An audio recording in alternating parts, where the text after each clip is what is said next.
these tiles. It's very glowy. Yeah, I like it. Clay really did a phenomenal job with a lot of this. I would agree with that. Mm-hmm.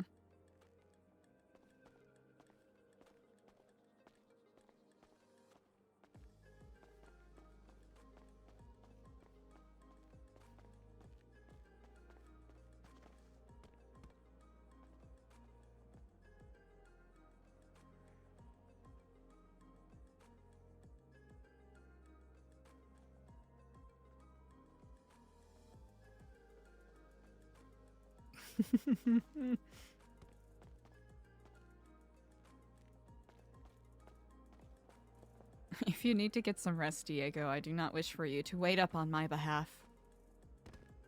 No, I'm fine. I'm like just chilling. Well, I'll give it a little bit longer, and then if it doesn't happen, then I know I have a list of other things I could be doing, but also just chill. Mm-hmm.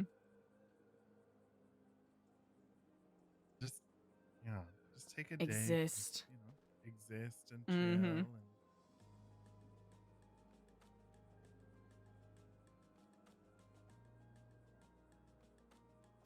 Sweet gecko, yeah. You know what's gonna happen? Some crazy shit, because that always happens. It always happens. I'm gonna go to bed, and Sweet then that gecko, radio's gonna start hi. levitating, and it's gonna start telling you all its secrets. Oh no, I'll take that. Levitating, I don't know. I don't know about levitating, but secrets I'll take. Oh, wait. I'll take secrets. We haven't used the ladder. Oh, you know what? I think that the thing is fucked up, actually. We can't get to the secret room. Oh yeah, because of the curtain. Because of the curtain, but I've been a little inspired. We could maybe use some greenery.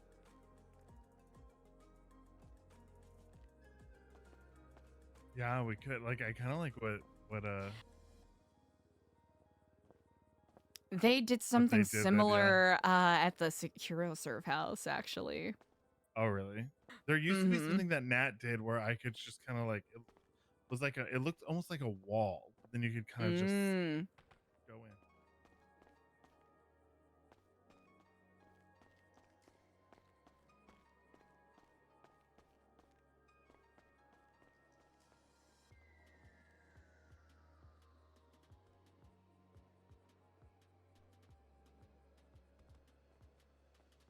This is so dramatic.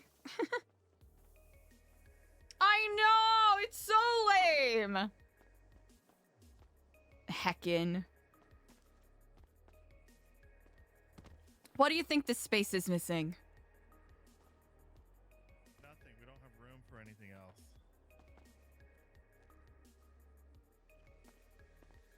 I mean, you know, just conceptually. Conceptually? It needs more lighting. Lighting? Easily done. Yeah. And I think that there needs to be some shit on the wall. Right there. I agree. I have a clock there, but I'm not sure if that is adequate. A clock? No, a clock actually. If it's like a big clock, that could be cool. I have some blueprints here.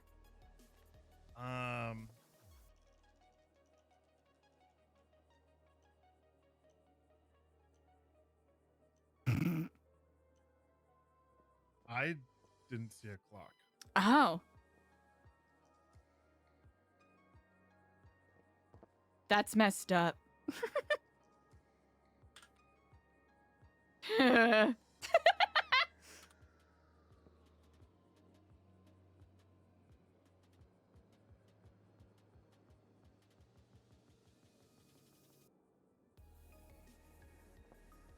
Also, I'm not a big fan of the like look at the wall a certain way and shimmy.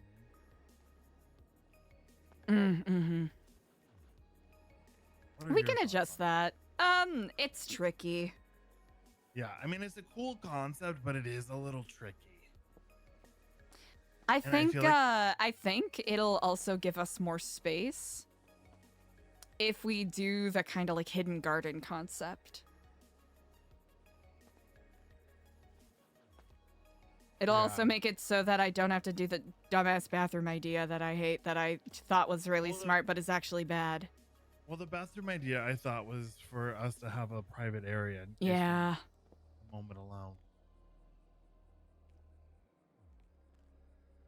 I'm a concept guy, not an execution guy.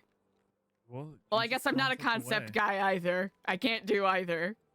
You're just a guy. I'm not built for this. I'm just a guy. You're just a guy. Me, just a guy. Wait, I have a concept. I have a concept of an idea. Hold on. What if? Oh, we're cooking. We're cooking. We're cooking. What if?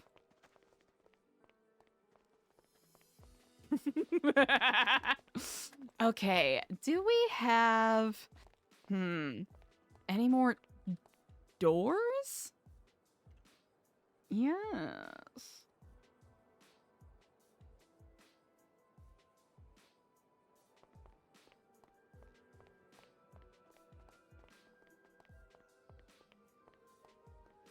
Okay, so hear me out, maybe. Imagine, we kind of open this up a little bit. Garden space, right? Slightly elevated, a bunch of greenery, right? And there is a, you gotta have a platform to put your, garden shit on, right?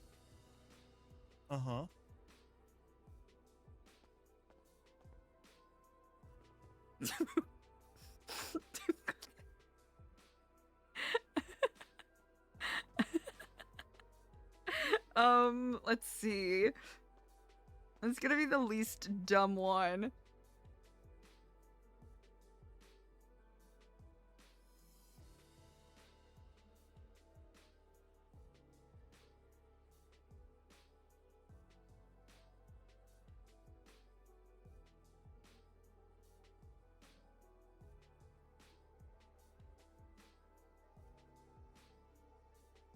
Making Diego wait 87 years for me to do my incredibly... What the fuck? Oh, yeah.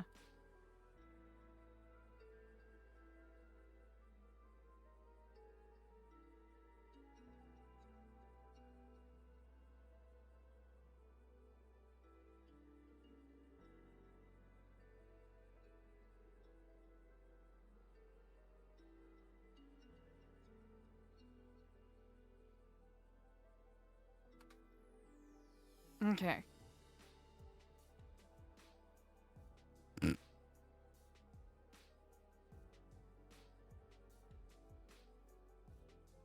Not yet, not yet.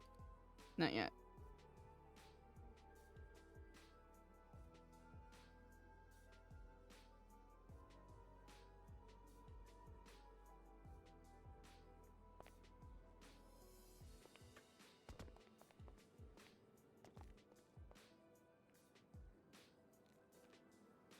Oh.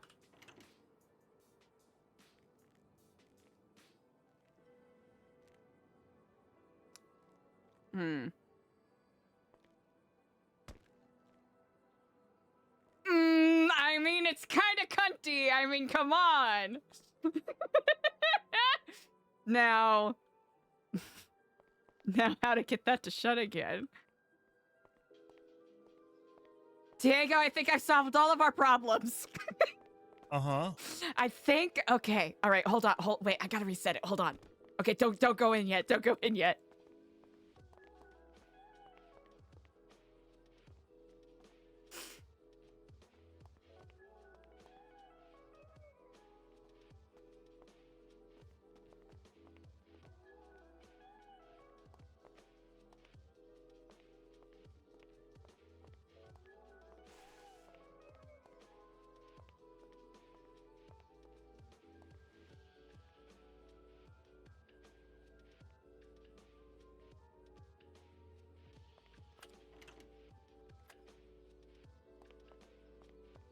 All right, Diego, I want you to try this.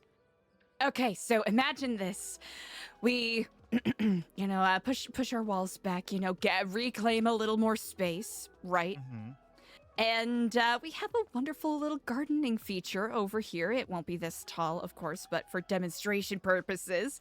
And, you know, you got this wonderful glass feature. You know, you got our trees, our garden, We got all of that going on. And then, you know, actually, yeah, why don't you come on up? You know, and you hop on top, and then, you know. Wait, I went inside.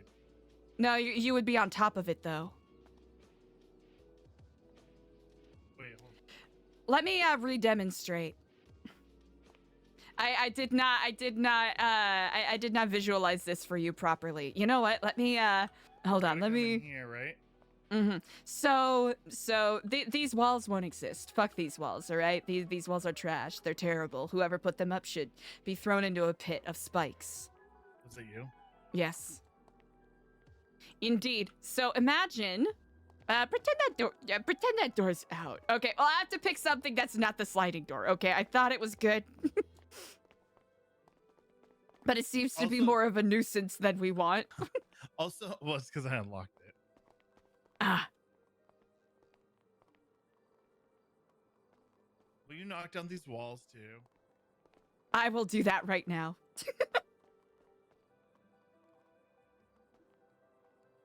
Fuck this wall. Oh, man.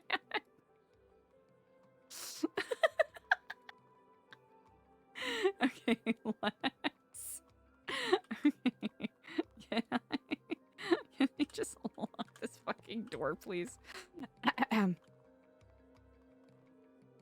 Imagine, if you will, surrounding the bottom of this, pretend that's surrounding the bottom of this glass door, right? You know, with, you know, his plants. Is, yeah, or not even plants, but like a wall or something, right? The door would be a bit lower. Right here. You know what? Let me hold on. I gotta really illustrate I would be on this. top of the door, and then I would open it and fall in. Yes.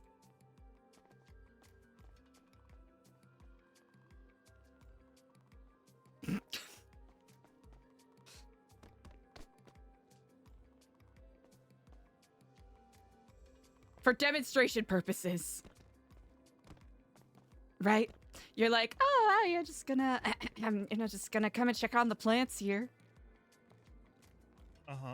And then I would open the door. And then you would open the door.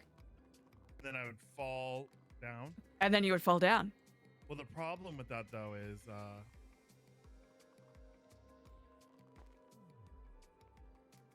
But ladder, come back up. if I were to fall down right here, do you know where I'd fall to? Well, not here specifically. I'm saying, you know, conceptually. To, you know, get into the space. You know what I'm saying? Yeah. Not here specifically. I'm just saying it's a pitch. It's an idea. No, I kind of like where your head is at, but I'm like trying to think of. It could be better. Because, it'll also give us more natural light in here. No. What I'm saying is, because like right now we have the double room, you know. So like if we push this wall back, she's gonna be real small. Are we talking? Hold on. Back here. All right, sneaking through.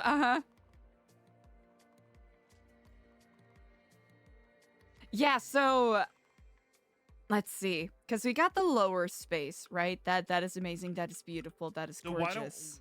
What if we do?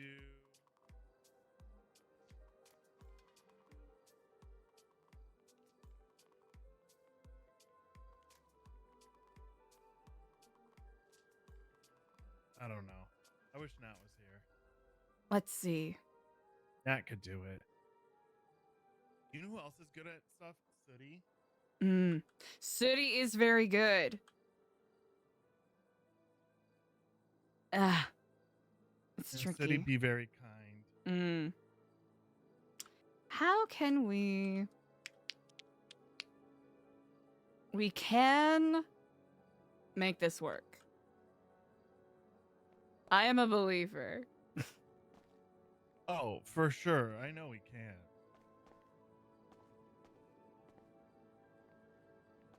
Is it too meta if I suggest a door? The door doesn't have to be the solution.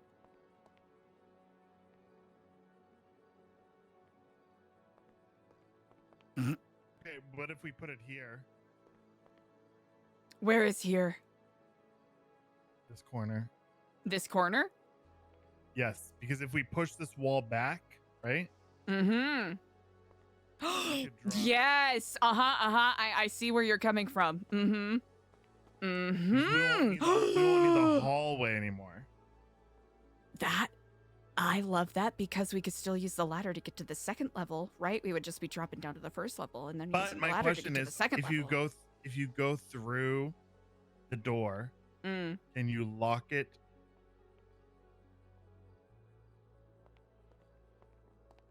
Behind you, because the door is gonna need to close.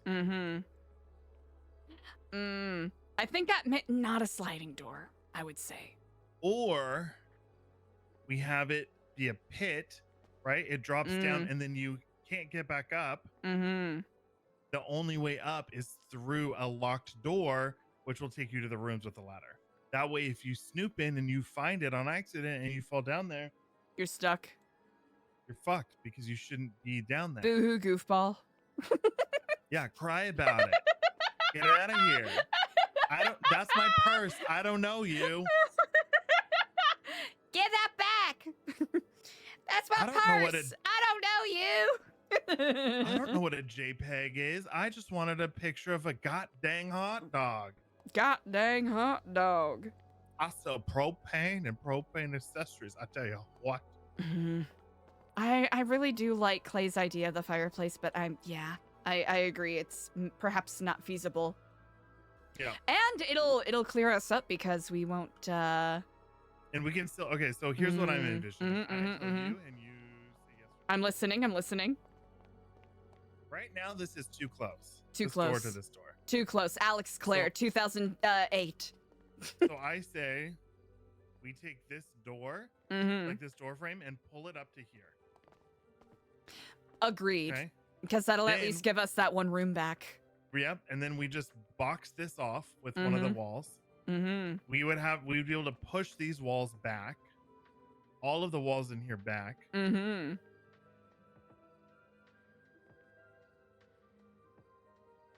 I'd even go so. We could even push the fireplace back and have it be just a fireplace. I was about to say. Because I like it, but. It is nice.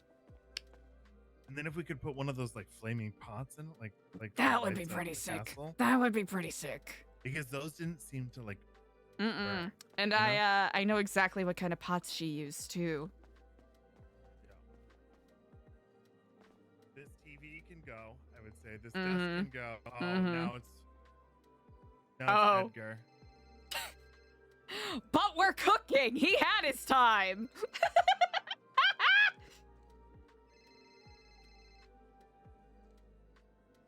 Edgar? For you?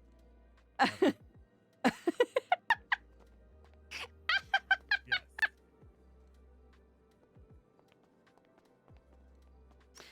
I'm going to meditate very briefly.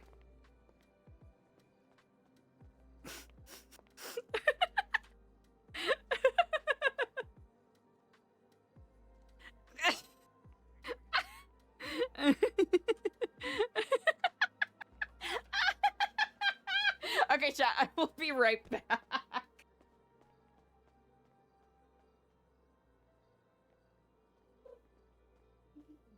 Oh.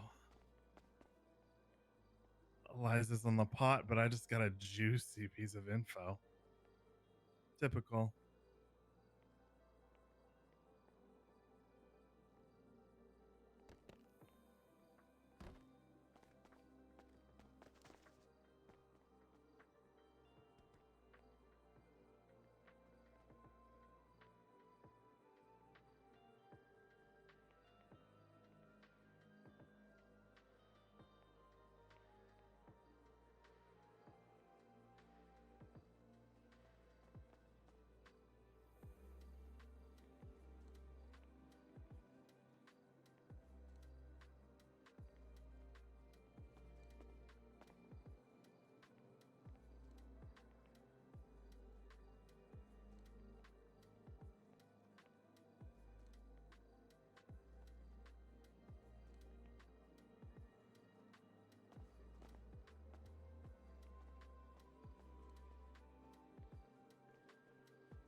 Eliza. Eliza. Eliza. Eliza. Eliza. Eliza. Eliza.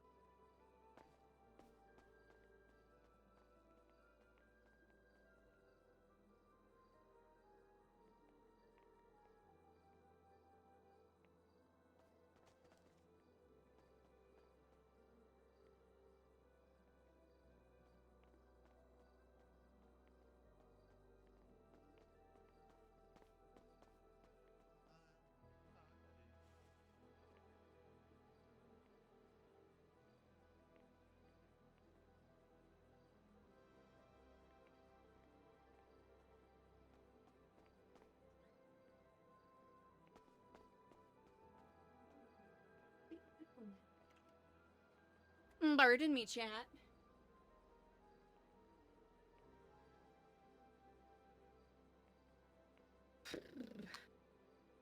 Hi, chat.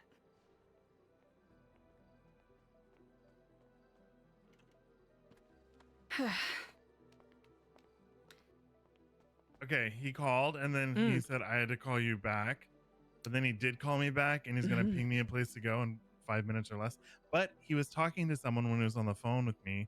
And then he's like, did you put this gun here? Did you put a gun there? D'Artagnan?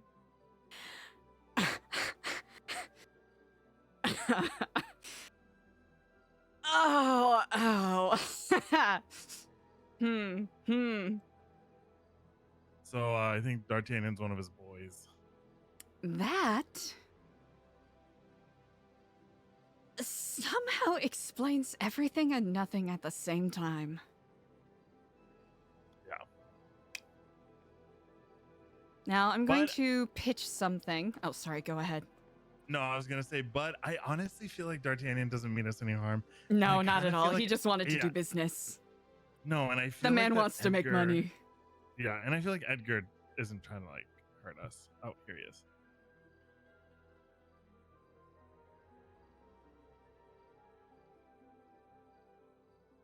All right. Do you want to pitch first? He can wait a little.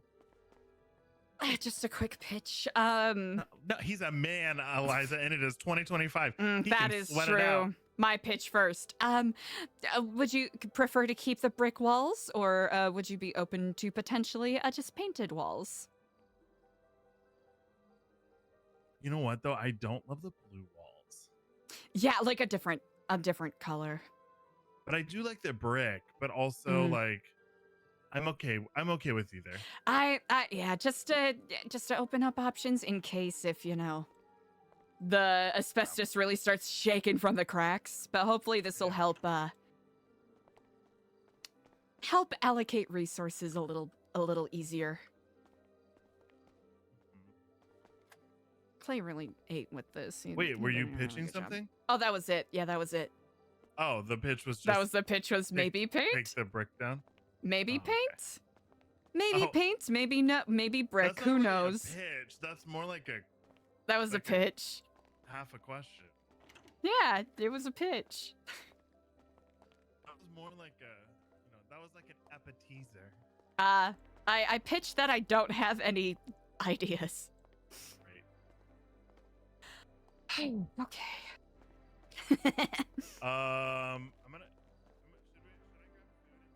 I've got food. And I've got walls. I have so much walling material. If all else fails, I can throw a wall at him. So dumb.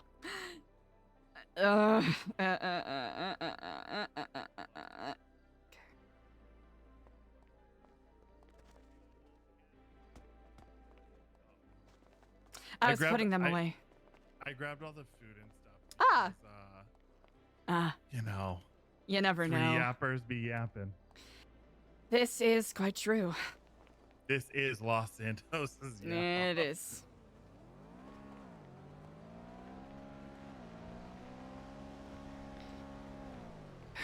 Okay.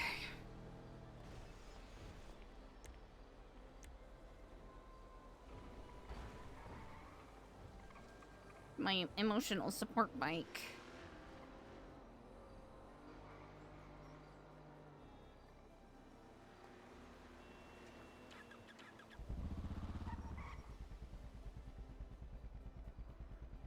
Apparently my freaking bike is out the garage at the apartment. That's wild. Oh. Oh no, I fucked up and I took. Here, we can take my bike. No, I know, but I fucked up. Oh, that's okay.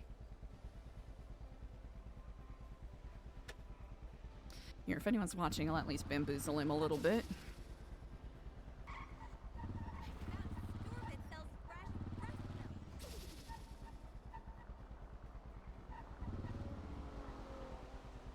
But go north.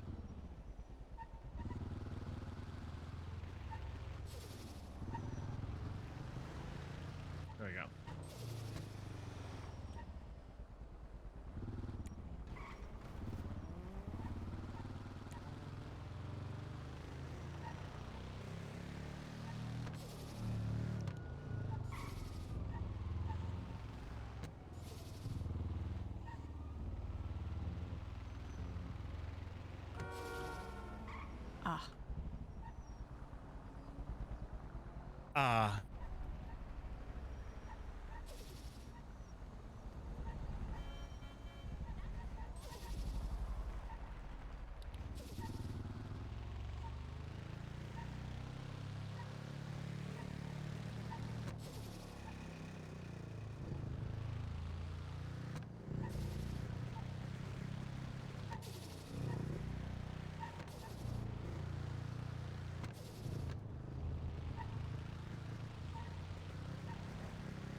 Up here, I presume? Yep.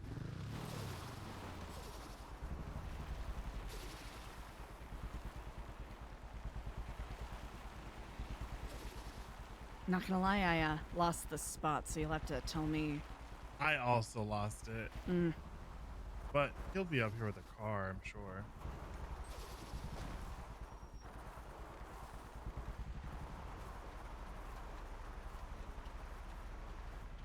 I think it was back. Like back. Yeah.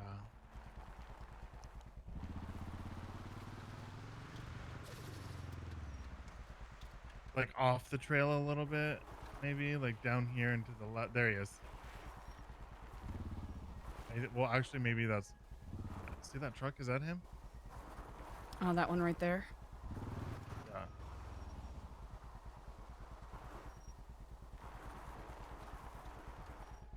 Oh my god! I already know this spot.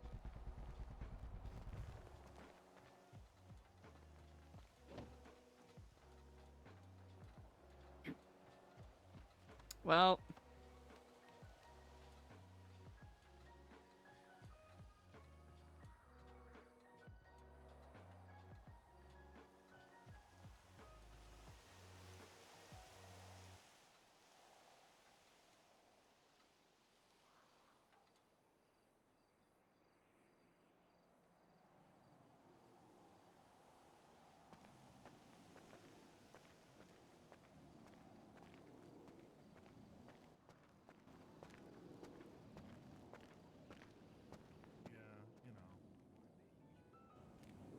What do you mean more than usual?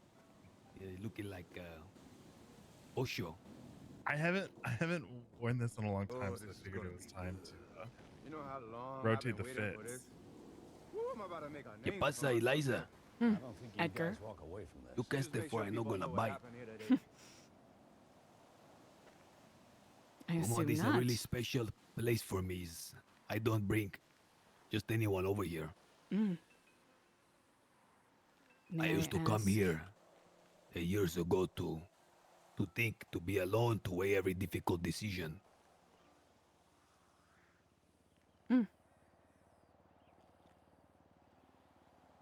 Do you find yourself in a similar contemplative mood right now?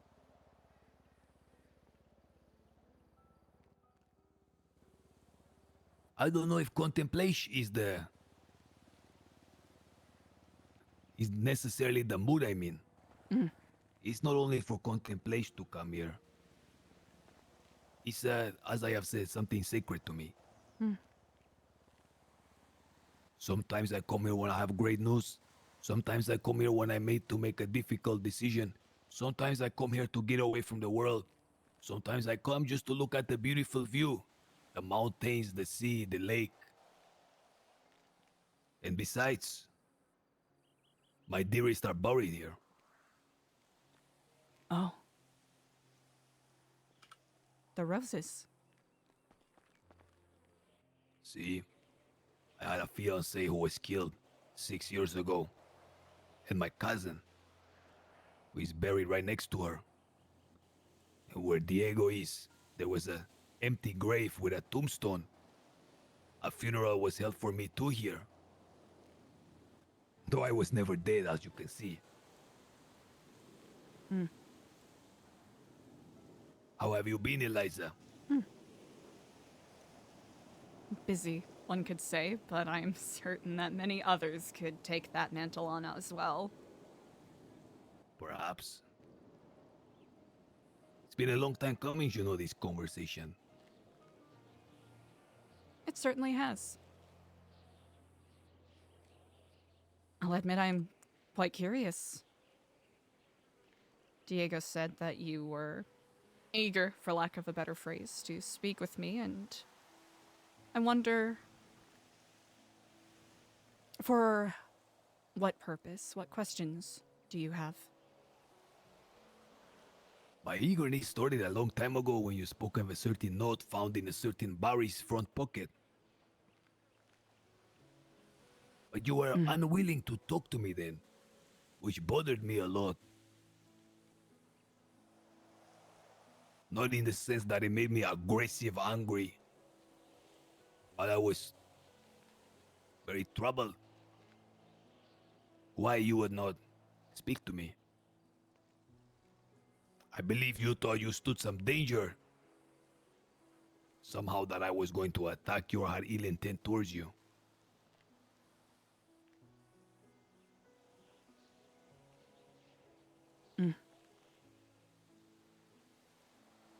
That is indeed the mindset that I had at the time.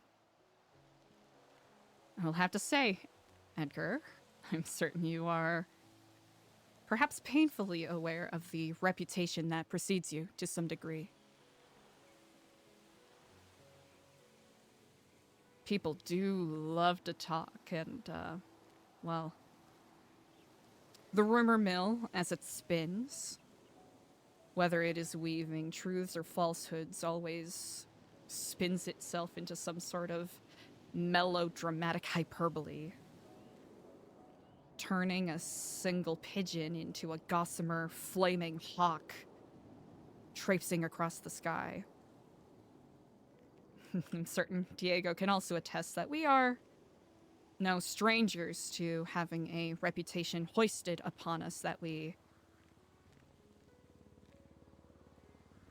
perhaps may not have earned. And in that sense, I do, at least in that regard, owe you an apology, Edgar. An apology? Sorry, go ahead. Oh, no, it's quite all right. Just going to say an apology infers or assumes that there's been a wrong committed. And there has been. At least, I believe, on my behalf. before I judged you unfairly. Of course, there are some actions taken that have done me great harm that you may not be quite aware of. But me simply listening to the indiscreet words of those who are more interested in fear-mongering and rendering a human being, such as yourself, complicated and multifaceted as you are, into a monolith, a boogeyman of sorts. Everything they say is true, even the lies. You say so. Are you saying that my apology is misplaced? No, it's just a little sarcastic remark I say. Ah. Because of all the rumors, I tell them, see, believe all of them, even the ones that aren't true. Regardless, I stand by my apology. Well, I appreciate that. Though I don't think you did anything wrong for being careful. I want to speak just really quickly on Barry. I was in a mess at the time. I was in a really dark place and a lot of people were getting hurt around me.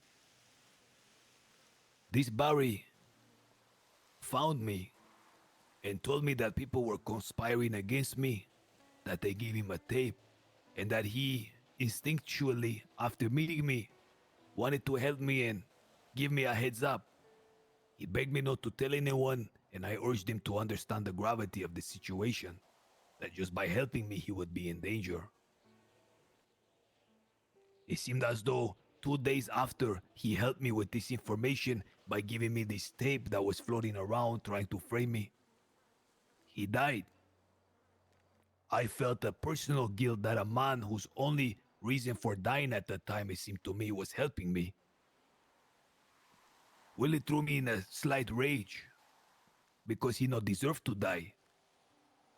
There's enough bad people around, and maybe the bad stuff can come to them, but Barry's only bad thing that he did was helping me. I genuinely wanted answers. Who did that? I was very sad that you didn't trust me at the time, but it's okay. I've made judgments on you as well. I was told many things about Keith Long, so I come around. I even told people to keep eyes on. One of my guys even put a camera, though I didn't tell him to, but he did it. But I found myself genuinely building a respect and a rapport and even an affection for this gentleman here. Oh, EJ is also very wonderful, and perhaps I too was wrong. For Yajin. And for that I apologize as well. Well, I'll assure you, Edgar, everything you've heard is 100% true. I hope even the not. lies. Even the lies. That's why they call me Eliza, right?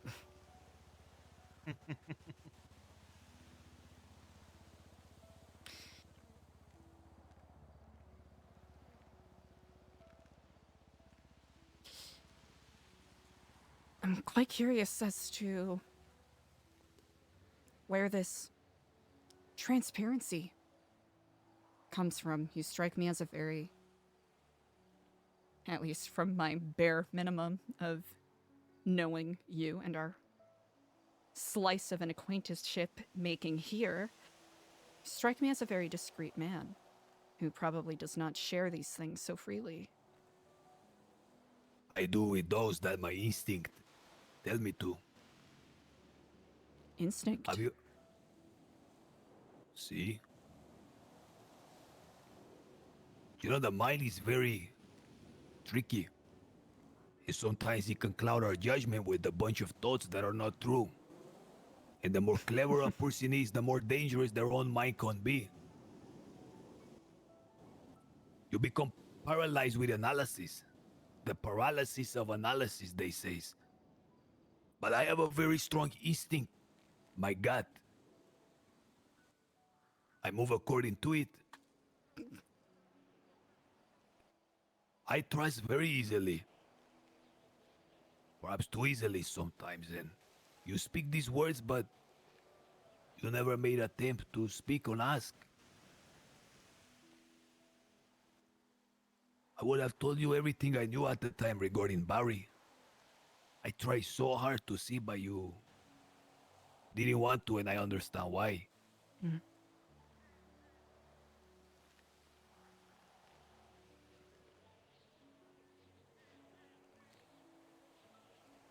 You smiling when I say I trust easily.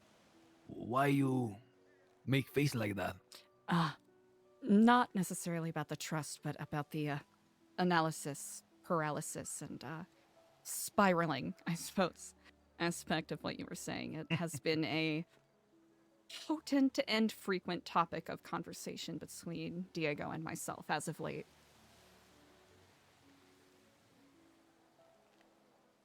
Is great decision troubling you? I mean, the sword of Damocles hangs over our heads, Edgar. Do you not feel it? Ay, ay, ay. Please spare me those words. I imagine it has been hanging over your head more than long enough. It was a reoccurring phrase that was told to me over and over several months ago. It's funny that you say that now. Really? I mean it. Is that so? Can you tell me this sword above your head? Mm. What does it look like to you? From what direction? Like, is it hanging? Like where it's pointing, or? Well, I mean to say, what is the nature of it? I don't mean the physical description of it. The sword itself is a metaphor. Mm.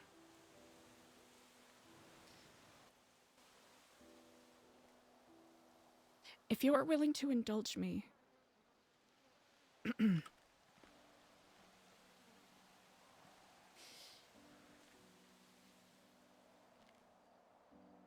I will tell you if you are willing to indulge me, and if Diego is comfortable with giving us a small bit of privacy. Of course.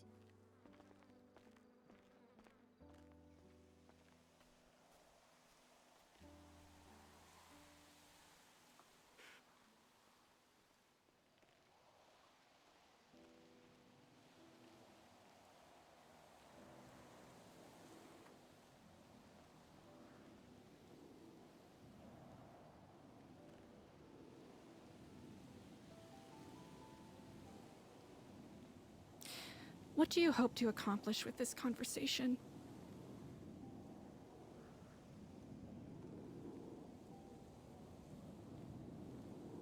And I don't mean to ask that in an accusatory way by any means.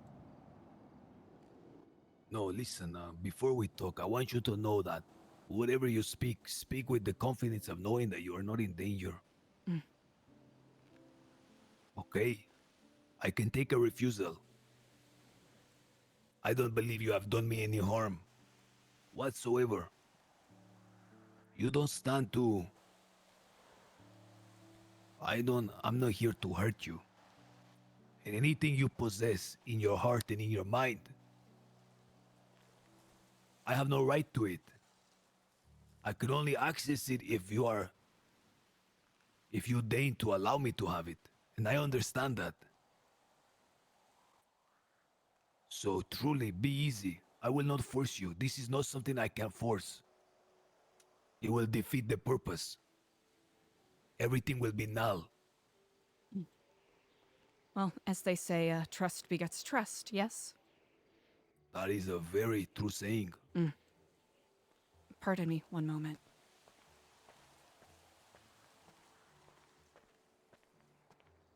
Could you hold on to my phone for a second? Yes.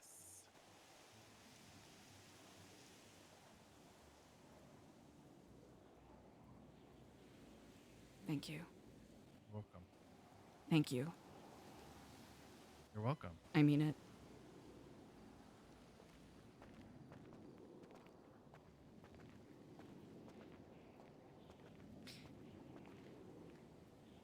I first moved to Los Santos, hoping to redeem something that had been titled irredeemable.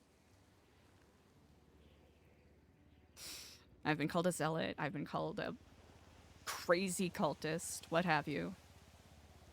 People have had every right to say such. I was here trying to revive a program, or at least a new version of it, that by all facts and measures should have stayed dead, frankly. Wait, what do you mean? The Epsilon program. Why should it have stayed dead? Because each previous iteration of it, whether it was started in good faith, had devolved into avarice, greed, murder, sacrifice, cult of personalities that just took advantage of desperate people. That's not the Epsilon program that saved me, but I understand that a lot of people were hurt by it, and many people would be very hesitant to want to see the revival of such a place. Sorry, chat, I gotta shut this off. And by virtue of that, I knew there was going to be a steep hill to climb.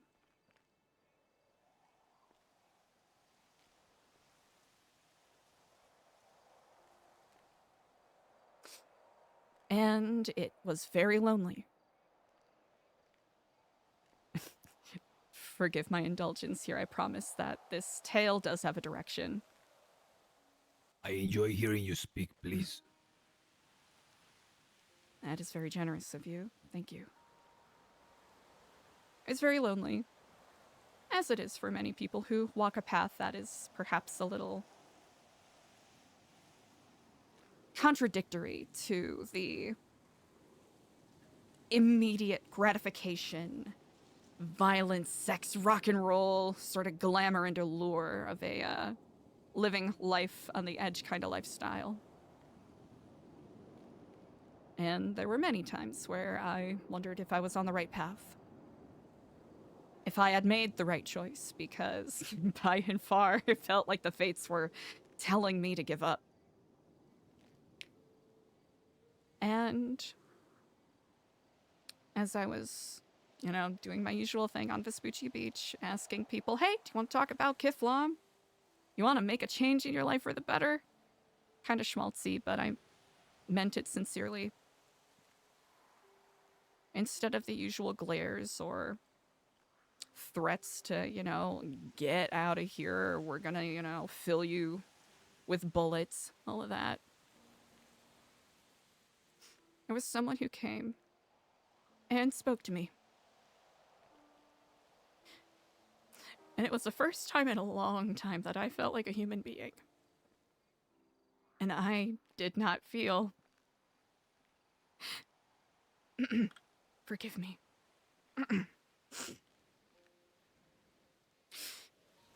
It's the first time in a long time I did not feel so alone.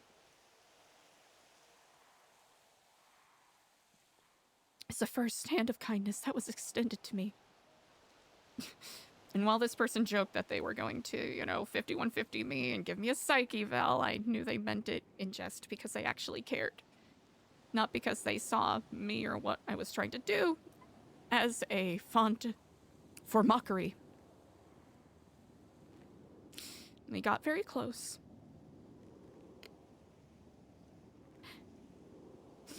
And found that he and I sort of shared a penchant for conspiracy theories to some degree.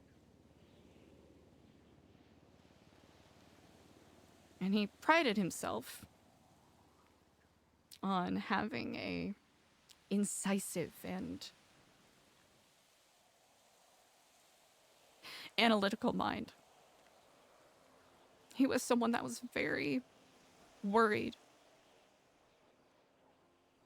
about these specters that seemed to haunt the streets above, below, all around. These rumors that would swirl. and he would become more desperate, trying to find ways to stop this apparent nameless, formless, faceless threat looming over many people unable to defend themselves.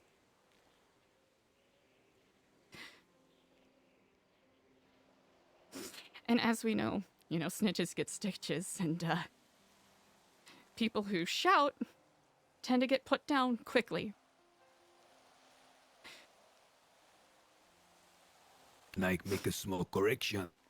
Please do. Those that don't have a backing get stitches. You would be very surprised how many disobey that. But they stand with a lot of backing, for lack of better words. But continue. What you say is, I very much agree with it. As I became closer with this person, I learned more about their fears and their concerns and what they were trying to do to help people maybe put an end to this senseless and recurring cycle of violence that surrounds us. Which I cannot blame people for getting into, because there are many reasons why we walk the paths that we do. Is it better to be simply born good and live an easy life, or through your trials and hardships become a better person through great effort? That would be something we would debate quite a lot. In depth, in fact. But as he continued, the whispers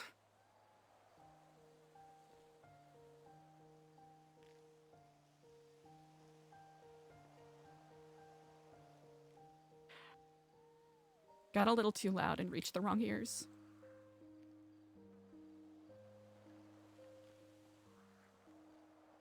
The Whisperer.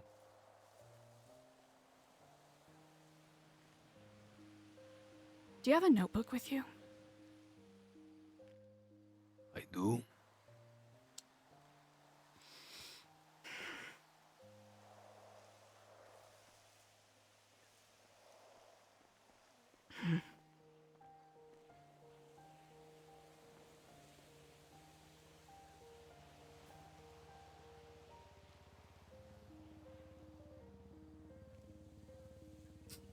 I feel it is only just that I,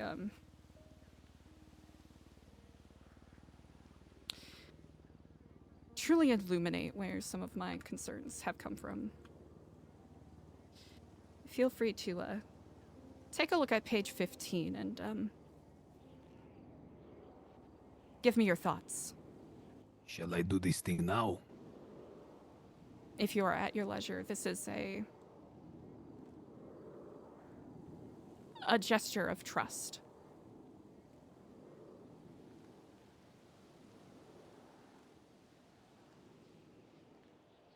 Chat, we're just gonna fucking throw it in chat.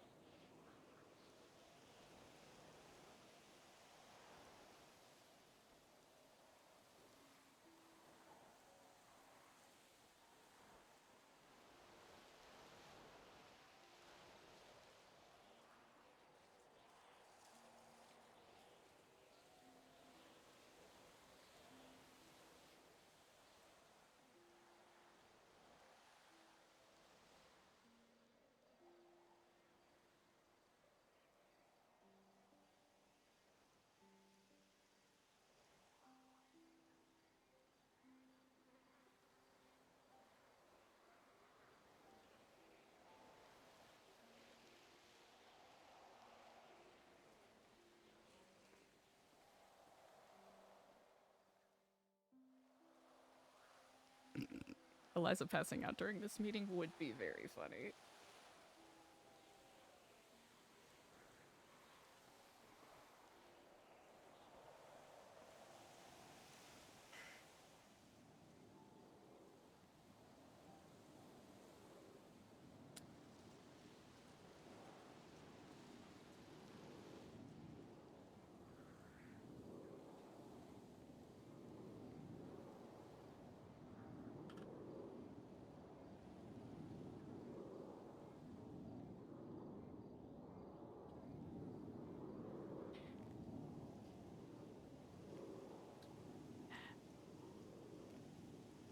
So, I'll give you some context to that note. Is there a knife to follow after? No. I received this about 4 months ago. And I probably... Sorry, I'm a little nervous, but I hope you understand where my nerves come from. It is not because I intend any harm. Following Halen's passing, I did not know the nature of what happened to him.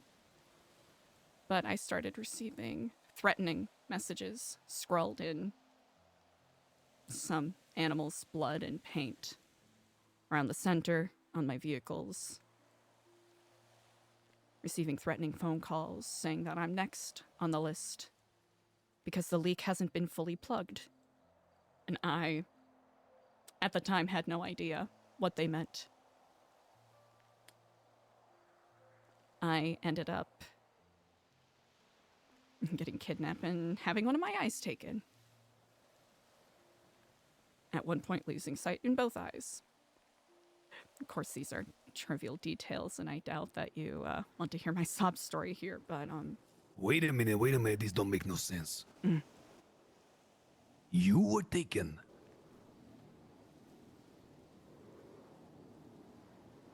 This man, you say Halen, is attacked. And you are then taken afterward as a continuation of that problem.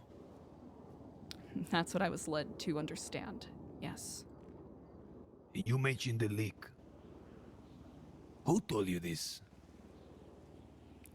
I will illuminate it for you This is absurd. if you are willing to entertain. I am willing to entertain. You are saying things now that... I'm sorry, go ahead. You have to understand what you are telling me is a little loco, as they saying.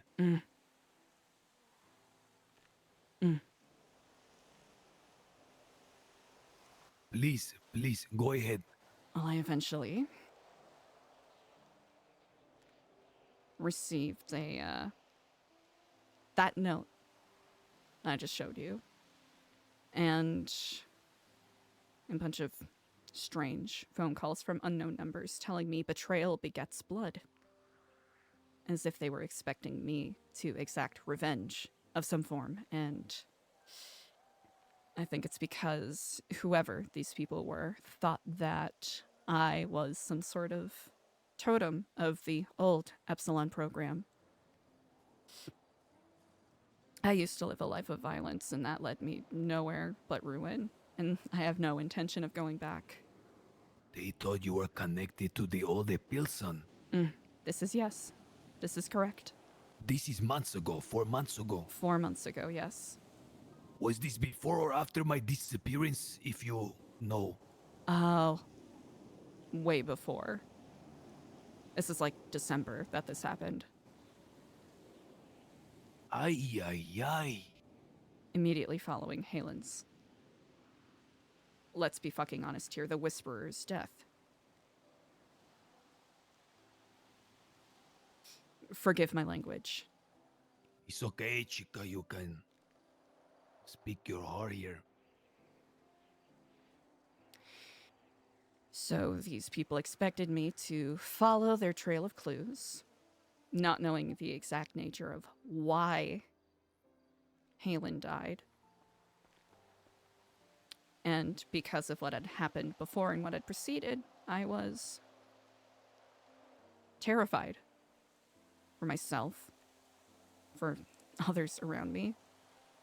So I started digging.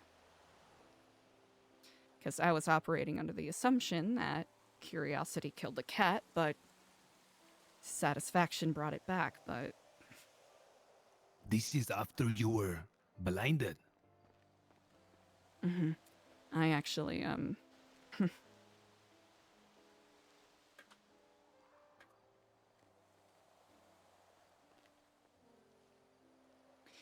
This is after a recently deceased donor happened to have a new yet another new perspective available to me.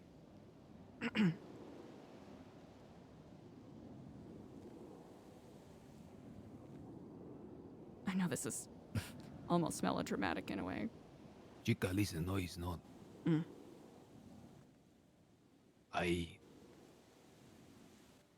am listening with curiosity, anticipation, and I will not even hesitate to see a little bit of heartache. For when you are done with your tale, perhaps I can illuminate some things for you.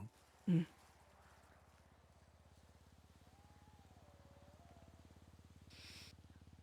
I will say once I had learned what I had learned and connected the pieces, because about a month beforehand, a group of jovial gentlemen, who I was able to later narrow down and identify, had me twat out an advertisement for Aaliyah's armory. That is how I was able to connect in that note. And then I happened across rumors. And you know how rumors are. Rumors of ritual sacrifices happening at the lighthouse.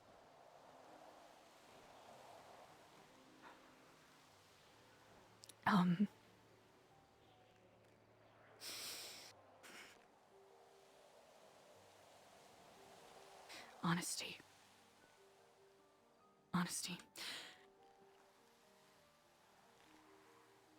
I spent 5 days staking out the lighthouse, hoping to find out what was happening, to see if perhaps Halen was one of these individuals that have been sacrificed. Only to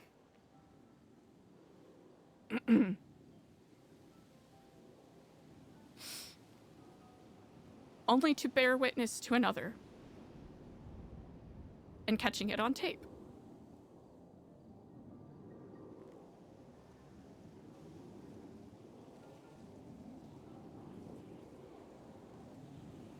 It was you on that island. It was you on the island. Eliza, it was you on the island. I'll be perfectly honest, This can't be, though. You were... It was and it is. After the death of Halen, you were taken, you were hurt, you were blinded, and soon after that, directly after, you are captured, and Alia's armory is put on the is in the water. Is this true? And then a bunch of perhaps some associates of yours from Tripas retwatted it, and that led me down I was even more there of a that rabbit day. hole. I was there that day, Eliza. I was able to surmise as much. And you were on the island. But you were with another. Who were you with? I was alone. And you went there instinctively. I have found my time here in Los Santos has been a domino. And they say that there is not a divine power guiding the pieces. I do know that I walk upon a path, and I am guided where I am. This is almost needed. impossible. It is highly improbable, Edgar. I find myself having difficulty believing it. This is impossible. It's like it is written. All that happened and you have held this inside the whole time, and every time I speak or my name comes up, you have been dealing with this. To be perfectly honest, Edgar, that is all I held in my mind because, well... I cannot believe it. But upon more reflection, I realized that people make drastic decisions in drastic situations, and I know not what brought you. Well, I'll be perfectly honest, a lot of people in your circle, I imagine, lack discretion. That is why so many rumors around you has abound, and I will admit I feel guilt and contempt at myself a little bit for even allowing any of those rumors entertainment. Because I've certainly, my hands certainly are not clean. By no means. And for me to stand and pass judgment on someone without knowing the entirety of the story is a betrayal of what I claim to stand for.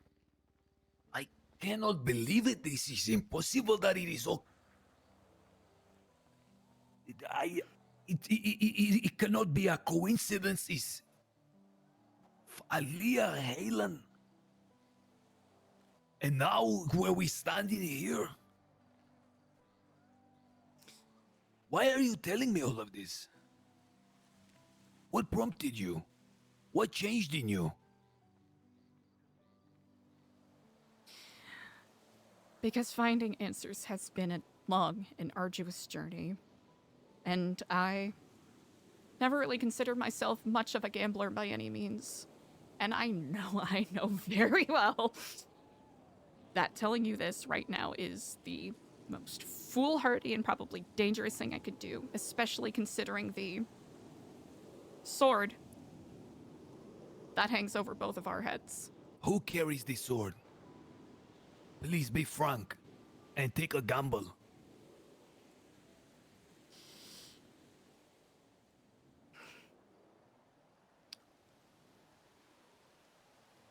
A lot of people are afraid to say their name out loud. Who is it that kidnapped you? That I do not know. Well, I'm not 100% sure if it's related, but one of them was Sonia Summers and Margot. Sonia Summers and Margot? It was under the pretense of helping replace one of my eyes, and What ended in up the world? and that's a whole other story that I will not bore you with today. Who is holding the sword over your head? I feel as though there are multiple parties, yes. It's not just mine, it's all of ours. Are there not multiple, I don't know what to call it, powers, entities, special interest groups that are battling for one way or another for the soul of San Andreas? We are all being shuffled across the board as pawns, being promised an anointment to queen or king once we get across the board, but most people don't even make it. And who has promised you? I have not been promised anything.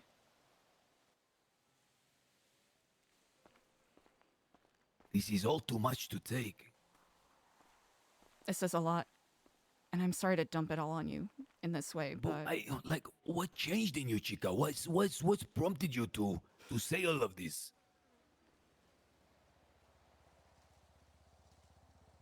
A leap of faith, let's take it. Something prompted that leap of faith. Please, I will not be angry with you. Quite legitimately my own intuition. This is going to sound very... probably not the answer you're looking for.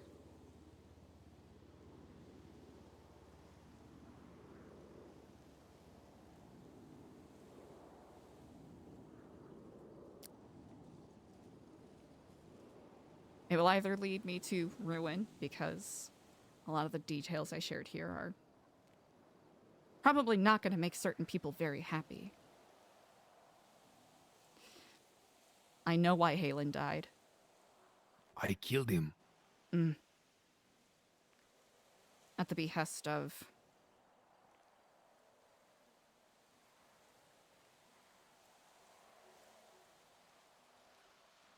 I'll stop dancing. The Faceless.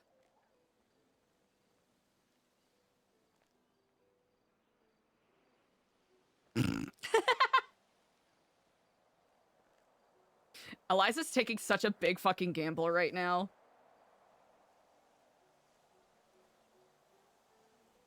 My apologies. I probably should have given you a warning to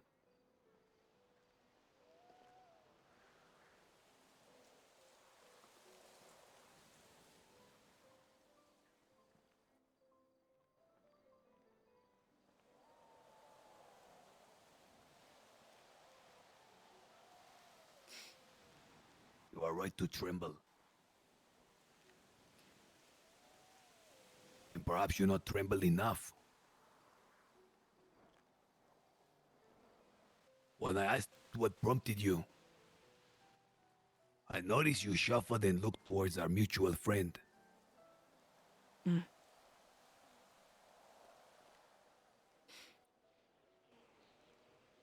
Diego is one of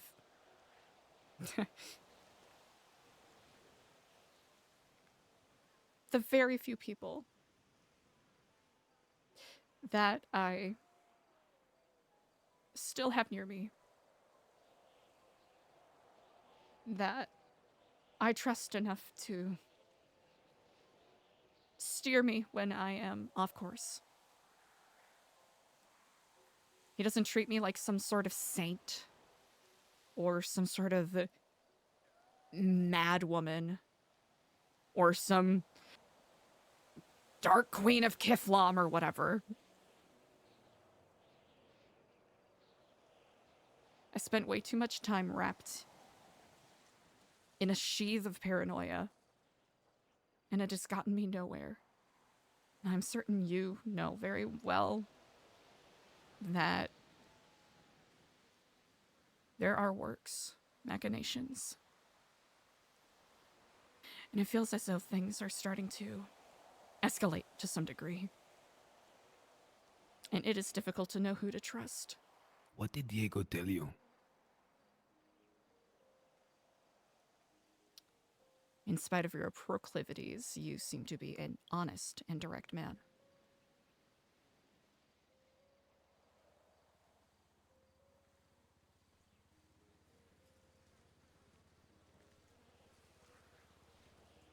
I've been meditating on this a lot. And I've been having these very intense dreams of a one-eyed hawk screeching and flying overhead.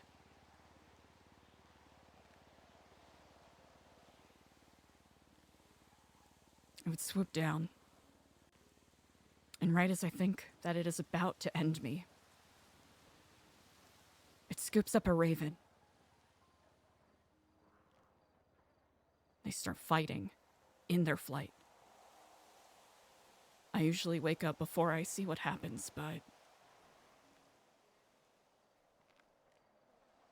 that's a sign of something, yes.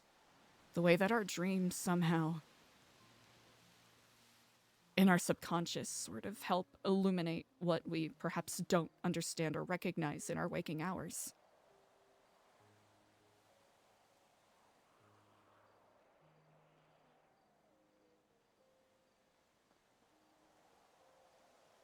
I've had this dream several times.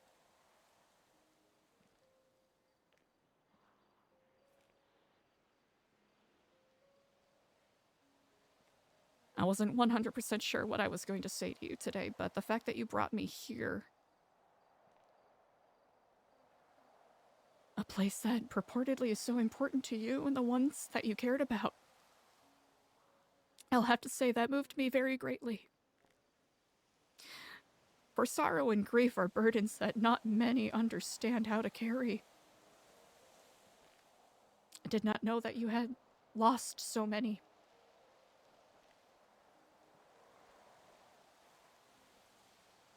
This story is very painful, but I am grateful to have had people who can inspire this feeling in me. Yeah. If you only knew the half of it, and who had a part to play with me losing my two closest.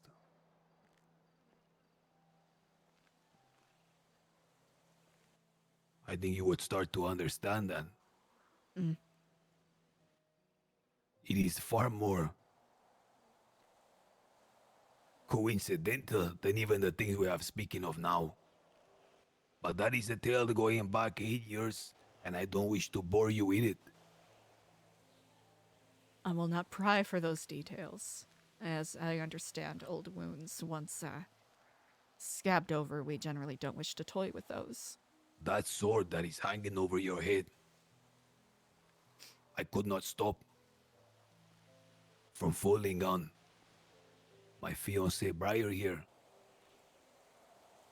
and my cousin Cesar Delgado, who is the older brother of my little cousin Benicio, who you may have seen.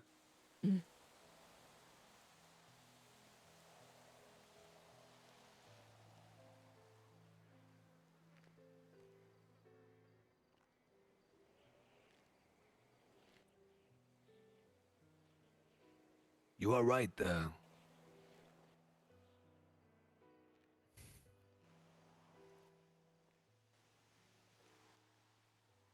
It's a very dangerous conversation we are having. And I am sincere when I say you tremble, but you don't tremble enough.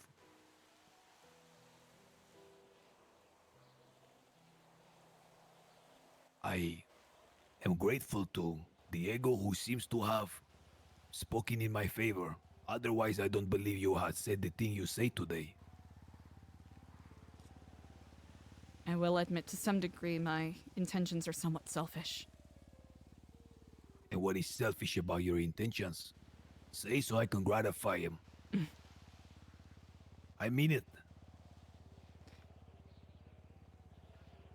I found that the rage, I will say it, rage and disgust, that I held not just for you, but everyone involved. With what happened to Halen, what happened to Barry, what happened to Stewie and others, has started to destroy me. Rage and the taste of revenge rarely builds anything. And I needed to fix my heart. I know not if this is the way. And it is not my intention to burden you with what has been haunting my mind and my heart. I suppose this is my attempt to make a gesture to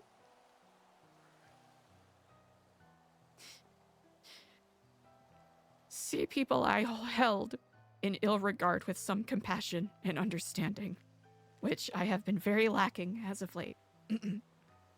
Which is that aspect I do not blame you for.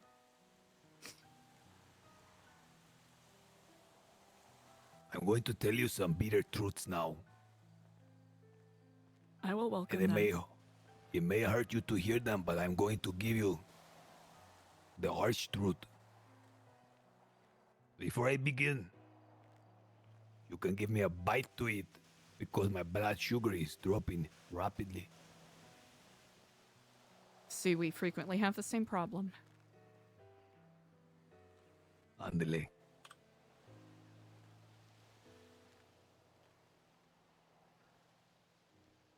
You know, I'm gonna speak my mind before I tell you something about Halen. It is one thing to have an audience with you to speak in, but for you to come speaking here and name the group that you have named is a very wild leap.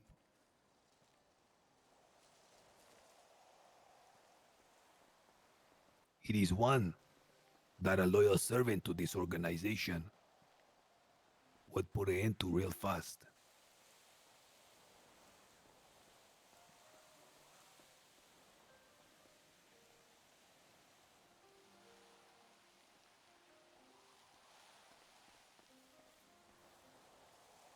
I choose to do otherwise right now. And I pray I don't pay for it with my life. You talk about a chessboard and getting to the end. I have a mind to get to the end. I'm gonna see this thing through because there is a purpose for us. It is the exact thing I told Diego.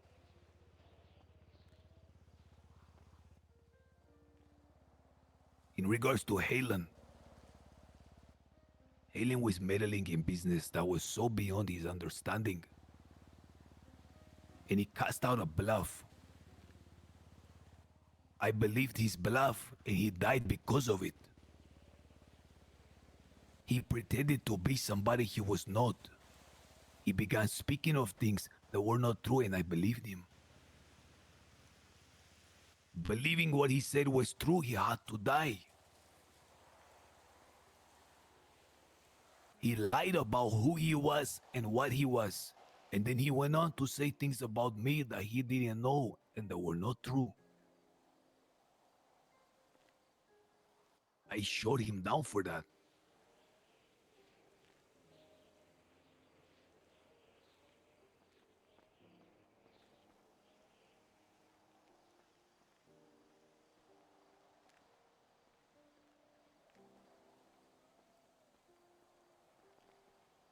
He told me of an organization he used to work for.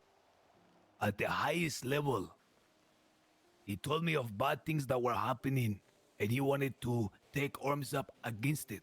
But it was all a fugazi. It was all a lie. He was not that person. He was playing pretend the whole time.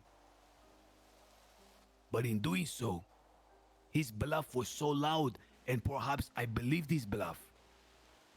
And it caused a lot of noise, and it caught the attention of people that, well, when their attention is gotten, it is very difficult, impossible to not get it anymore. That is why he died. But he brought that upon himself. Maybe he wished in his mind's eye that he was doing the right thing.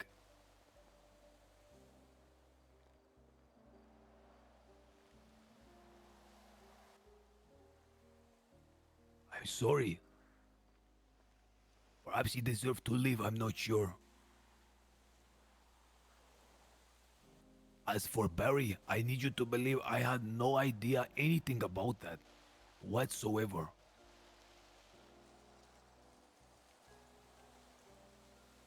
As far as this other person's story, I don't know anything about that. Your kidnapping, I don't know anything about that.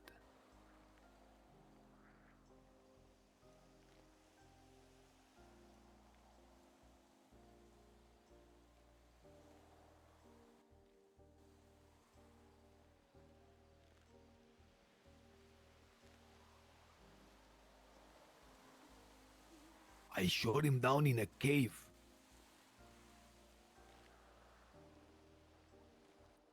It was off the coast in the east. There is a cove near the electrical plant. He was taken in there and he was gunned down in cold blood. I recorded proof of this.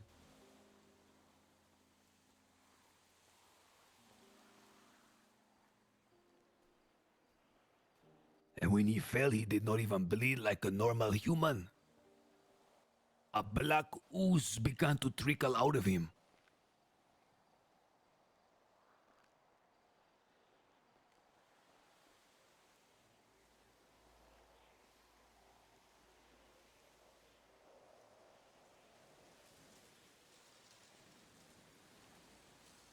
What the fuck? He was never given to Norman Bones.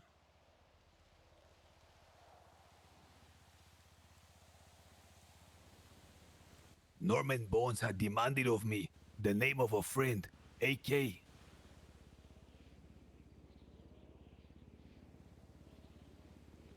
It was at the commencement of 7 days. I was told by this demon that he would require a name of me in order to get someone back. I warned all my friends to depart from me and not to trust me any longer, for there was a demon in me, and he would demand one of them as payment.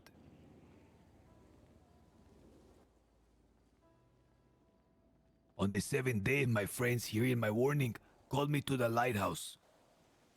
And he pulled out a weapon to kill me, and I begged him to do it. I pleaded with him, please, to shoot me down and spare me of this curse. My friend was unwilling. AK couldn't do it, and I couldn't do it neither. So Brandon shot But him. another person who was there pulled out a weapon and gunned him down. As he lay bleeding, I grabbed the gun and I shot it and I finished it. but he was dead already.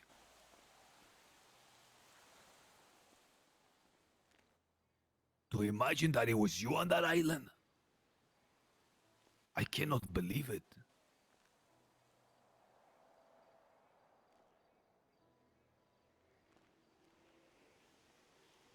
I paid dearly for what I did. And in 7 days, I will attend trial. And the state will be aiming to put me to death. I was cast to perdition. I suffered there what seemed like an eternity. Do you know what is perdition? I believe another word for it is purgatory, yes? That demon Norman, that lighthouse that you stalked. He demanded I kill a friend of mine. Again. Again I denied it. I defied him and he cast me away, all by myself for eternity. You speak of grief. You speak of paralysis of analysis. I passed through every emotion and stage of grief, anger, hatred, despair, numbness.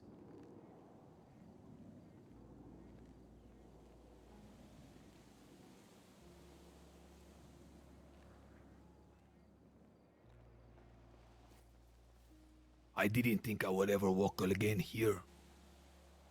But if I am here, I'm here for a reason. I was given certain promises. That even in death, they would come for me. I trusted in their loyalty. But they did not come for me. They left me there.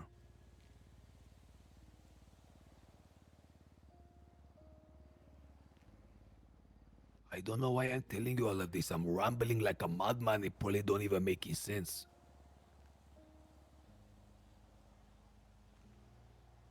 I would not call this rambling. I think you and I both know I have no leg to stand on.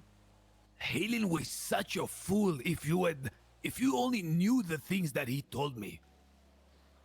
The bullshit he made up.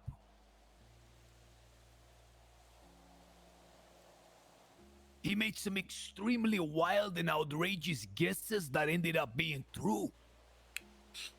That ended up being too close to the mark and he had to die.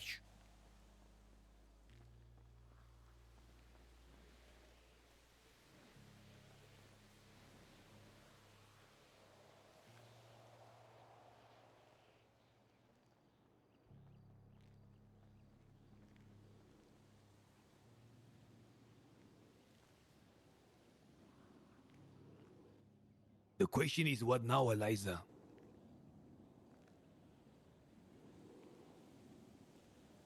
I'm very confused. You say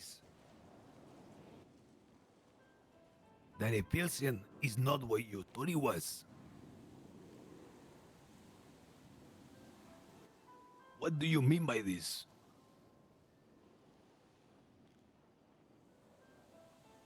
My apologies. Could you repeat the question?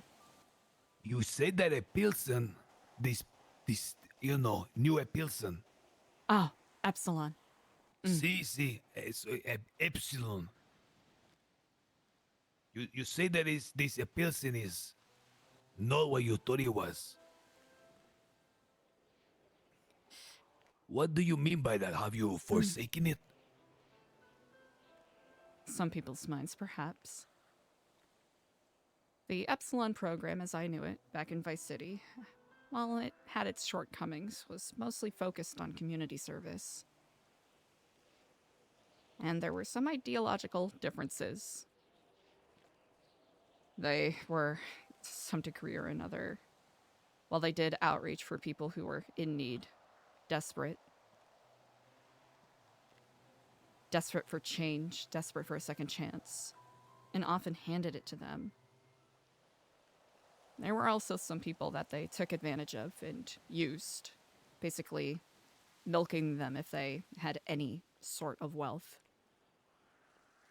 That didn't sit well with me. And I heard that the chapter in Los Santos was defunct, empty, abandoned. I thought this is my opportunity to pay it forward. Maybe, not maybe, in a selfish way, prove to myself that I'm capable of being redeemed.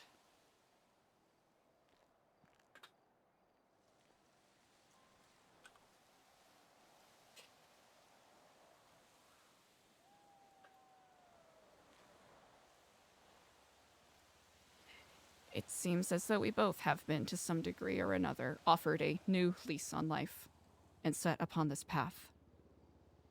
Mr. Del Castillo.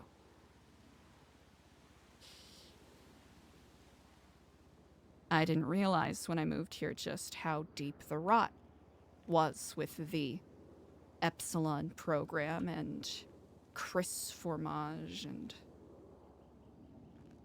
all of that.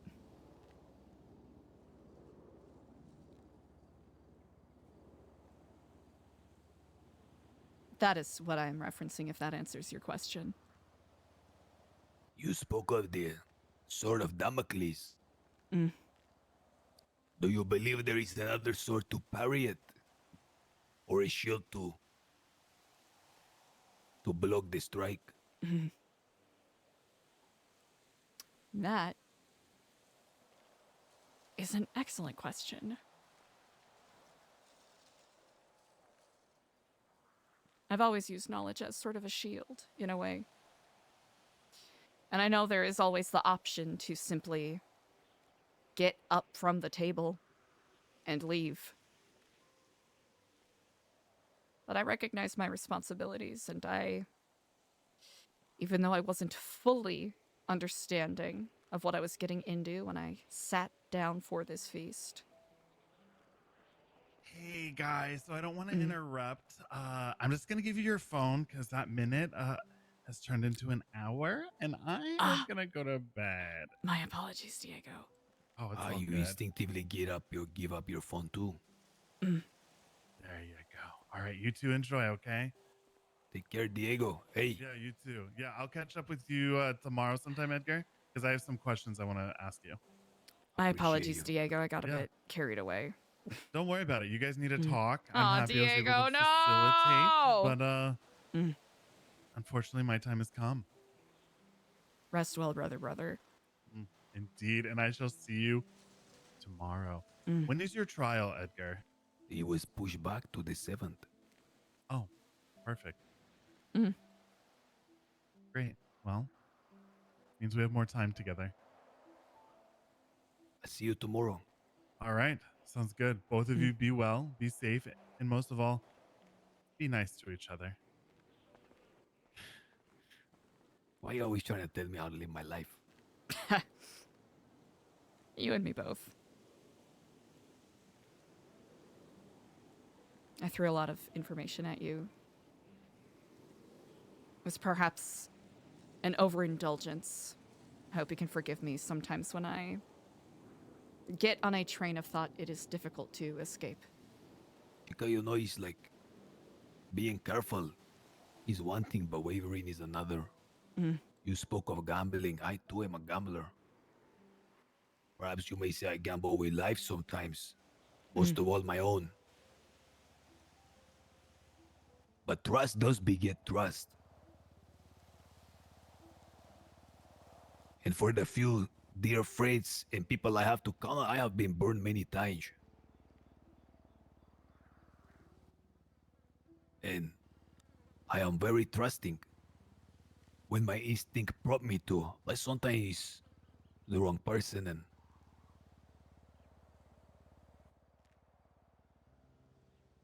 I have gambled things that are so valuable. And I have been betrayed, but every single one of them was a small price to pay to find out if the person in question was true. I believe today, perhaps you made a gamble. Maybe you are playing a deeper game and I'm being taken advantage of. I pray not. But a part of me would rather be taken advantage of but to assume that everybody was a crocodile and a scheming liar. I hope you are not that person because I don't believe you are.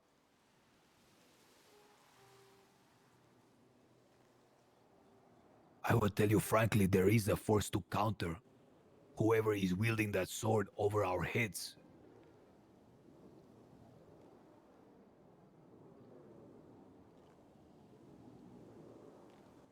And whatever this force is,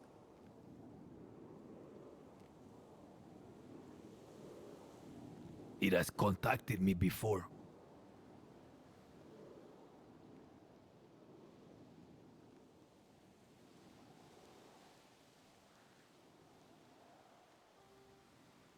I wonder if it has ever contacted you.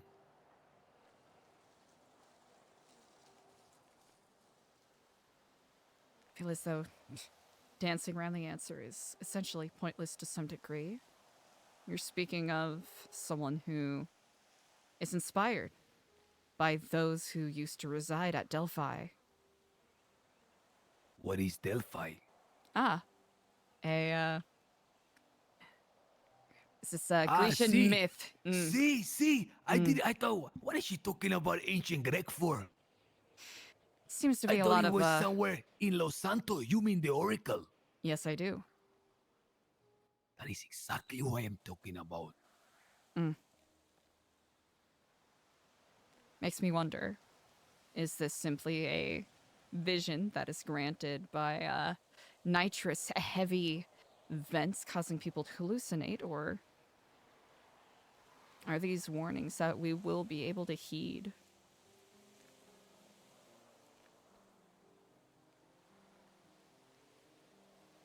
I cannot confirm, but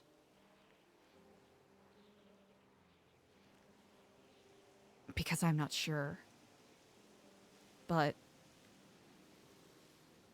there was a Twitter handle, the_Oracle, that twatted out Kiflam a couple weeks ago. I found that quite curious. And I can't help but feel that that had put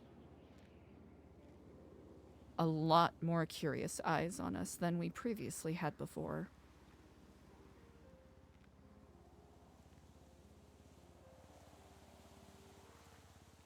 Have you ever been face to face with this deity? I have not. And this isn't me trying to downplay or, trying to play coy or anything. I legitimately don't understand what value myself or even New Epsilon period has to offer unless Please, they are stop. confused. Don't think like that. You are thinking like a, excuse my language, you are thinking like a fool too. And why not? And why are you deficient? Suppose, and why this someone deserving better? I suppose I am perhaps ignorant, which I recognize I am. There's much that I do not know. In spite of my pursuit of knowledge, I continuously find out that I know less and less than I would like to.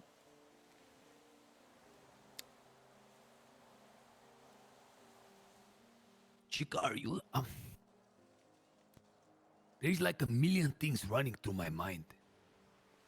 Did you ever bury the Whisperer?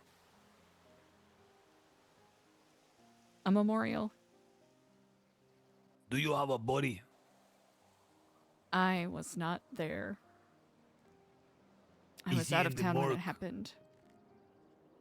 I actually don't know where he is, but I know who I can ask. You should definitely ask. That number one. Número dos.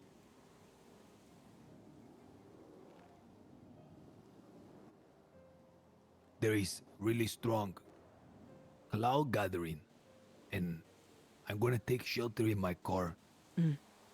Will you be awake here, or will you run away down the mountain to find shelter? Do you have anything further you wish to discuss? I know it's... I wish to say you a few more things. I will meditate here briefly, and hopefully when the clouds pass, we will have a little more clarity. Will you be able to withstand, the residuals of the storms in like the 10 minutes? Yes. Okay. Then we shall continue in a few minutes. Indeed.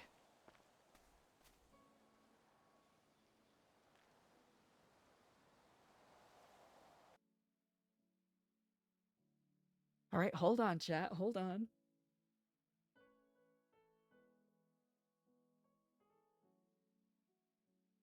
Hold your horses now, chat. Hold your horses. Woo! Okay, wait. I don't wanna shake up the vibes too much. Cheapers. Feel like I'm on the ropes over here. Pull me back in, coach. Caught my eye. I could go another round. Firewolf Neo! Oh my gosh. Okay, I shouldn't be hollering too much because I don't want to ruin the energy so I can hold on to it. Yeah, we gotta yeah. Switch mouth guards, fill up on water. Coach is, rubbing my shoulders like, all right, come on, kid. You just got 4 more rounds. All right, you just gotta keep your eye on the prize, all right? Orange slices, yeah. Chef, shout out to Firewolf Neo, who essentially fomented this entire arc, right?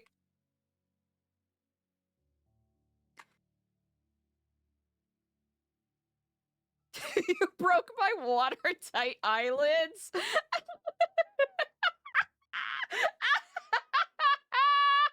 Alcohol, that is incredible.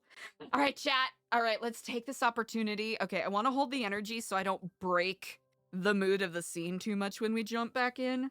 But feel free to take this opportunity to, get up and stretch. There'll be an ad starting shortly. Grab some water, grab a snack if you haven't had a snack in a hot second. And whether you're kicking it in chat or chilling and lurking, I really appreciate you all. Oh, chat, this was such a big gamble. Oh boy, let's just hope Eliza doesn't have to perma after this, huh?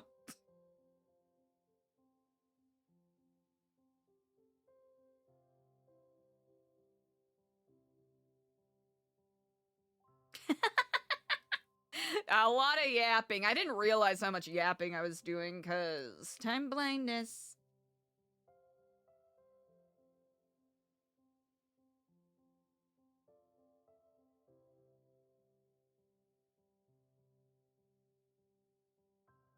Yeah, I think especially with Eliza's meltdown. All right, brief director commentary moment. Especially with Eliza's meltdown at Diego and Ashton, she realized that holding onto all of this is literally going to... and was just breaking her apart, So either she face it, however foolhardy it is, or accept that she's going to have to carry that baggage for a long time. I've been waiting for this. Woo, I'm about to make a name for myself here. I don't think you guys walk away from this. You just make sure people know what happened here today. Yorkie! Wow!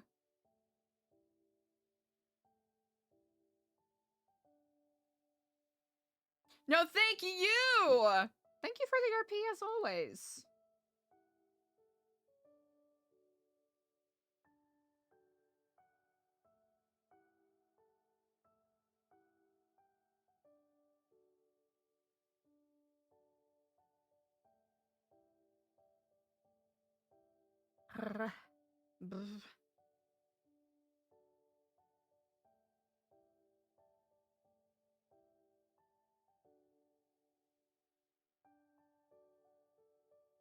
Pink, pink, pink, pink, pink, pink, pink, pink.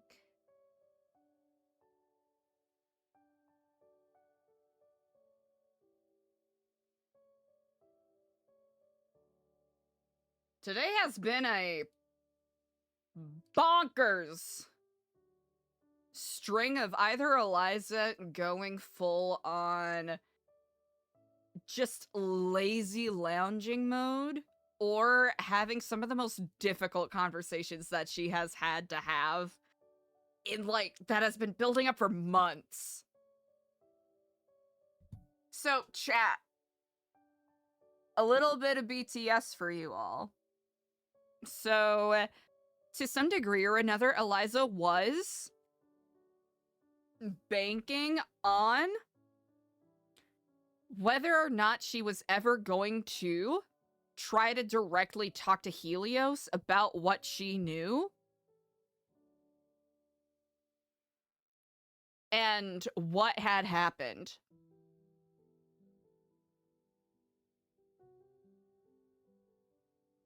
And that was a huge influence as to whether or not she would share the note and all of that with Edgar, even though Mr. W was like, don't fucking show him that. Do not share that with him. AC decoy, you know what?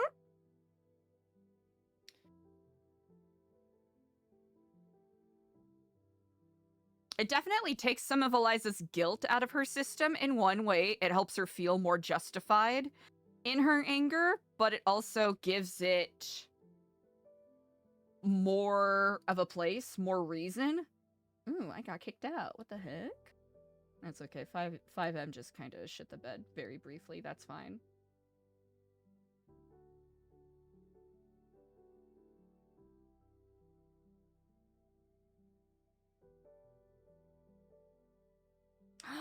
JD Red Dragon, that is an excellent question. I'll have to say, in Eliza's mind, she doesn't really...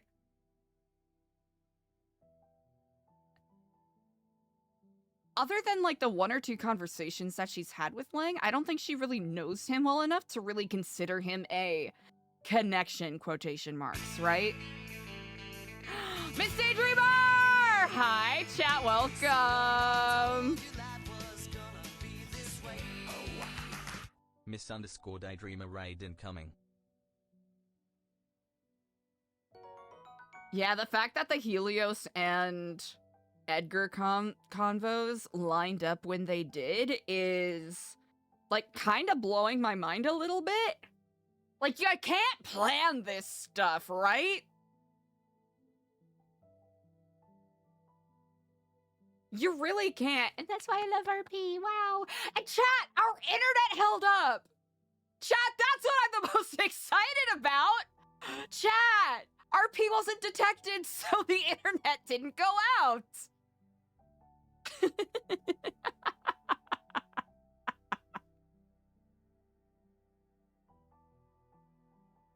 Yeah, Usahi, I'm right there with you. It was one of those things where I was like, okay, this is the logical thing for the character to do, but what is the interesting, spicy thing that could have some really fucking bad consequences thing for the character to do, right? Because Eliza needs to start making gambles and start figuring out specifically who she can trust and challenging her preconceptions, because that aligns with her belief system, right? You gotta unknow what you know so that you can look at things with an unobjective eye. And Eliza has been, and I've been trying to make sure I play her behavior this way a bit more, has been looking at things with very critical, not so generous perspectives to some degree.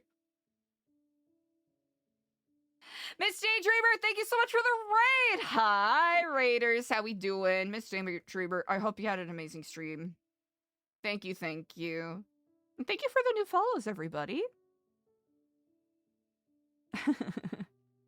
Yeah, Miss Daydreamer, you're the best, chat. If you're not following EJ Streamer already, fix it! Go follow! Now!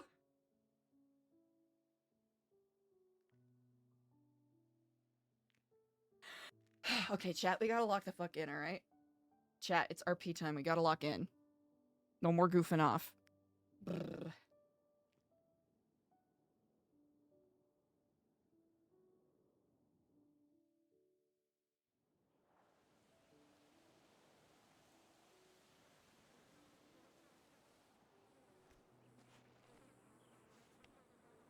Hey, Potato Jesus, what's up?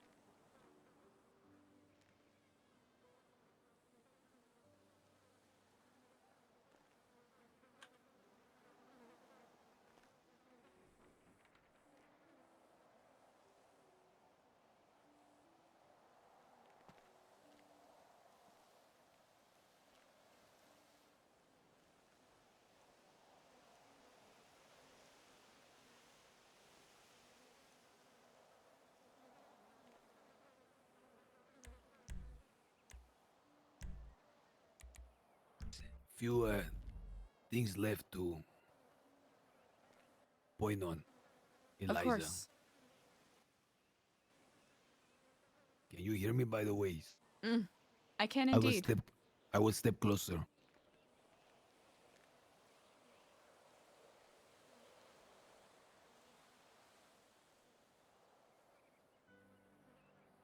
I will do my best to answer any questions you have. We were talking about the Oracle.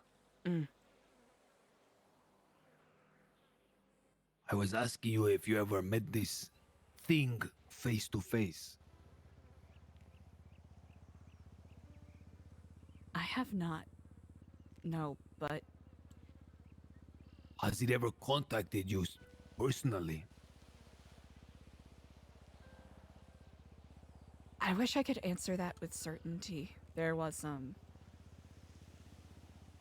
the same night that this account on Twitter sent out Kiflam, we found some vandalism. That's a little obnoxious. Graffiti on our roof that said something along the lines of, "You will be marked," and a sort of crude spray painting of a mask. You will be marked? That is what it said, yes. Have you been marked? I'll admit, I don't quite know what that means. Okay, then you have not been. At least I don't think so. Not by who I was guessing. Chica, I have been contacted by the Oracle.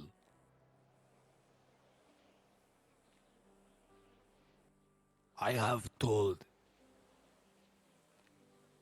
so few people that I can count them in my one hand. They contacted me a long time ago.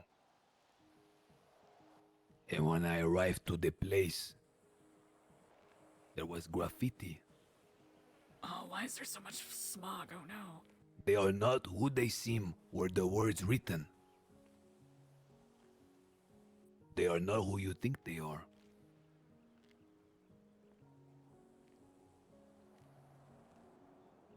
It was written under the banner of a Pilsen. New a Pilsen Collective. The Wolf Construction sign. See. You don't find it curious, Chica, that you overnight are gifted this massive thing, the most valuable building in the entire fucking island, and it is yours for nothing. For free. I doubt it is not. It doesn't come without its strings attached. But that price has not been levied yet, and that uncertainty, I will admit, caused some unrest in my mind. I want to say a thing that might offend you, but I'm gonna say, you have to understand that if you are offended, the spirit in which it is said is not one of offense. I believe when you took the banner of Kiflom, Correct me if I'm wrong. It was really nothing. It was not this big organization. I thought it's another chick that have nothing going on and they just peddling some bullshit. Now, you stuck with it. It's something about you, your magnetism, your aura, your intention. It drew people to you. And then, once you build, they start coming. Then this hidden hand steps in and gives you this thing. And that is what I thought you meant whenever you said this organization was not what you thought it was. Because when you started, you were pure-hearted and your intentions were good. But that good intention has been usurped. And I wonder what is more important for you, the intent or this name of this organization? Because I will tell you what I told Diego. There is something so big going on that you have yet to understand, but you will, I promise you, you're going to find yourself in the center of it. You already are in the center of it.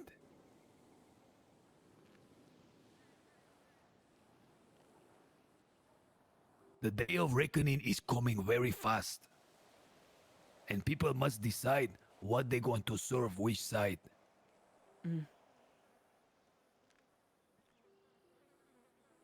Because the balance right now is tilted so on the side of something very bad. Take my word for it, I know better than anyone. And perhaps one is desperately trying to find an alternative. And he can't do it alone. So much so that he is gambling on a complete stranger based off of an intuition.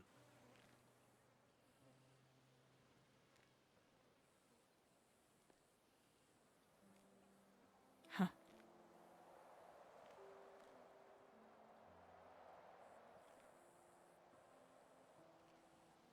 I spoke with someone earlier that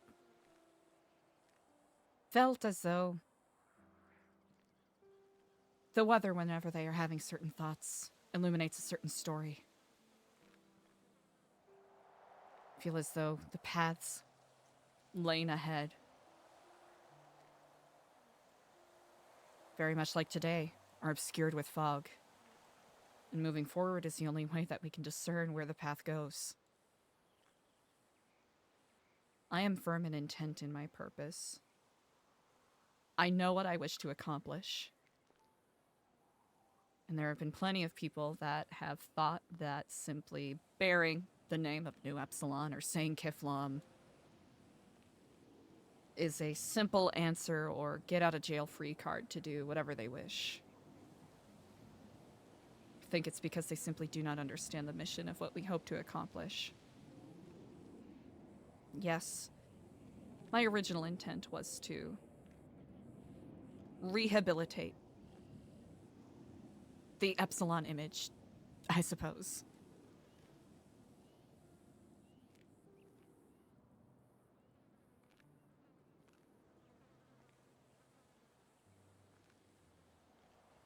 But if it comes to a point where bearing that name means loss, pain, or even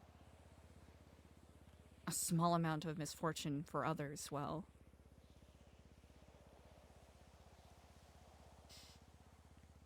I suppose that is a sign in itself, yes? Say that again. Say that again. If I am understanding you correctly. If me, you know the sunk cost fallacy? See, I was dealing with it today. Mm-hmm. I swear to God. I can barely imagine from what you have told me. That's probably something you've had to face more times than most people would have to. I was dealing with someone today. They had built something, some property, and they want to hold on to it like it's their child or something. You have to be willing to let go of something if a better path appears, and you have to be ready to do it instantly. But go on, please. It's very funny that you talk about the sunken cost fallacy. You know, ever since I moved here, people have told me, oh, well, why don't you just start your own thing, you know? Why the Epsilon program? Why do New Epsilon? I really do believe that people are worthy of redemption. And perhaps this is my silly way of... my thesis, one could say, of trying to exemplify that it can be redeemed. We, as people, have the capacity to change. We have free will. Of course, we also have the free will to digress and ignore change, but if we are staying stagnant and do not allow ourselves those moments to evolve or learn new things or change our perspectives, then we might as well already be dead. And I know that's a bit of a dour thing to say. I've thought of, well, what if this whole... my entire project is pulled out of my hands and to some degree or another it ends up going towards a more violent, unintended angle. Well, that's not what I'm here for, and that is not the paradigm shift I am aiming for. I think it would be foolish of me to cling so desperately to something that is going in a direction I am not. As painful as it may be, painful is probably the wrong word to say. But as much work as I have put in to get this... it's a non-profit, to get this non-profit to where it is, if that ends up being hijacked for some reasons beyond my understanding, well...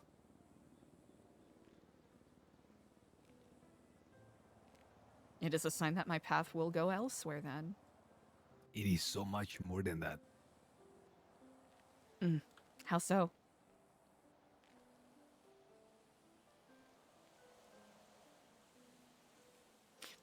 You know, I've been rubbing shoulders with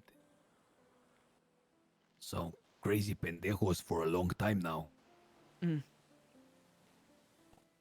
a lot of people that was around me several months ago, half of them are now dead. I have done jobs for this one and that one that I cannot speak, committed bad things, and I'm facing the death penalty. We talk like burden in the past, but there are certain secrets, certain responsibility that I have given that burden me down more than you can imagine.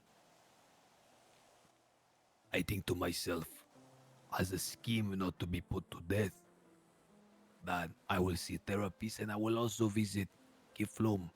Maybe they can stand witness. Just a bare scheme.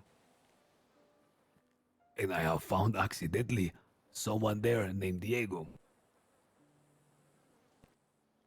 And I don't know what I see in him, but I saw the spark of a possibility.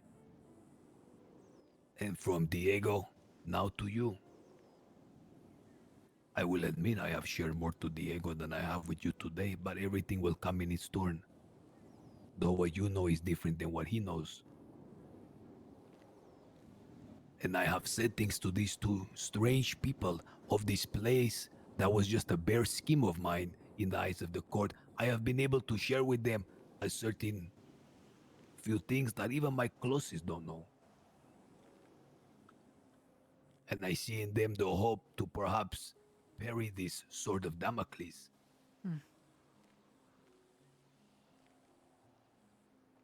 Hope.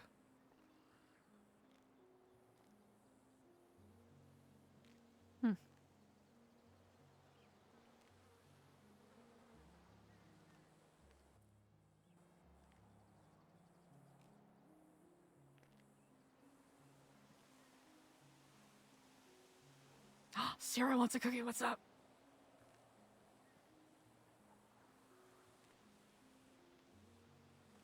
You have spoken very freely with me today, and I'll admit this was,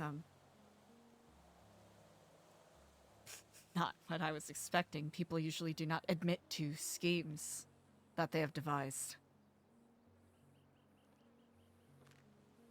Trust begets trust, and you told me many things which you had no reason to. You mentioned an organization which if I was working for, it would be my responsibility to put you down. That in and of itself took a lot of trust.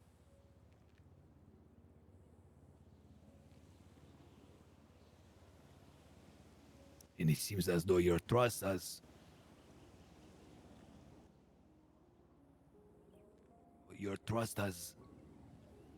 caused the reciprocal feeling in me.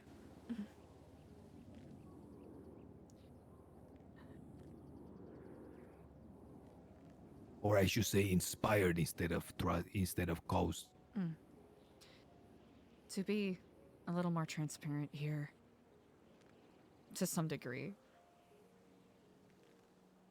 what inspired me was not this, I suppose, newly minted acquaintanceship, as this is the first time we've spoken in person.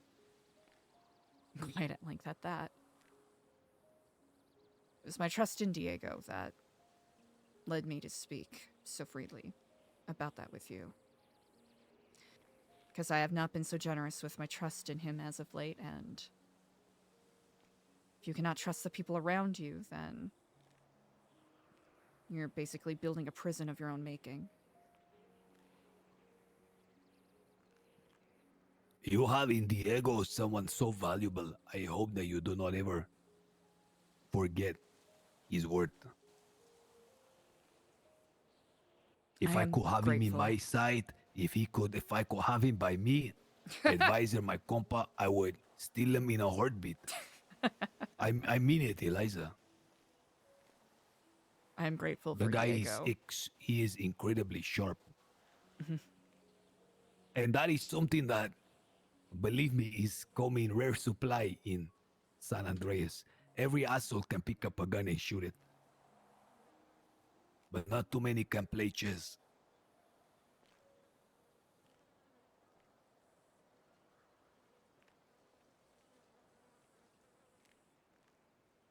I'm really grateful for Diego, even though I may not have been as kind to him or generous with trust as I ought to have been.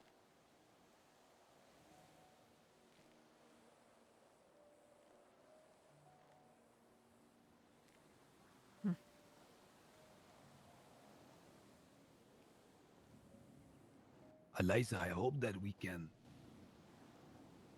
speak more on the regular going forward. Or there are certain things I want to ask you to keep a very keen eye on. I will admit it does seem to some degree we are walking parallel paths of sorts.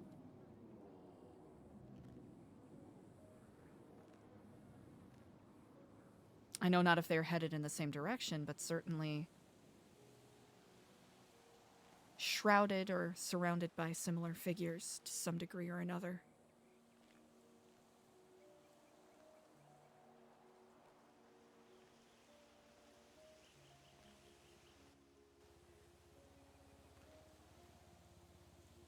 If you wish to be a force against that sword, then please, I beg you and I entreat you. Anything you see, do not assume anything is an accident. The least sign, the least omen, even a rabbit going in front of you is happening for a purpose. What you hear on the radio broadcast, what you hear in the transmissions, everything. But pay extremely keen attention for any sign of the oracle. When I first started off in the street, it was brute strength. Who is going to go puff their chest, bang each other over the head. Then you get into the guns, you begin to press your influence and goals through that means, and then come the money. And after all of the layers, little by little, as I climbed in this Los Santos San Andreas, I have come to learn that at the final, highest steps, the ultimate power is information. Information and trust. The two most valuable things. And if there is any means in countering the power of the people that hold that sword of Damocles, it is the knowledge and it is the fucking information that the Oracle possessed. I know it because he contacted me specifically once and drew me to a spot and showed me that he was in possession of information that it was impossible for him to have. And I believe it is the same force that has drawn me to you.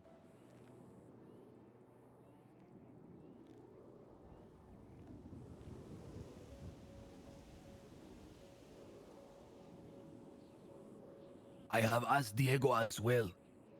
I have told him the same thing, to please keep the eyes open for any sign of this thing.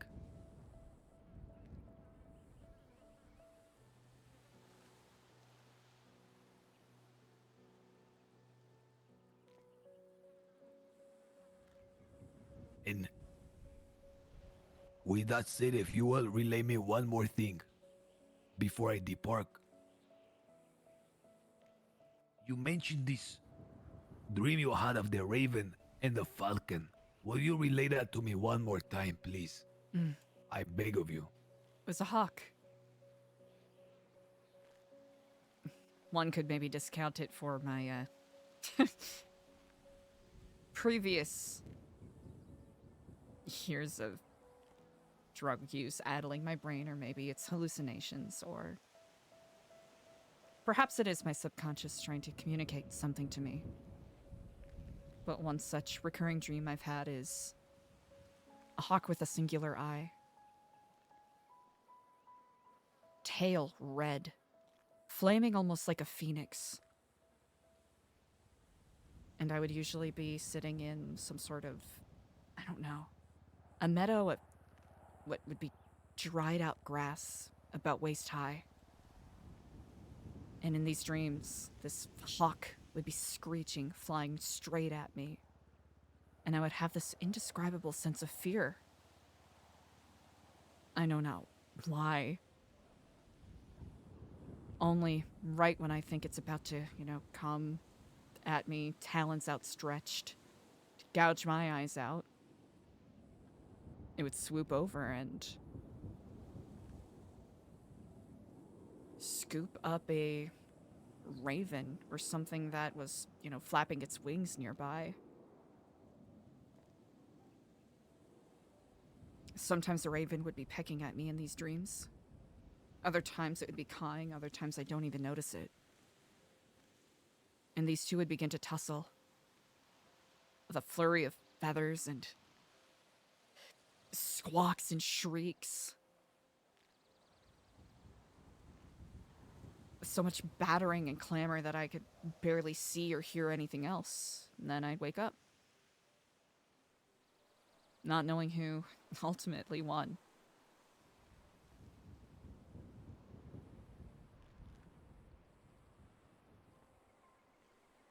I'm going to tell you something very absurd that I have not breathed a syllable to anyone in the entirety of San Andreas or anywhere else in the world. When I was trapped in that place, alone, a certain bird appeared, and it left for me an eye.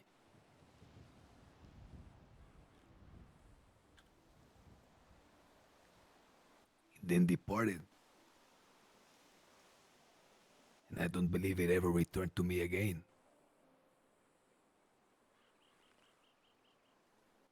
I took this eye and I casted it into the fire.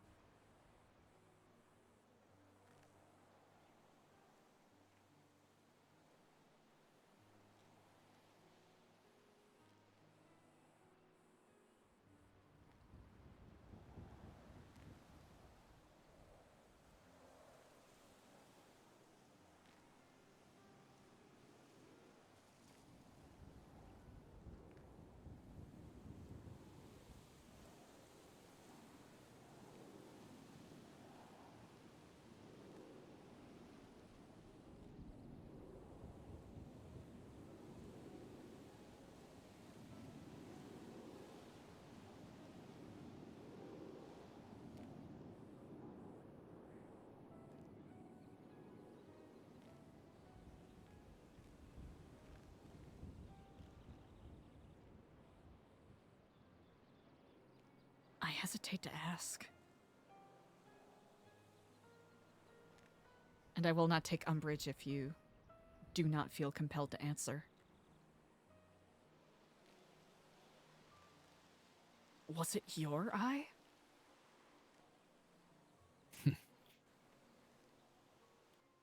No. I lost mine a long time ago. Long time ago. In a nasty mess.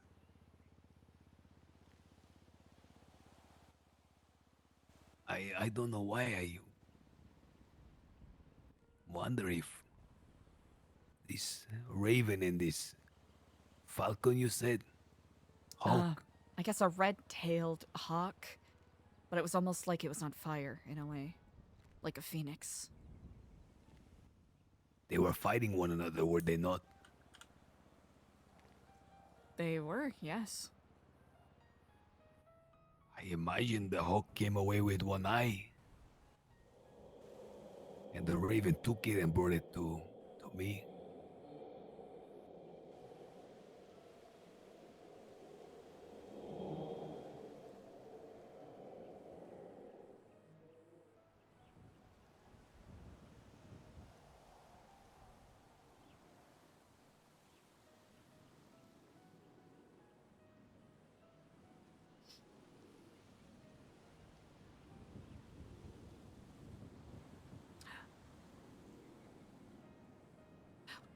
What do you think of coincidences?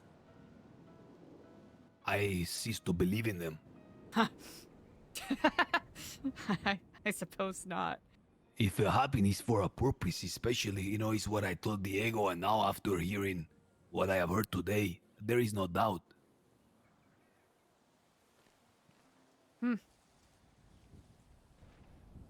Doubt is a thought killer. Why you ask me?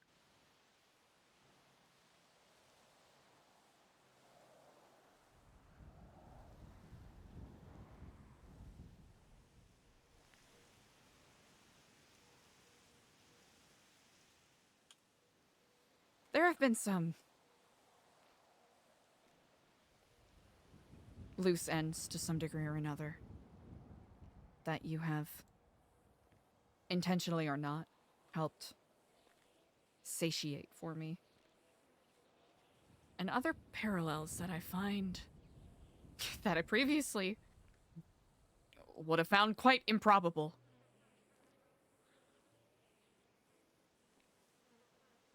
And I suppose nothing is improbable.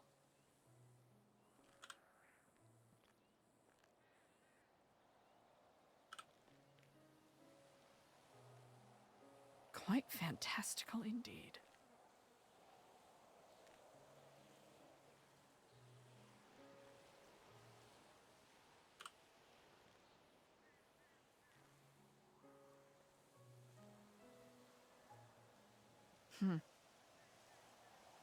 Chica, I am burning with anticipation of what is on your mind.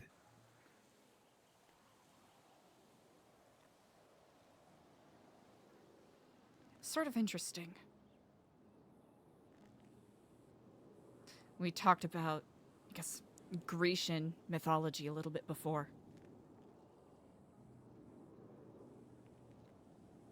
How often sight and blindness is brought up, especially in connection to the pursuit of forbidden knowledge.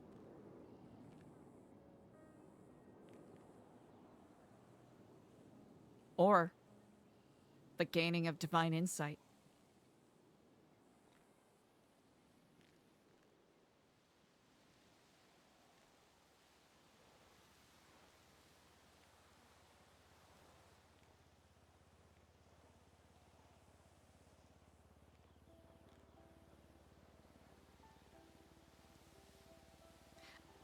I literally do not see the world with the eyes that I was born with.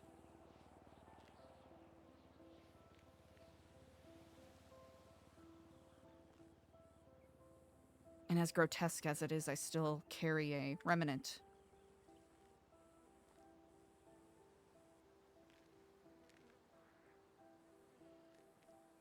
With me.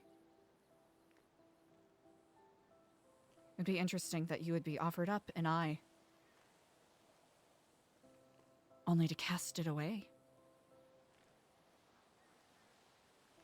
Do you believe this was perhaps a symbol of sorts? Wait. Say that again. Mm. You say the eyes that is you are bearing now are not even your own. No. I should have been less cryptic before. It turns out that there was...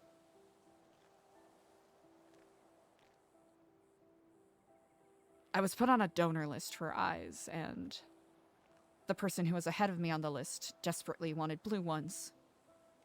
So that moved me up the list and made me the grateful recipient of Halen's eyes. That is impossible. What happened to it? Well, his eyes are mine.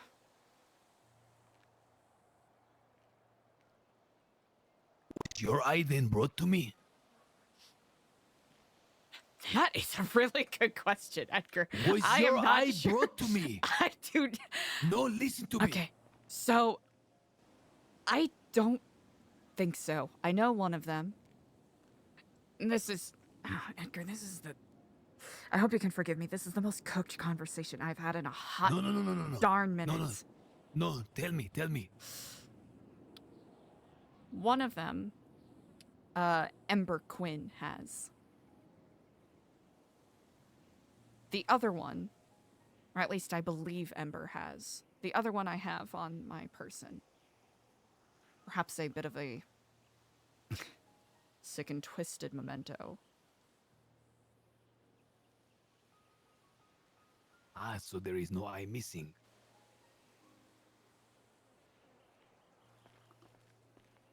That was your eye that was brought to me.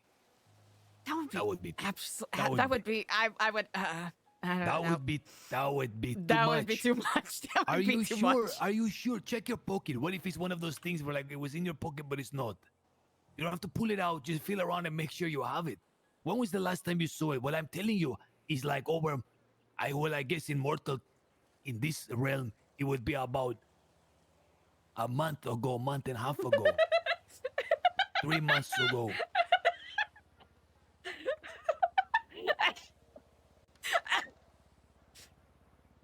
I'm pretty sure this is my eye.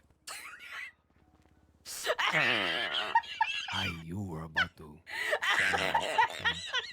Universe. What of the other eye? Are you sure the other eye is the right one? You sure Ember has it? I am almost 90% positive. Okay. 99%. 90. I'm not good at math, Edgar, I'll have to admit. You know, this talk, it just made me remember that moment. I had never shared that with anybody. No one knows that. It was brought to me. It was put at my feet. It was my only visitor. Everyone had abandoned me. I was completely forgotten in there. Or I thought I was. But this thing would come and visit me. And as it would come, every time I would see it, it would get sicker and sicker. And the last time it came, it dropped this eye in front of me. I didn't know what to do. I took it. I was so angry, I cast it into the fire.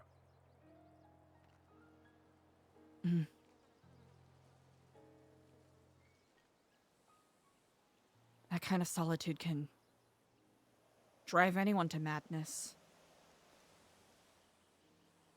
Even the most stolid and practiced of monks.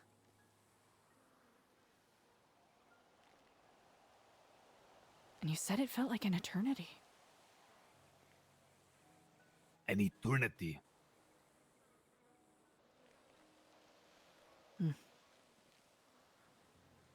These are things beyond my comprehension, I will admit. I pray they remain that way for your sake. I wish I could offer condolences, but I'm afraid they would come from an unpracticed and uneducated mind.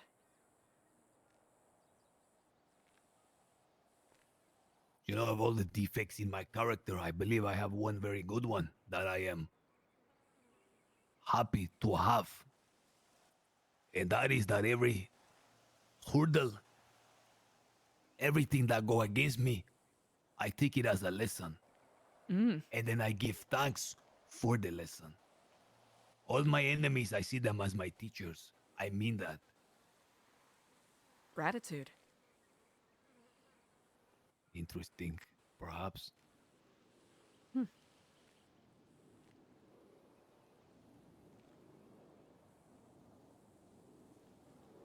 I have to admit, I'm quite surprised.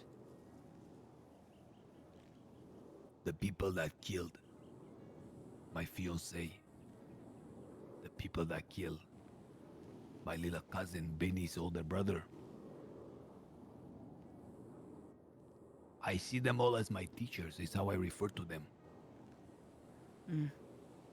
Otherwise, I would have gone mad by now. Oh, certainly. That demon at the lighthouse, the man who bears the swords. You see, I am getting a very good education. Most certainly. Doctorate and beyond, one could even say.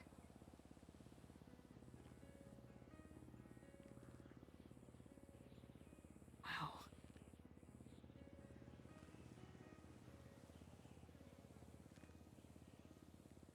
You have granted me much perspective on this day.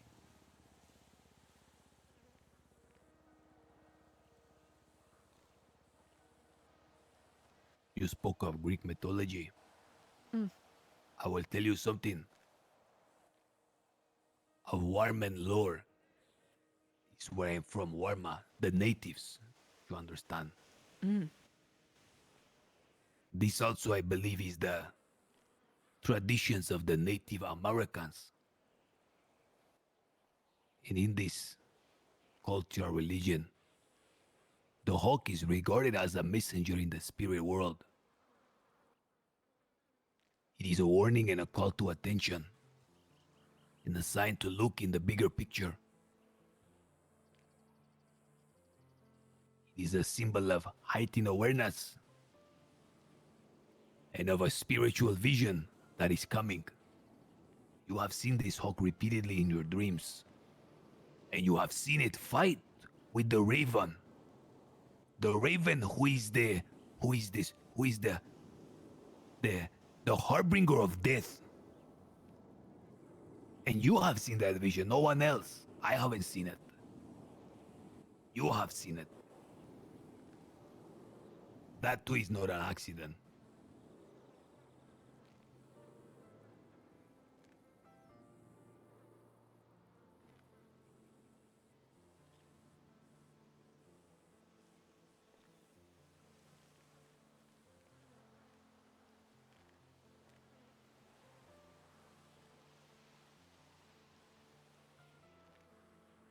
No, it's not.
Discretion is incredibly important to me. And I do not take lightly the words that you have shared with me today.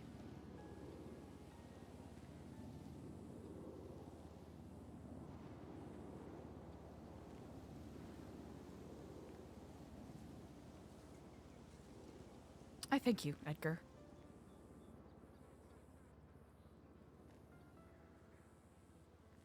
Likewise. Time is exceedingly valuable and always in short commodity, and you have granted me much of yours on this day.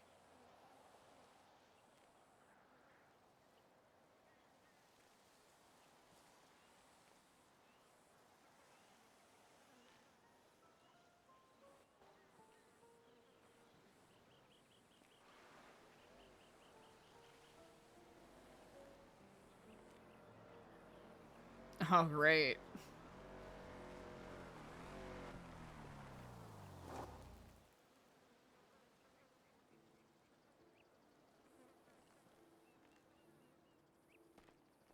Is this yours by chance? What in the world?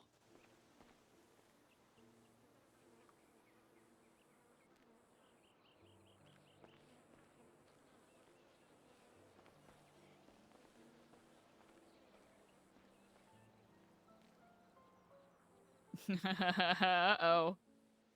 Go take a look at this.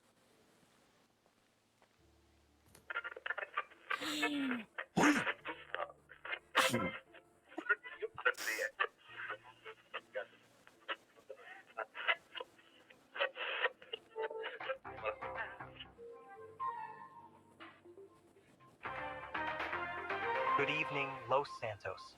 Welcome to tonight's business segment. We have an interesting story about a rapidly growing organization that has been making waves in Rockford Hills. New Epsilon, a nonprofit focused on community service and self-enlightenment, has been under the spotlight recently.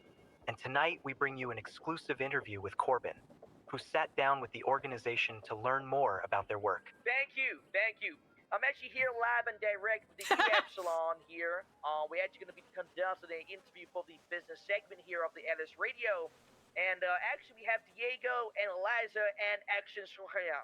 All right, so, Eliza, how's it been operating New Epsilon?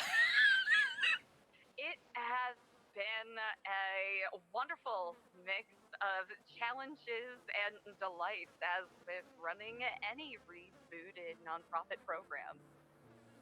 Absolutely. And I don't know if you heard our previous radio broadcast. We've actually seen you reach out, and you have a really big reach within the city. A lot of people start to engage with the Epsilon, and the work Kiflome is running the goddamn city. How do you feel about that, Kiflome?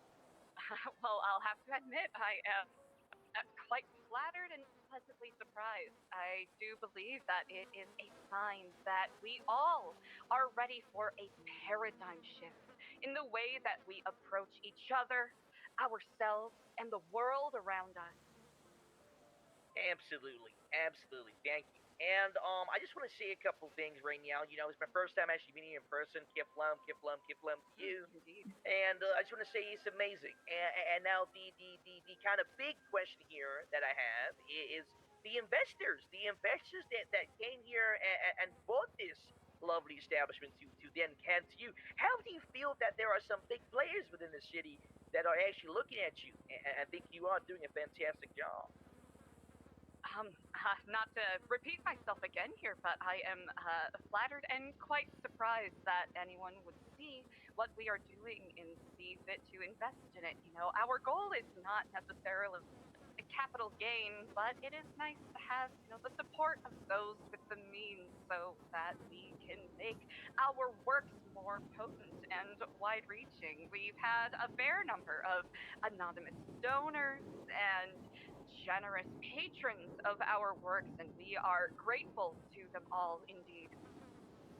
Amazing, absolutely amazing. And last question before we wrap up this segment here. Do you have any idea? Has these private investors contacted you after that? Because we, the news, would love to know who these investors actually are. Because maybe they can invest in us. Any idea who they are? Well, this is actually a phenomenal question. Discretion, especially in the realm of nonprofits, is something that is prized very much, and I wouldn't want to be gauche to demand the identity of someone who wished to remain anonymous. Kindness is not reciprocal indeed, and if someone is giving, why, who are we to disrespect their generosity by begging their identity? While the identity of the investors remains undisclosed, it's clear that their support has provided a significant boost to New Epsilon's operations. As the organization continues to grow, many are wondering what's next for the profit and whether these private investors will further propel their work in Los Santos. Now, New Epsilon's leaders remain committed to their mission of enlightening and service. Grow a network of supporters. The future looks bright for this rising organization. We'll be sure to continue following New Epsilon's progress and any future developments. Stay tuned as we bring you more updates. This has been your business update here on Los Santos News.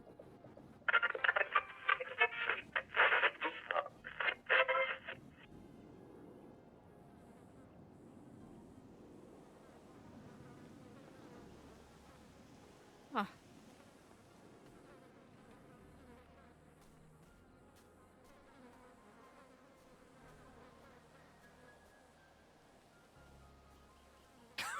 Rock on pedal.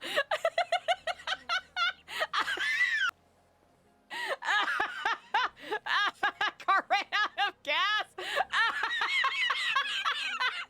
Yeah, there was a message like this that I was witness to once and it blew up afterwards. Think it would be wise to step away from it. Quite astute, indeed. I suppose. Is that actually what I sound like? I see. Oh. I think it's clear that when you want to be found, there's really not much you can do when certain people are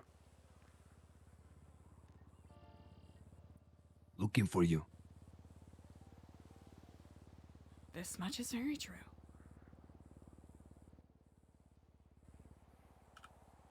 What do you make of this, Eliza?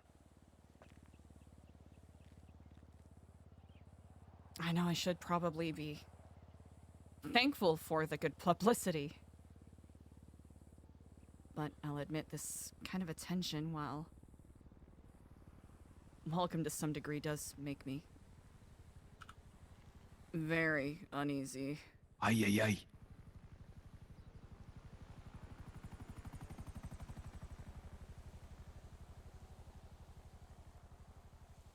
That is not a good omen. Very uneasy. That is not a good omen. Chica, this thing is not blowing up. I have a strong instinct to look inside of it. If I get blown to smithereens, collect all my fucking limbs, put them in a bag, and go straight to the ER, okay? You have my word.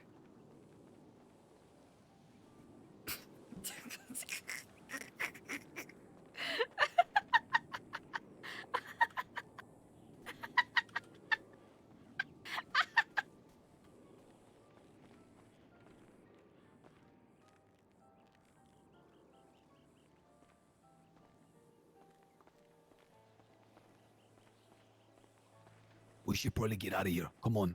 Come on.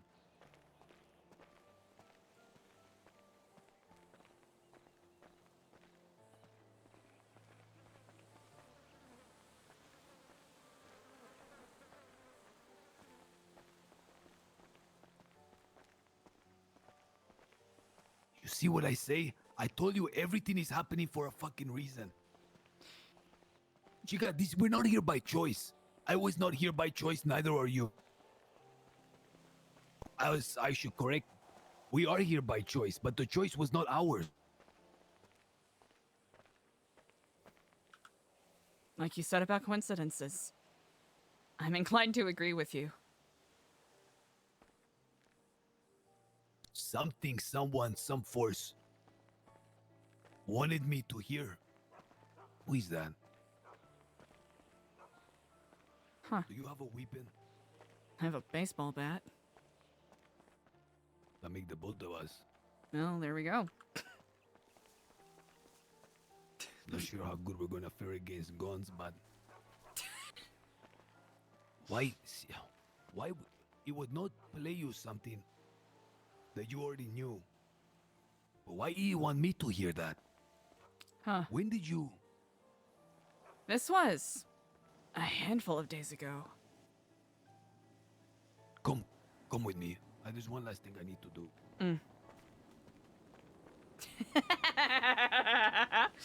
Eliza's like, well, I'm in it now. If we get cougared, that would be so funny.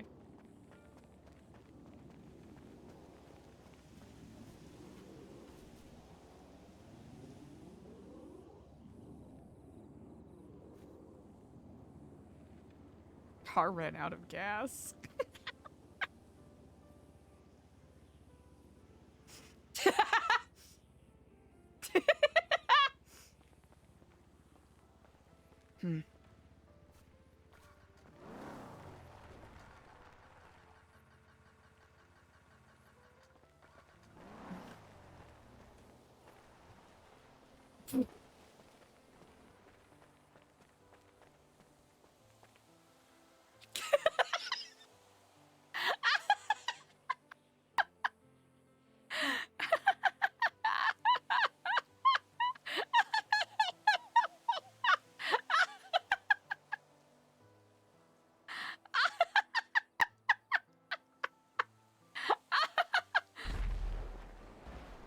Ay, Well, come on. yep.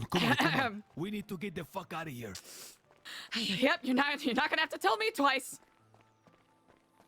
What was that about, that recording? When were you interviewed on that? Why was that uneasy look on your face? Why were you... I'll admit, you ever have that feeling where it's a little awkward to listen to your own voice on a recording? Are you sure that's all it was? I'll admit I was, a little nervous to do the interview in the first place because I was waiting to get something taken out of context and used to, make me sound like I'm saying something bad. The question is, who sent that? Huh. I have, Oracle. I guess. Depending on who the investors are. Chica, when we get to the road, we're gonna have to split up, okay? Easy enough. Will this be where we part paths today? It will, but not before. Hold on. You said the part of the investors. What do you mean? Hey!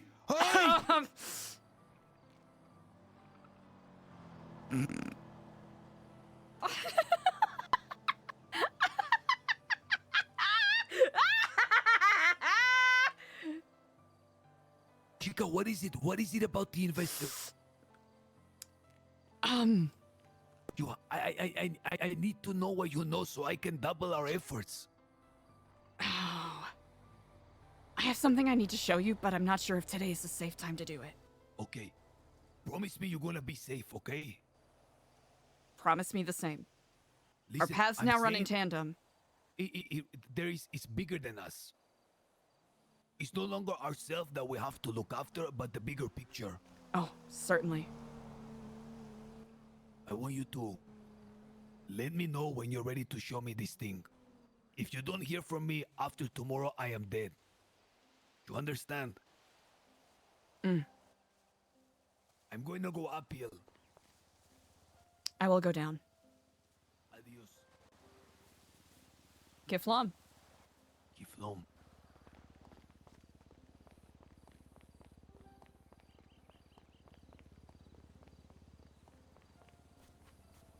All right, chat. Eliza has to get somewhere safe before we can end today. Damn. Damn, this got spicy. Hoo-wee, this got spicy. Okay.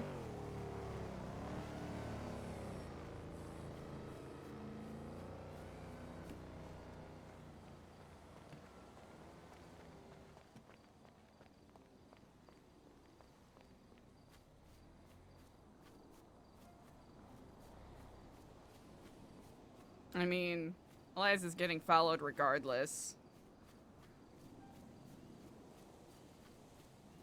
Oh, he said he was going uphill.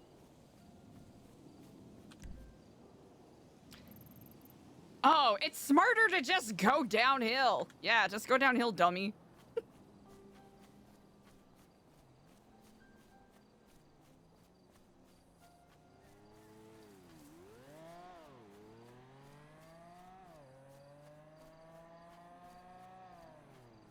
Do I need to put, like, more intense music on?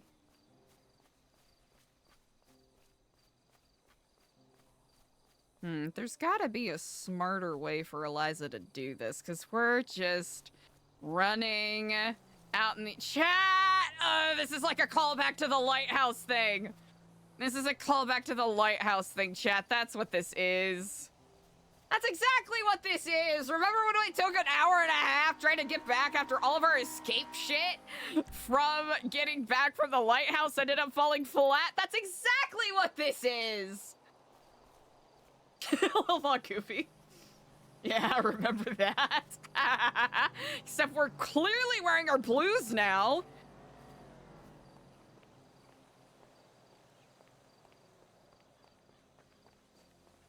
Dude, Eliza's wearing bright blue. There's no way. You know what? Rockford rules. Rockford rules. We're just jogging, all right? We're just jogging. Oh, yeah. No, we literally ran, biked, swam, flew. Oh, chat. Oh, there's so much to unpack.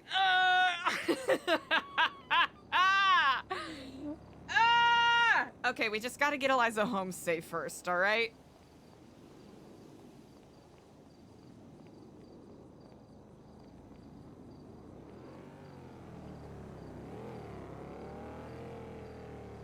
Man, oh man. Man, oh man. Hooey! Oh, chat.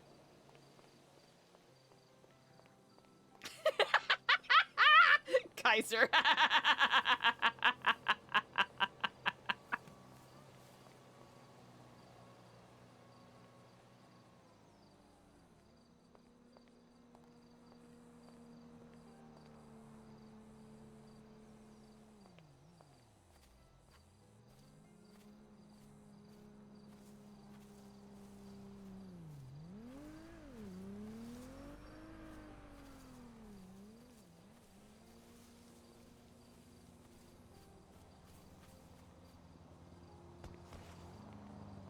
All right, Rockford rules time.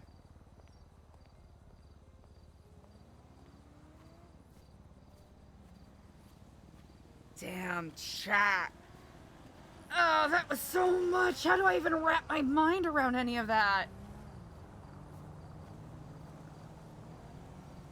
Here, we simply need to get to a trail. Wait, this is where Eliza and W had that convo.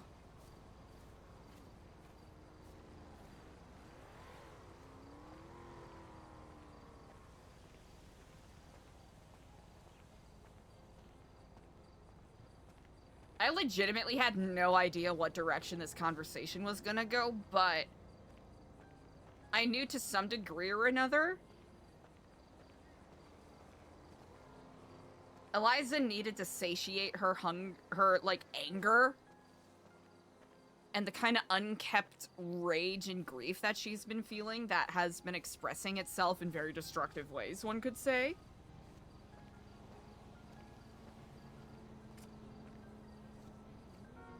And trying to really link into that thing that can be a challenge for her sometimes, even though she preaches about it a lot and harps on it a lot, is approaching others as human beings. Yeah, chat, that was like a conversation like 5-6 months in the making. That's wild. Now, in Eliza's mind, she has to take that gamble to trust him. Oh. Lol.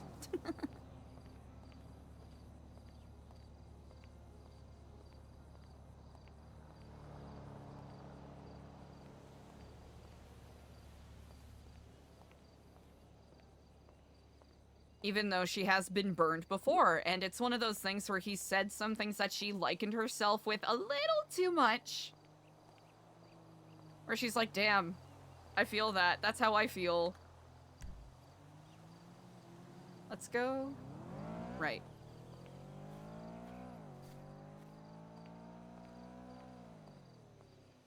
Who the fuck said chilaquiles? I want chilaquiles. I want chilaquiles real bad. Chat, our internet stayed up! How exciting is that? Kiflam.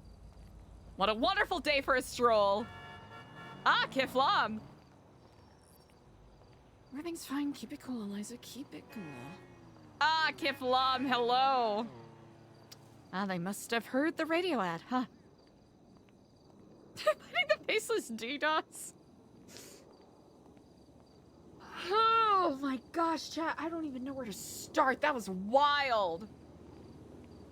Yeah, this is Eliza taking a big gamble. And really trying to make sure that she's taking into consideration what Diego said. It's a Cross Island Draws! Hi. Honestly, we love a fun location for a chat. I should probably hydrate, huh? I feel so bad. I did not realize that he was stuck running around for like an hour. Yeah, Eliza owes Diego a big one.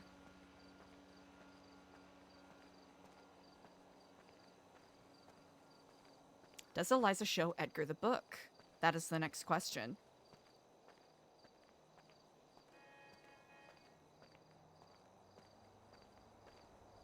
Because even though this is just one conversation, a lot of ground was tread. In food. It is. It is expensive.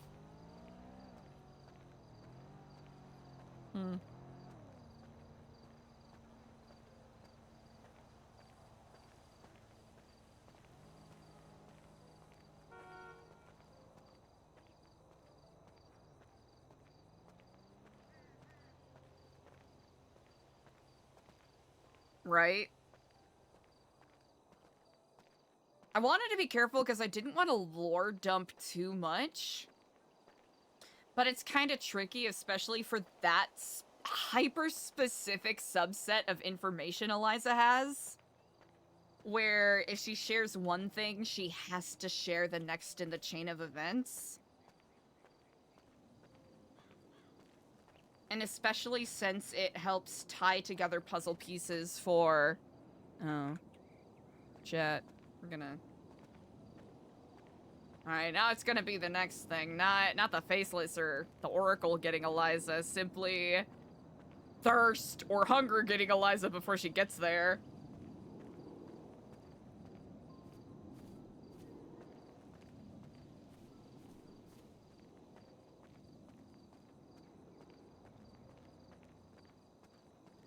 Yeah, Eliza's enough of a fanatic, for lack of a better phrase, where if she believes that her path with Kraft or her path with Kiflam or whatever her visions tell her leads her to a specific spot, that is where she is going to follow, right? Which is what led her giving up one of her eyes to Ember Quinn, right? That kind of extremism in a way. Where it may be extremely ill-advised. Hi, Kaiser, that is very true.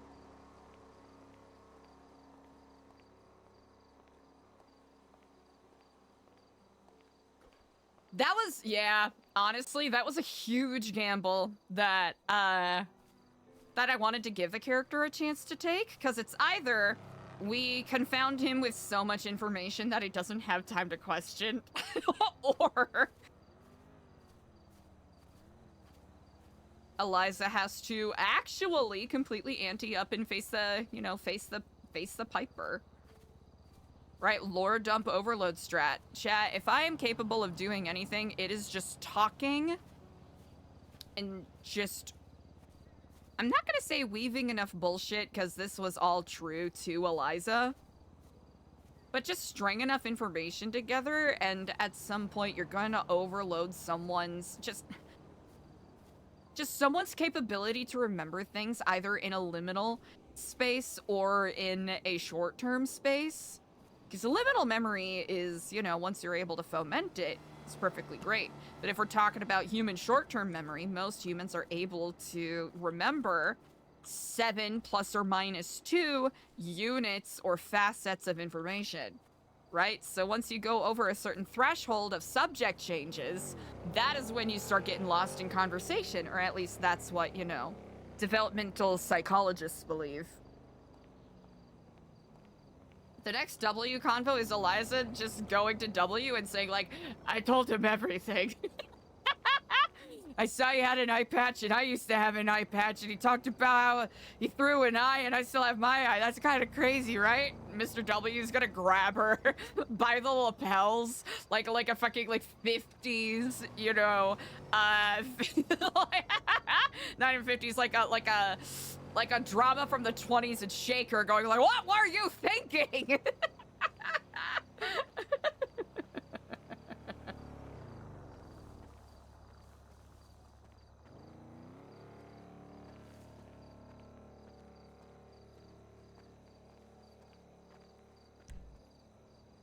You know what? Yeah. Yeah. Trashman! Oh, hold on a second, chat. Hold on. I'll have to redeem that. And then I pick up the trash can. Oh, there we go. Hell yeah. Hell yeah. I'll have to redo that. Hold on. Eliza has to keep being chill because she's being observed. So we just gotta get Eliza home.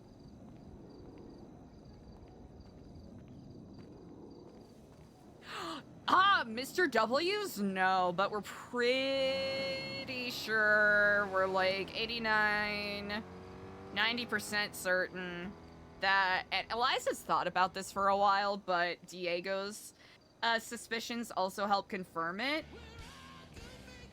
Ow! 15 months? That is absurd. That is an absurd number of months. 15 months? That's a year and a quarter. Trashman, thank you so much for the 15 months. I really appreciate it. Once we get Eliza settled in, we'll re-redeem. We'll re-redeem that, that scammed alert for you. An auto run? Oh my gosh. So I know everyone's been playing the Oblivion remaster, but I've been inspired and I've just been in my off time, like especially when my internet just hasn't been working. I've been replaying Skyrim and y'all just hitting that C and sitting back and being like, hey, listen, I don't know if my guys go in the direction I need them to. We'll just see. Right, we're just gonna auto run all the way from Riverhold to Whiterun.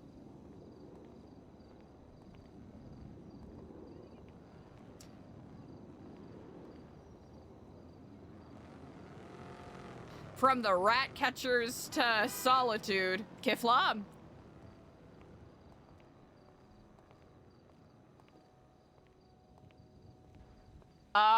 Yeah, Bronk. That's okay, chat. Y'all spending any time here, I really do appreciate it. I hope you're enjoying the stream as much as I have been. I know I've been a little bit unnecessarily anxious by virtue of the fact that my internet's been non-cooperative and in and out ad nauseum for a hot second here.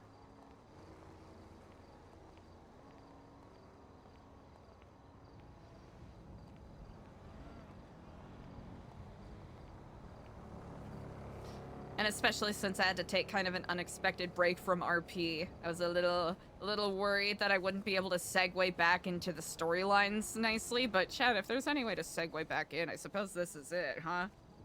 Hey, internet did pull through for the big ones today. The only times it got shady / messy was during, Omar's convo. Oh my gosh. Omar's convo was bonkers.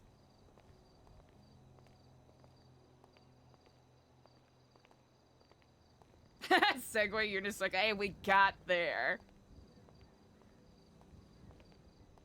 Chat, there were a lot of really good convos today. Helios. Into Omar. Into Flyrone. That brief conversation with DC as well. And then with Edgar. 11 hours! Chat, I can't live like this. Chat, we simply cannot. Let's see, we just gotta go to Milton Road.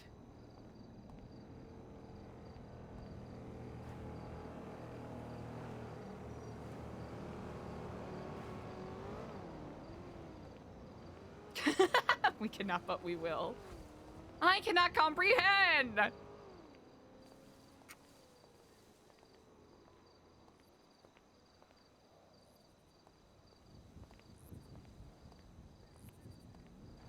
Yeah, some way, somehow. I think it's because Eliza didn't take her SIM out of her phone, but... It's already dark out, yeah. / me looks at map. Yeah, just keep going forward. Ooh.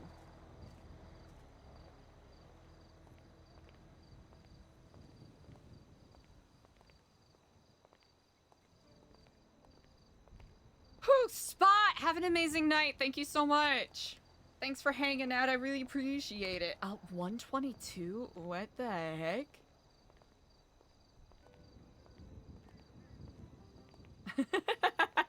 Here's the thing. If we would have gone north, Eliza probably would have headed for the bike that she has at Harmony Garage.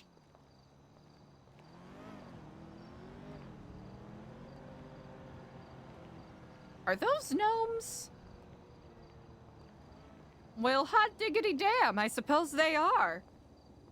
Give you your privacy.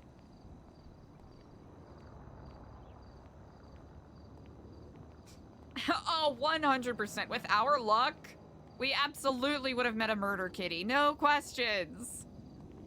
No questions about it.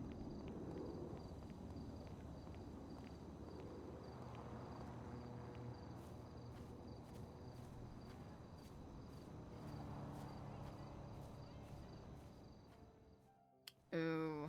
Oh, man, Chad. All right, Chad, take your bets. Angry local? Ooh. Trying to think. When are the times that Eliza's been rocked by a local? I think overall Eliza's had a pretty solid, pretty solid track record against locals. I'm pretty sure she's been taken out by them a couple times in Cyprus.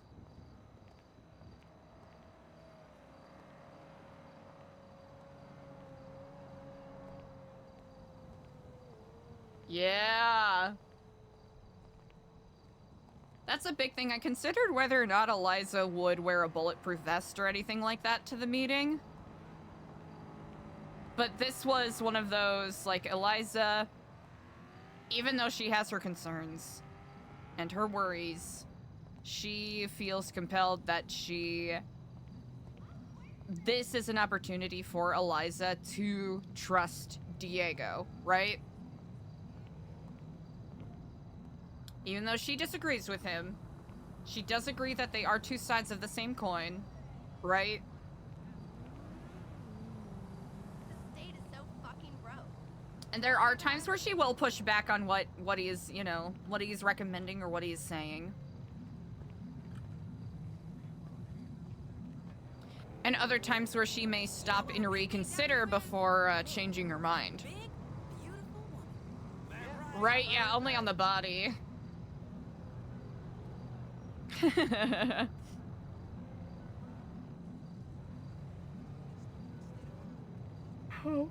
Wow, chat. A lot to consider.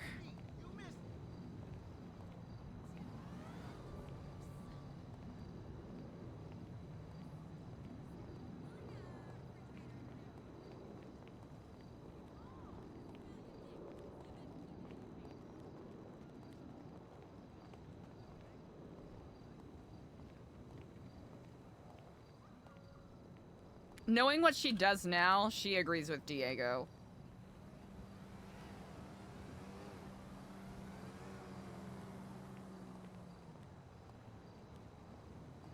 Huh. Does Eliza still hold some resentment and grief? Yes.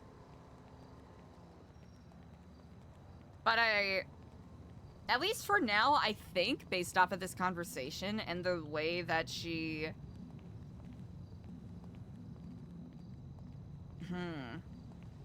How trusting is she right now?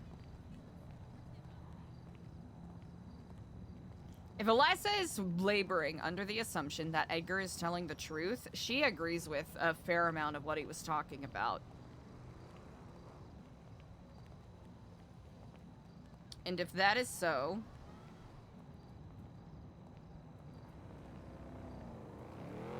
then that only serves as further proof of what Diego was talking about. No doubt in my mind that Eliza may or may not be getting followed right now.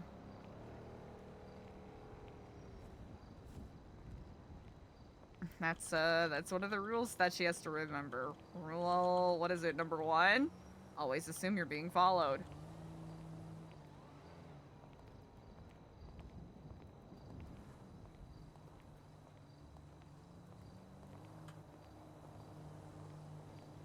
Always look up. It's a good one. Chat, I'm not even joking. I've been scanning the rooftops.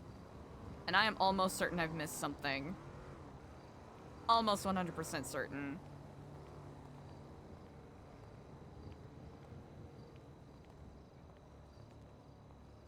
I mean, Eliza does have her camera on her right now, but I don't know if it's the right time to really put anything up.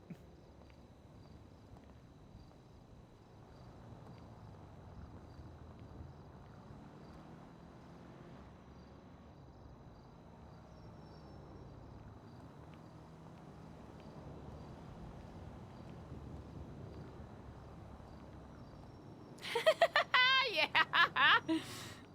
That's the rule that Eliza hasn't really thought about. No, we didn't factor in cars! Foolish Eliza.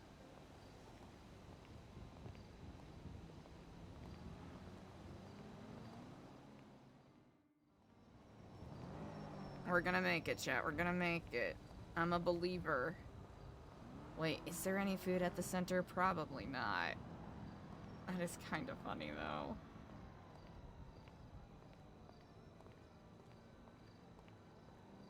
A plane clapping you? Hey, it wasn't a white car! You know what, Savannah? That is true. But it also breaks my entire theory. Camilla Fraser, it sure is a quiet night. Camilla? Okay. Sure, Camilla, yeah, it's a quiet night. Sure.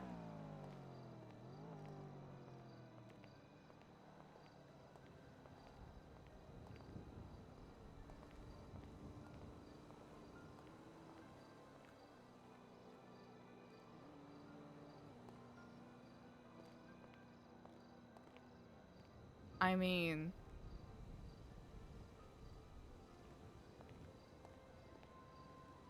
mean... It happened once. Surely it didn't happen again, yes? Hi, Mom. It's me. Are you okay? What's with this John Oliver-ass voice actor here? Yes, Mom. I put it on twice.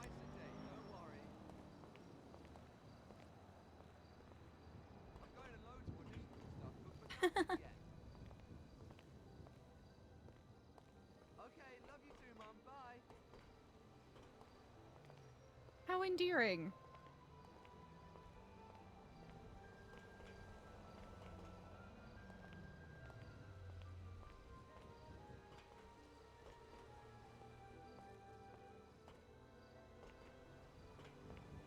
I know, man. That was insane. What was her name again? You're way too high strung for this town. Yeah. So, how about see you later?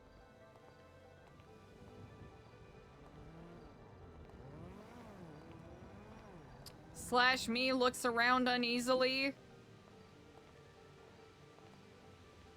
It's quite night for boring people.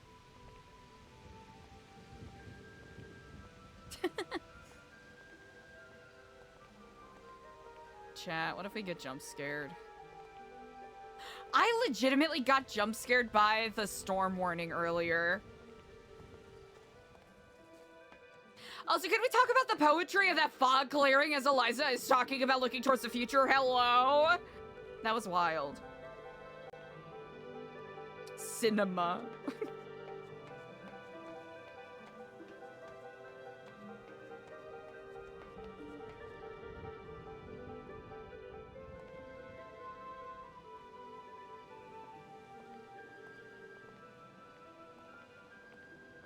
Deeper than a puddle. Kaiser, that is really kind. There have been a lot of incredible RPers in this orc.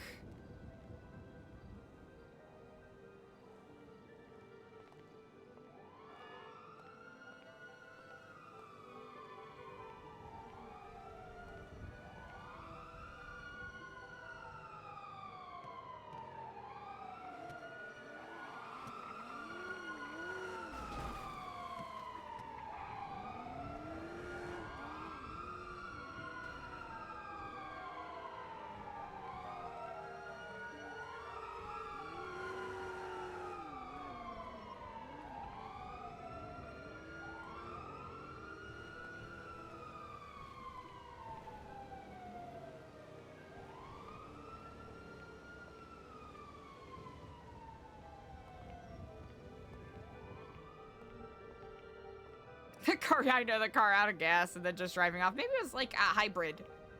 Maybe the battery kicked in, or maybe like a little bit of residual gas. The amount of happenstance with what has been happening to Eliza for the past 6 months has been mind-melting, truly. I do love a bit of serendipity. I legitimately felt so unhinged sharing that, but if I was able to recite everything as I recalled it, all of that happened. Ooh, come on, Eliza. Hang in there, buckaroo.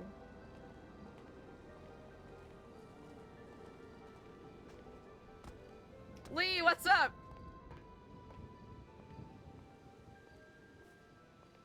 Oh, man, chat. How do I even wrap my mind around any of this? There's a lot for Eliza to consider, and she and Diego and Ashton have to have a big convo. Basically reiterating and Eliza basically conceding and agreeing with Diego.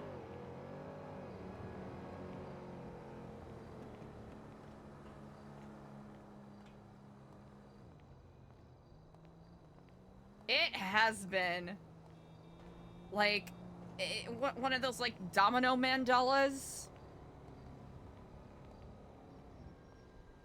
where it's one domino falling and like 87 different matrices get set off.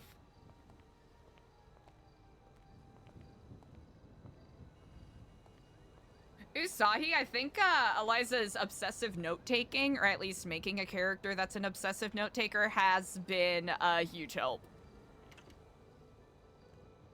Has been a huge help indeed.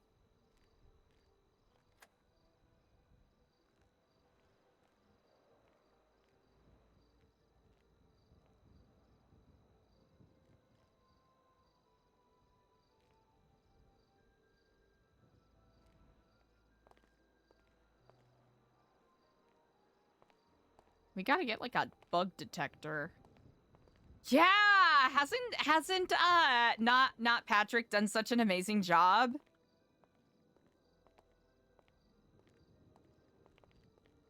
The door rush delivery is still on the table.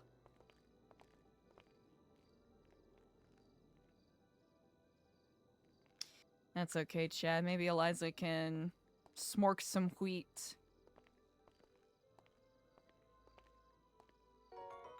Kaiser, thank you for the follow. I appreciate that. Thank you. Chad, thank you so much for sharing all the good vibes. I am deeply and immensely appreciative. Let's see, we already rotated that portrait. Man, I love how a lot of this turned out.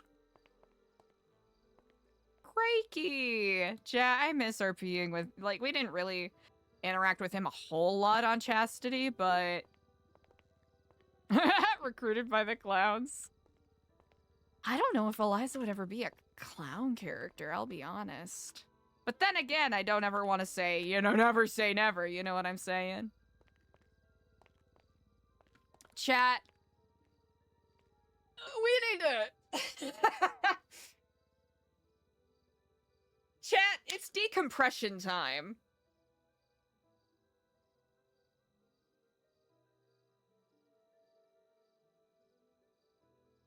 Chat, it's decompression time. How do we even factor everything that just happened?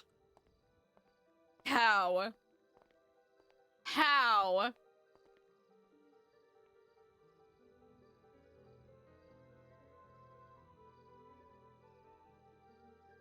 Let's see.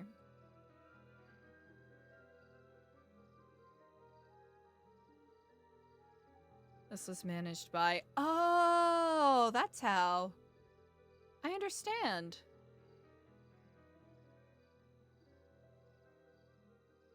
And this was a... I see. Okay. Okay, so we simply have to move it to the end over here. Alright, chat, we're gonna be doing some... Oh, okay. I see. Suddenly, I see. Let's see.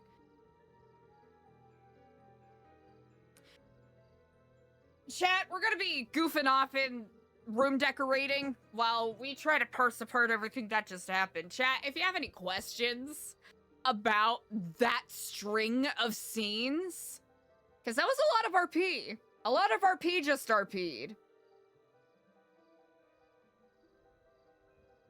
Firewolf, that... Ooh, that is a good... one-lifer. The weed-smoking doctor? Yeah. Oh, well. Hey, listen. Can't believe the faceless... you know what? Faceless got her.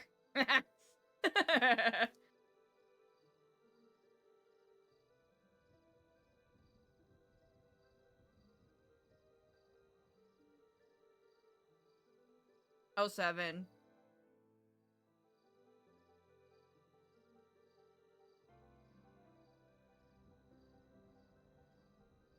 Okay, the biggest revelation. Chat.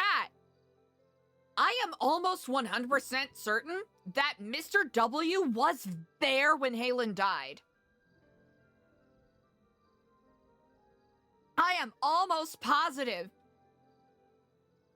Because why else would he ask Eliza about the black goo? That is crazy! That actually blew my mind. Chat. There's so much to talk about. There's so much to talk about. That is wild. That is actually wild. Oh, Firewolf Neo, I did not notice your thing. I did not notice your message until right now. Oh, Eliza does not have the plague. Yeah, so much RP, wow. The roleplay was role-playing. Haha. What the fuck was that? 115? Oh, well that means nothing to me.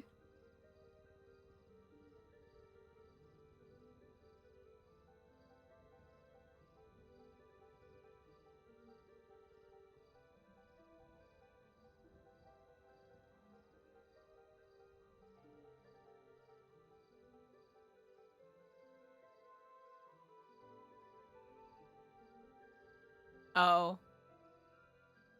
Well.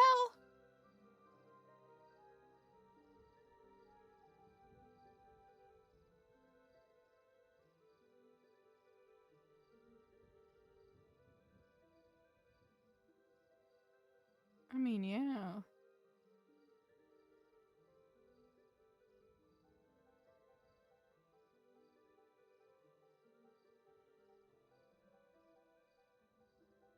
Just do this with the other ones.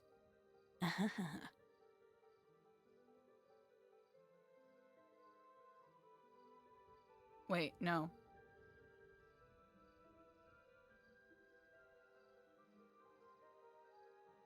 Nope.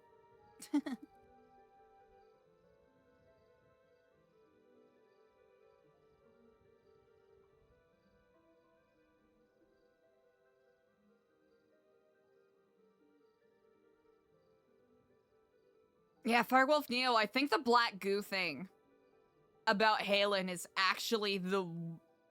Oh man, there's a lot of wildest things that we could probably select here, but the thing that legitimately made me go, what? The most was that, definitively. Definitively that. Cannot be beaten.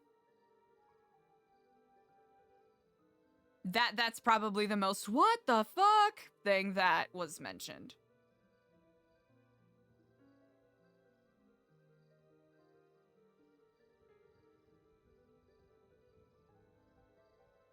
We'll have to do some scooching back, and that's okay. We'll worry about that later.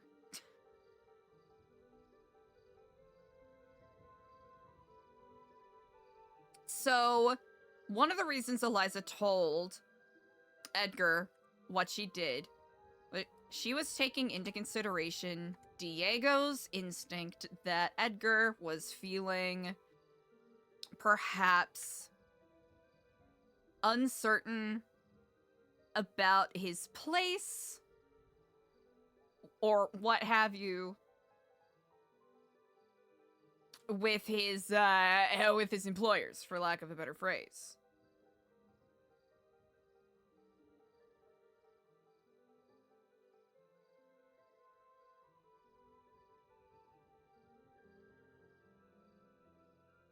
So that was basically, all right, well, if he, in the next couple, in the next week or so, if Eliza ends up, paying for her, let's call it what it is, foolhardiness,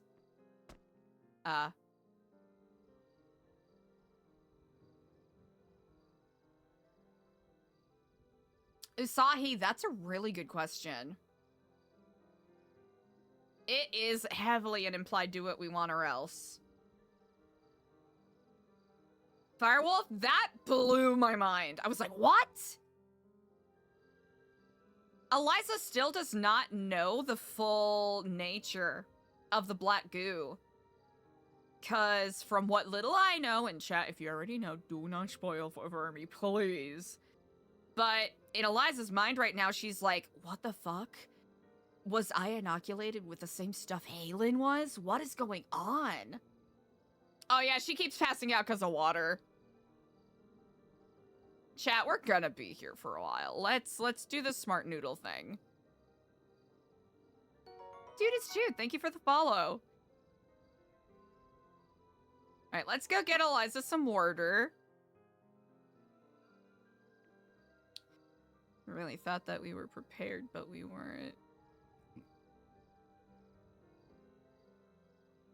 Hey, we got weed, though. Yeah, thank you. Yeah, because that was what Sonia, or I guess, not Sonia, Sonia's partner injected Eliza with when that operation that Margot and Minnie and Sonia were doing got botched. I can't remember what it was specifically that went bad. But I was honestly just rolling with the rolls, Yeah, made Eliza super thirsty. Okay. Alright, chat. Gambit time.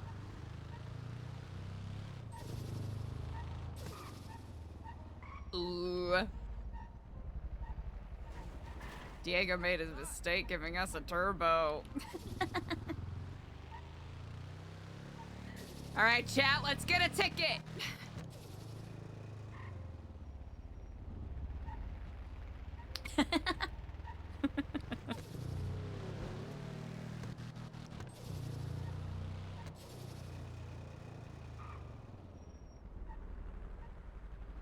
I'm joking, chat. We're not gonna get a ticket. We're good noodles.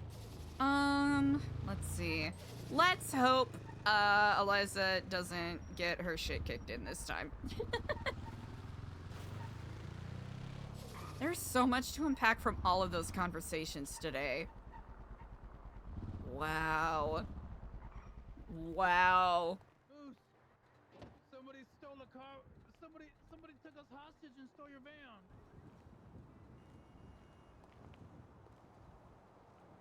Not now. Eliza needs food. Yeah, there's a guy in the back of the van.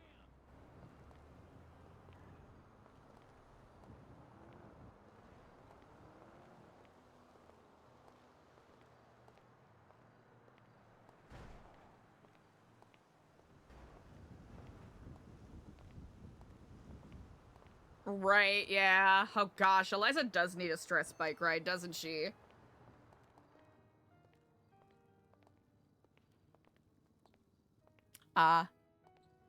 No.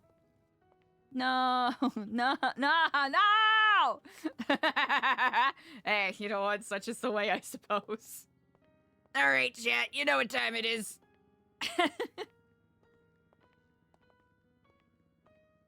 Yeah, Eliza does. I know it got a little goofy there for a second, because I think Eliza had like 3 eyeballs floating around for a hot second there.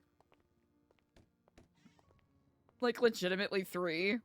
Oh, well, that's great. Hello, Mitch. Wonderful to see that the evidence markers are still out and about. How wonderful. Just gonna get myself some snacks, okay?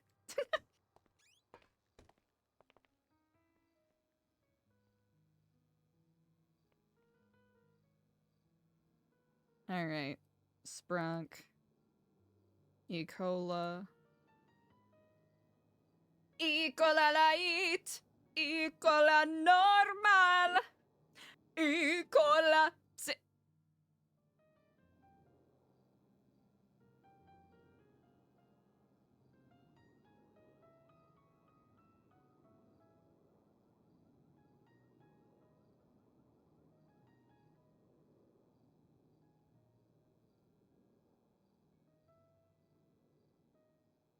Can we not sing? Can we not cast ourselves in revelry?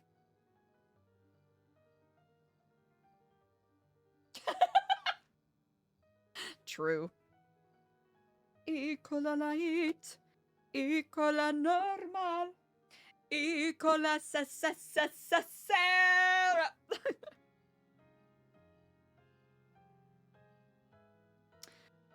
Oh, goodness. CSAC, I don't even know where to start.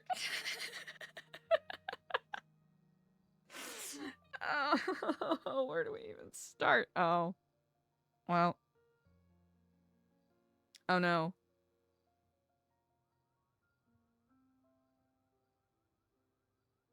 Oh, no.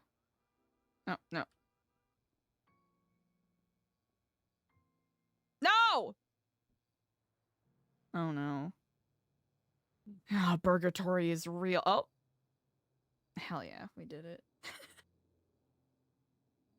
Oh, ba ba ra ba ba ba ba. Ba ra ba ba ba ba ba ba ba ba. Ba ra ba ba ba ba. Ba ba ba ba ba ba ba ba ba ba ba. Tita tili tita. Tita tili tili tita. Tita tili tili. Tita tili tili tita. Introducing the Krabby Patty secret formula. Did I do it, Jet? Did I do it good? We have churros. You know what? We only need 1 fries. How about 1 more fries, just for fun? 65? Good enough for me. Hell yeah. Jet, we're paying in cash. Oh, wait. Oh, for a second I was like, why can't I hear anything? Hello?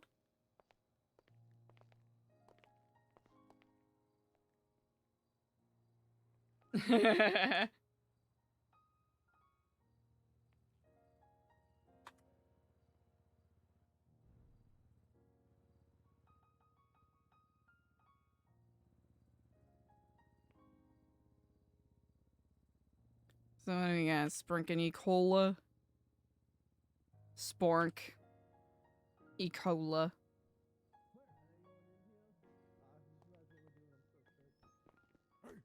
Hey! Hey! Hey! Oh, hello and can fly. Oh! Get on 32. Who's back here? Ugh. Hey! I'm like the only person working food right now.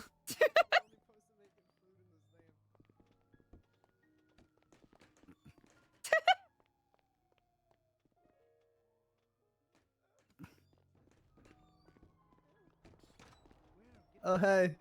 Hello and Kiflam. How are you doing? You know, just trying to get myself some food so I don't pass out again. Can I assist you, wonderful gentleman, in any way? I'll make your food. No, it's quite all right. What, you want to take?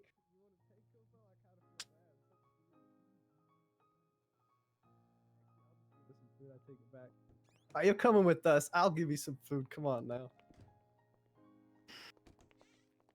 We're gonna have to feed you, sister. Come on. I've been in the goddamn car.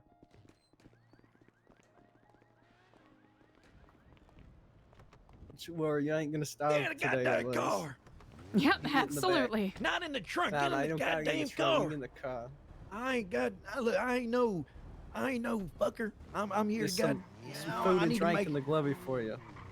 I need to make some money so I can buy some good food. Do not That worry, shit- ma'am. Ain't no harm gonna come to you, all right? We're just honest ranch hands.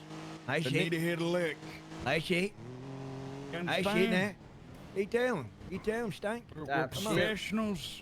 We stick by the book. Just do as You you eat that say. food? I got a question for our sister back there. What's your name, huh? Your name, darling? My name is Eliza. Eliza. Is it quite all right if I drink some of this shake? I promise I'm not reaching for. Yep. Shit. Where did she go? I told you to go. Oh no! Where'd she go? She's in there. She's slumped over, man. Pull over into an alley real quick. We need to help her ass. God damn damn it, man! Eliza, fuck. why ain't you go on them goddamn social media and say I'm hungry? Okay. Somebody help her up, man. Help her up.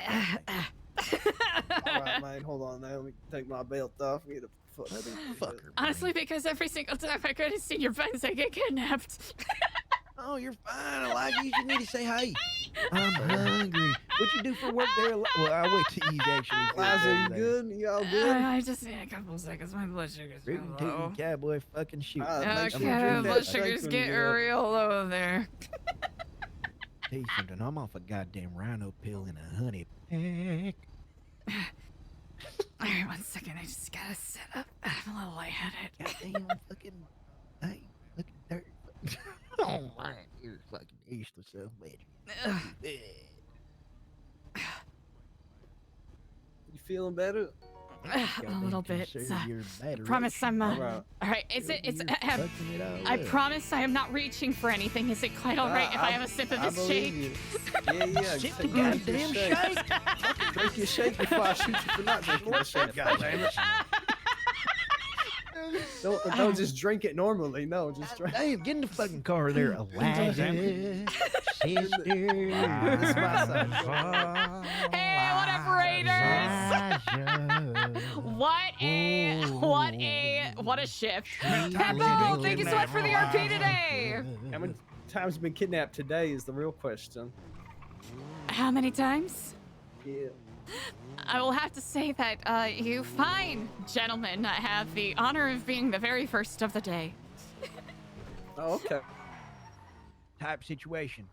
Might give us better luck. What you do for work there, Yep. Senorita? How you say damn self?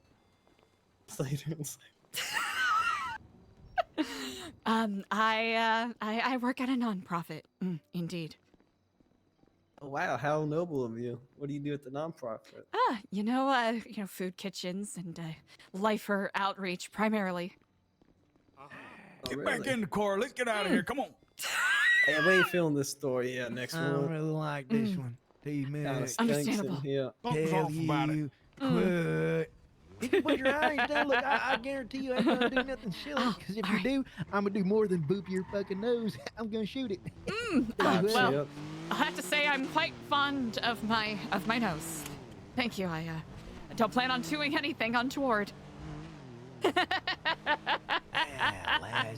What, so I don't know. What does she do, boys? What she do? What she do? She works at a nonprofit. She's some kind of a You vaccinated? volunteer for the lifers. I try to stay up to date. Oh my fucking gosh. Got flu shots. Damn it. Got your goddamn flu shot. Why you doing that now? Oh, Putting red 40 in your body.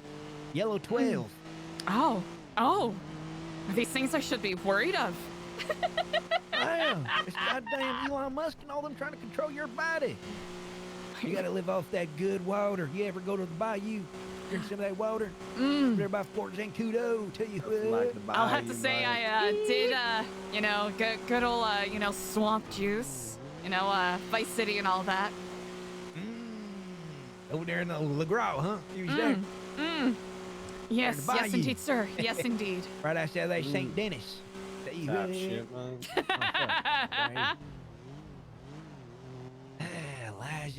Eliza. Something about your name. I just love it. Oh, we're dead. Never mind. Oh, we shit. might be. Oh, my Never mind. Lord. I'm so sorry there. Please.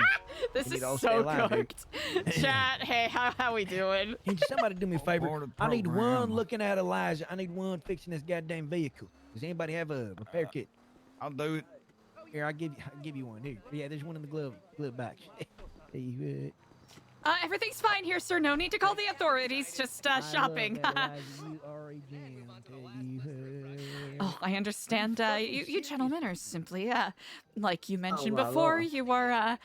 you're simply, doing your job. Okay, look. I feel so bad. Hold on. I Thanks.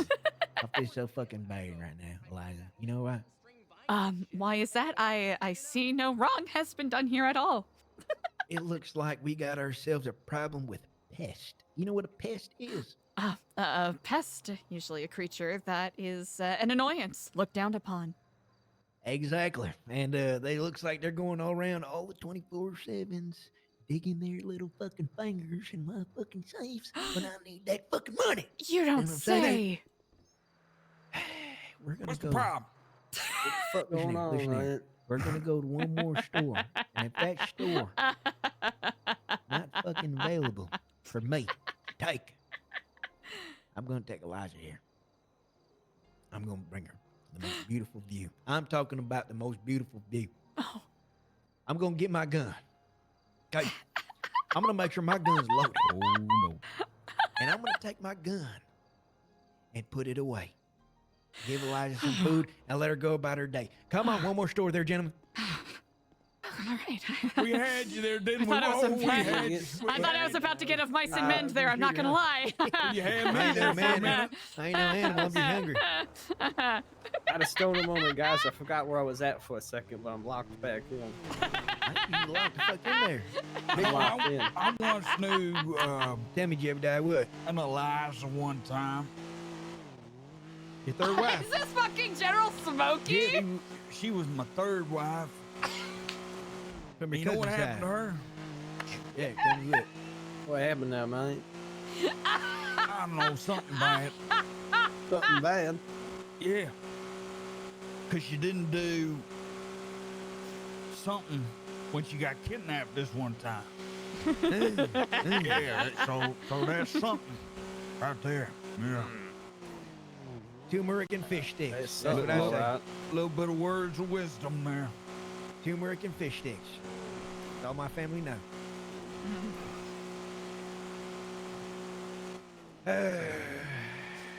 You know what, boys? All this fast driving and shit. I can't wait to get myself on one of them caballos. That's how they say it down south. I'm a cowboy. I am That dying. is This how they is say it such. down south, cowboy. Right. Yeah. Yeah, the tonal spit out the window for whiplash the is one time. Hold on, actually hold on. killing me. Oh man, that's what I call myself a fucking loogie. Oh, Almost came Kaiser, I back have and bad news for you.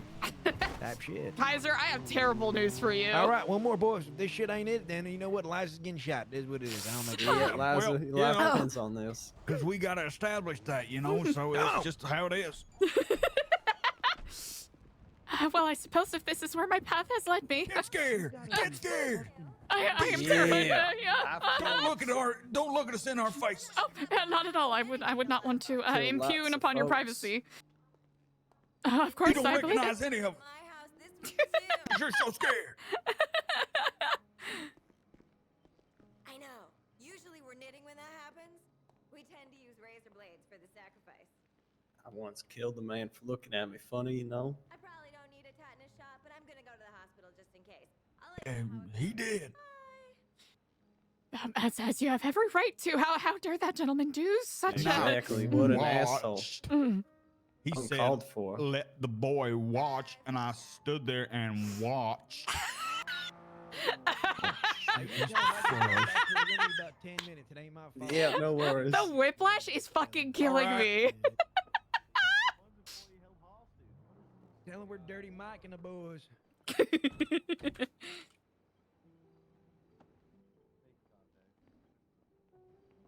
Well. Hey, how we doing? What's going on in here? We're like, how you doing, cowboy? I'm doing pretty good. How are you doing? So I'm let doing me like it figure before. you want to know the situation, what's going on in this here particular situation Well- at this situation time. Yeah, I'm gonna have some questions, but before I do, I'm gonna have to ask the nice person here with their hands up. Hello. Are you hello, okay? I'll have to say I have never been better. Oh, never. Tell them the truth. You're scared. I am Oh. terrified. I am terrified to Yeah, be. I once. Hey, Okay. officer, I'll tell you what. I don't do Uh-huh. drugs. That's for damn sure. So you know Oh. what? If you got any weed, I'll fucking smoke it. I'll tell you what. Nice. I also am not a pilot and I cannot fly a plane. So Actually, let's Really? just establish that right now. Let's Exactly. just establish that right We now. don't do drugs. Don't do We're drugs just right now. literally insane for doing this. okay. Yeah. No. I'm crazy at my own free will. Yeah, we're crazy on our own free will. Type Alright, shit. listen. I'll kill her. I'll do Okay, it. we don't gotta be killing anybody today. It's just our minds that make let's us do- do this. All right, Let's hold do on, that. hold on. Hostage? Do you need food or water or anything? What do you mean, hold on? Don't tell me What do you what mean, to do. hold on? Don't tell me what the Whoa, fuck to do, man. Anything you Listen, control us, I gotta then make can sure you hold guys us haven't been down. hurting this hostage, okay? As long as I can get that We ain't touched situated, her, we can be man. Not focusing yet. on you guys. Not yet, Not yet. motherfucker. I'm crazy. Alright. I'll do it. I'll I have want to to say, hear it from her. my Crazy. thirst and hunger has never been more quenched or sated. Okay, perfect. That's all I gotta hear. All right. Well, that's true. Now, That is let's true. focus on actually true, yeah. hydrating. What the fuck? Hey guys, We- I got a hostage in here, please. We Jesus actually made a Christ. point of that. Yeah, we made a point of Oh. getting hydrated. So I yeah. got you. Okay, good. All right. We're So fucking crazy. Yeah, but I'm fucking crazy. I told her I was gonna kill her if she listen, didn't drink it. I believe you guys are fucking crazy. Okay, with an extended mag like that, you're definitely fucking crazy. That thing's gonna be so heavy to Yeah. carry around. Goddamn. Yeah. That's the noise. Let's Yeah. focus at the tash gun. Oh my God, there's more. Hit the roller show with the rollie on. Who was a getaway carjacker? Top shit, little no, man. Gentlemen, let's talk about some negotiations, and then we can talk about how crazy you are. Okay? What do you want in exchange for this hostage life? Flesh and hair, plain and simple, rootin' tootin', cowboy shooting, wheeling, dealing, girl stealing. I want goddamn safe passage, no fucking spikes. Yeah. Come on now. Right. That's damn right. Ricky, I need a translator here. I'm struggling. It's goddamn right. You gotta know that. This guy's supposed to Gotta be get like real yeah, wicked. boy. Hold on, I'm Goddamn guys, outside here with that I'm calling cowboy. it an Goddamn expert. cowboy. Holy fuck, Jesus Christ. Tell you who. Better let loose in this Johnson. That's for Better sure. take that cowboy hat off. You don't deserve it, boy. I don't even know what the fuck that means. Listen.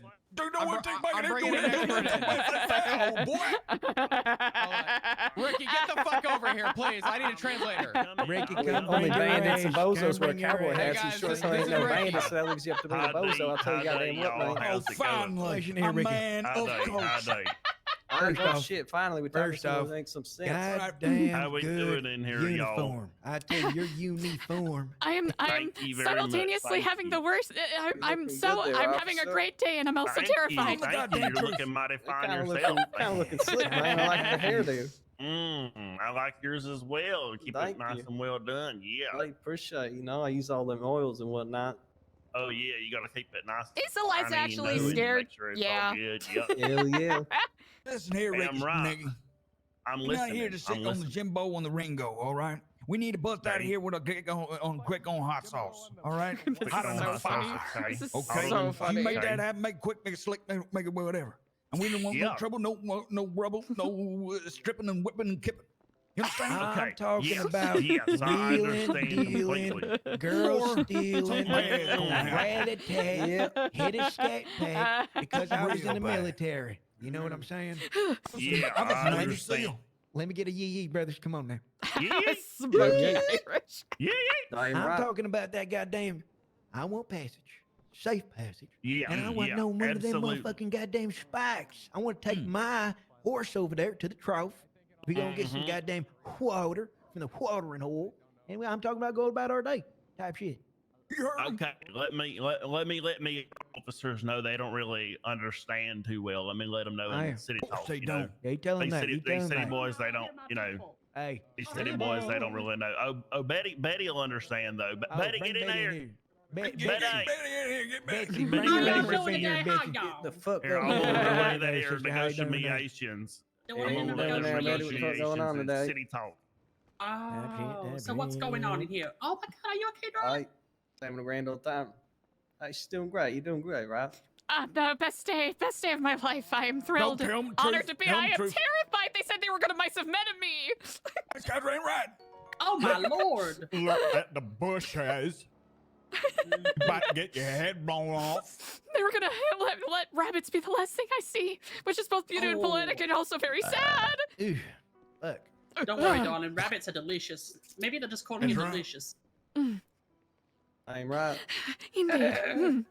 You'll be fine, darling. You'll be fine. So what's We're going getting on here? nervous. Come on now. We don't like that circling going on out there, Betty. You don't like the What's going on circle out going on there, out Betty? here? You know what it is? It's because they don't What's all that understand us circling? folk. They're trying to translate to each other. They're not doing a very good this? job of it now. They all looking right? like They squirrels. conspiring out there, is they? Yes. Yes.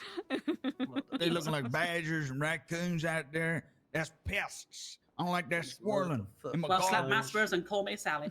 Is there anything else you need from here today? Yeah, you know what I mean? You know what I'm saying? Listen, I we just can't want stop you not to cackling. slap our spurs. I do Understand? have like a. You don't wanna stop his hold on, spurs? Okay. Hold on. That there. means I no need to- spike strips, darling. No spike strips. I just want to make sure there that if anybody does have a beverage, I would really love a beverage. I got a Oh, never mind. Just go, I was you about gonna to steal one, brother, from the goddamn cooler. You got a beverage? Can you steal one from the cooler for me there? I already partner? did. I already did, Oh, man. okay, Are you thank you, kidding thank me? you, thank you. Way ahead of you. What did you Pack steal? of Did you smokes, steal too. the orange Flash juice, me. the apple juice, or the milk?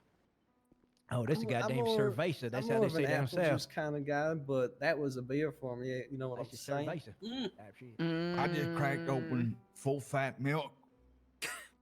That's right, darling. You And I've get that. just You been get that. You get drinking that it. calcium, darling. You get that I've calcium. just been drinking it, really. What did you say there, Jebediah? Did you say what? I said I've been drinking full fat milk and I let Hey, the little fucking bit right. drip Hey, outside. if we get caught, throw them away forever, please. That ain't Little bit fucking- drizzle out the side 'cause I'm a cowboy. I work on the ranch. It's either that or the other. I always say, Mama used to say, either that I or the also other. want to say that we's ready to get the fuck up on out of here. Yeah, let's So get y'all out are of here. ready. Y'all are ready to drive off into the sunset in your Yes, your shiny state. Ghost Riders in the sun. We'll be gone like the wind. Yes, sir. Okay, all right. Yes, Let sir. me get somebody in. All right, they're right. gonna be ready to go. Did y'all say we're taking the hostage? Is that correct? All right, Victor, I want you to come in here. I hope the withdrawal of your paychecks goes smoothly.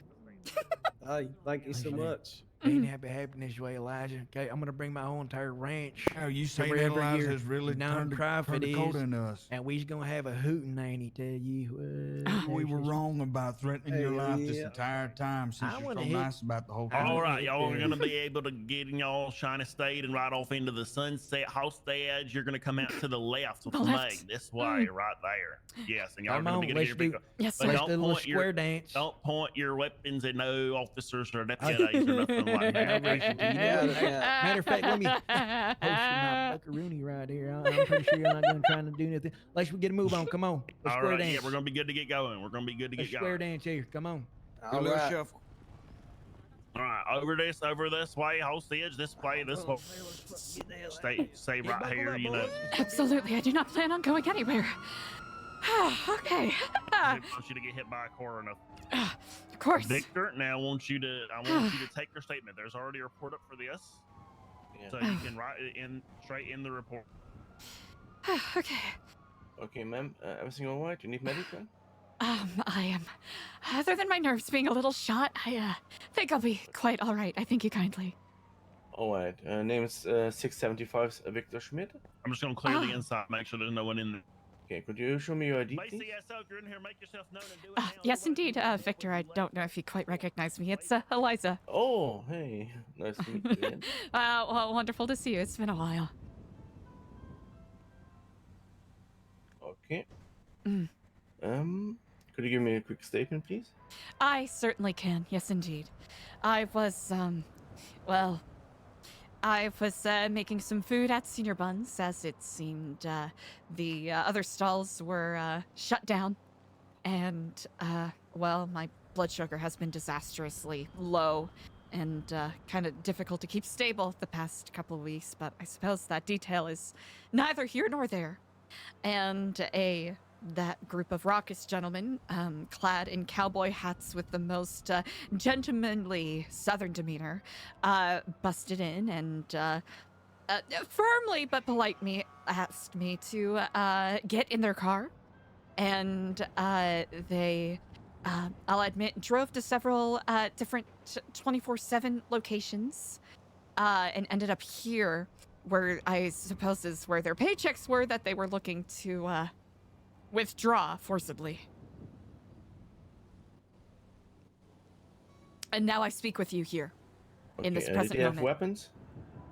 They did, yes. One of them I am not super familiar with guns, so I hope you forgive me. One of them had what looked like a big handgun with an extended magazine, and the other two had bigger guns. That's the best description I can give. Were they looking like military weapons? Like, No, they didn't look like military weapons. Okay. But they did look like serious business. Like, you're not gonna shoot Okay. pop cans with them. Yeah, I'm trying to figure out if that's.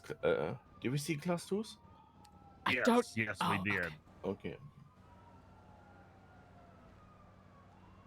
I'll have to admit my knowledge is extremely lacking in that area. Okay, I'm just gonna have to search you to see if they put anything. Of course. Obviously, I'm gonna not check for anything else illegal you might have on you.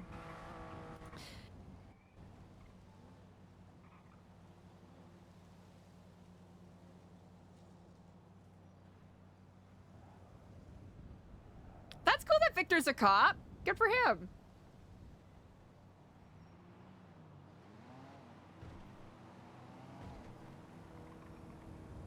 Oh, I missed Stellano. You're saying you good to go?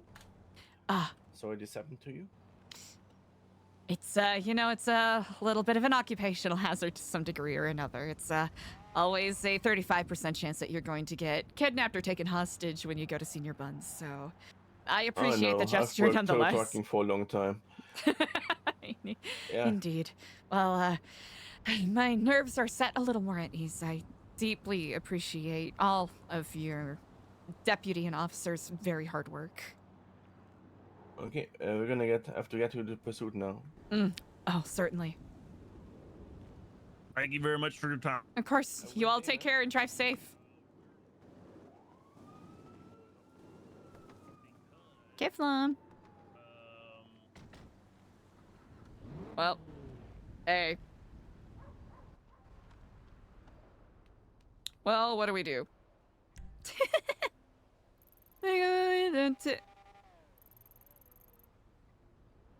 Why do we have a ping there?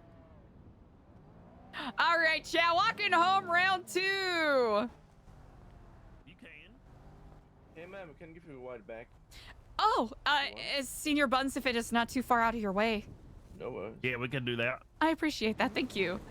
W! No problem. Pracecraft. Let's fucking go. Yeah, we don't need to attach to the pursuit, so we can give you a ride back instead. I understand how in demand you all are, so I very much appreciate the gesture. Yeah, absolutely. Not a problem at all. Indeed. I'm so sorry them fellers took you hostage. That wasn't very nice of them. Their mothers must have not taught them much of nothing about no respect for nobody and their personal space and how to properly treat a lady. Well, that is very kind of you to say. I'll have to say, accepting the whole, getting kidnapped thing, they were quite amiable for the most part. And, well, desperate folks take desperate measures, so I cannot truly judge them in regards to that. I'm judging. Well, I suppose that is your prerogative, indeed, as you are the expert in that area. Morals, so. Well, I suppose, their own. in your, I suppose in your vocation in your career, it's demanded of you. Well, you both, drive safe. And thank you again, Kiflam. Yep, you have a great day. Aw. Victor Schmidt, it's been a hot minute. Good for him. W, chat. So much has chat, the whiplash. First off, I was laughing way too hard to properly acknowledge.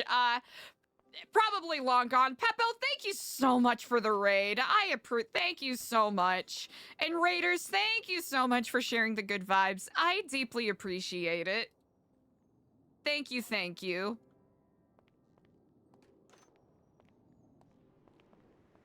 Thank you for hanging out. I hope you all had and are having an amazing day. If you're just getting in here from another stream, whether you're sticking around a teeny bit, before popping off and doing something else, or you're here to kick it and chill with us as we kind of decompress, I really appreciate you all. Feel free to take this moment as a good time to check in. Thank you so much for the follow. Check in, make sure you're staying hydrated. Grab a snack if you haven't had a snack in a hot second. And whether you're kicking it in chat or chilling and lurking, I really appreciate you all. Hello? Oh, is it doing that thing? That thing. Okay. But yeah, chat, I really appreciate you all. I hope you have been enjoying the RP as much as I have. It's been, let's call it a spicy day for Eliza.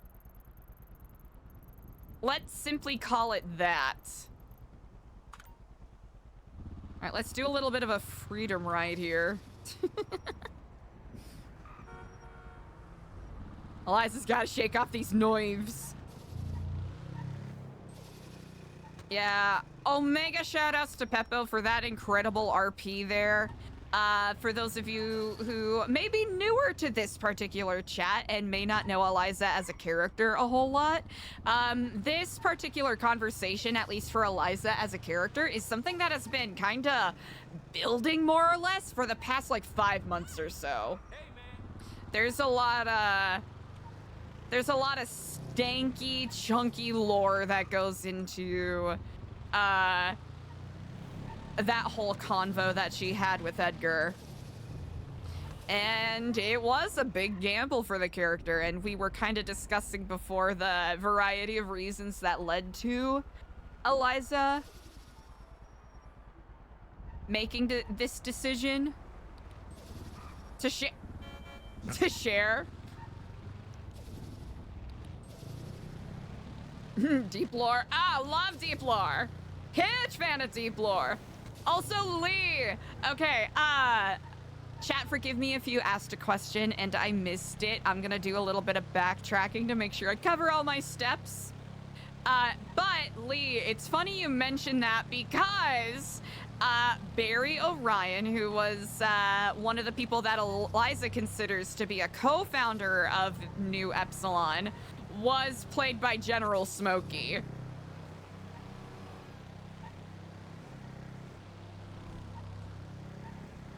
And his perma, more or less, has led Eliza into this kinda really intense conspiracy spiral, more or less. So it's really funny that you bring that up.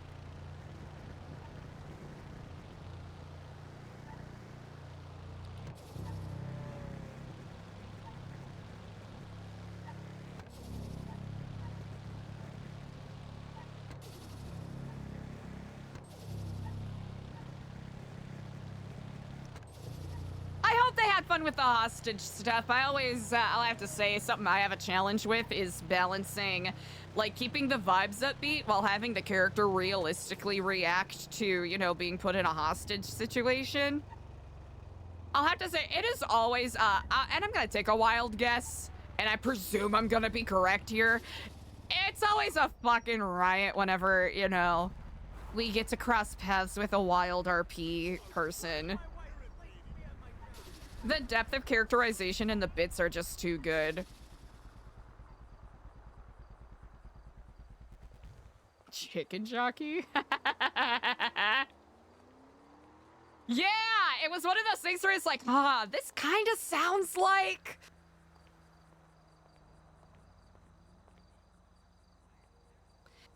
We need lights.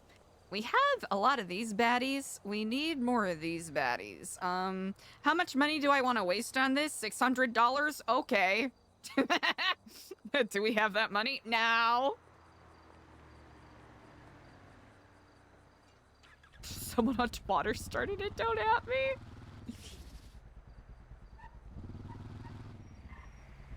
So Lee, I'll have to say, for the most part, your intuition was correct. General Smokey did have an Epsilon character. He was like one of the first people to join Eliza's iteration too. I'm trying to remember if he was before Diego or not. Because it was around the same time. I think it was Barry first, if I'm correct. Because it was one of Devolution's characters, Albion Xander. And then he didn't play him as much anymore. And then Barry O'Ryan, then Diego, Kenny Cushman, Ashton Sonny, and then Clay, and then EJ. I think that's the, oh wait, no! It would be Sonny, Sammy, Clay, and then EJ. No, that is a lie. I think if we're gonna be perfectly honest, it would be Eliza, then Barry O'Ryan, then Stewie Pitt, then Diego De Leon, and then and then Kenny Cushman, and then Ashton Sterlingham, then Sonny Savannah, then Mike Sav, then Sammy Mustard, and then Clay Peterson, then EJ. I think that's what it was. Barry, yeah, Barry was wearing his blues before Diego. Eliza kind of gaslit Diego into... In Eliza's mind, she's like, I gaslit Diego into not wanting to do the pyramid scheme thing anymore. DC! Ooh, DC was before Clay and DJ, I think. Because I'm pretty sure Eliza made all of their medallions at around the same time. if I recall correctly. Because Clay was there at the gifting. He simply wasn't a member yet. Just remember, it's always 420 somewhere in the world. I almost forgot DC. Boo on me. How could I forget? The best among us. Alright, let's be reckless. Chat, we still have to get D8. We still have to get Ashton his motorbike. Chat, what if we got stuck? That would be funny.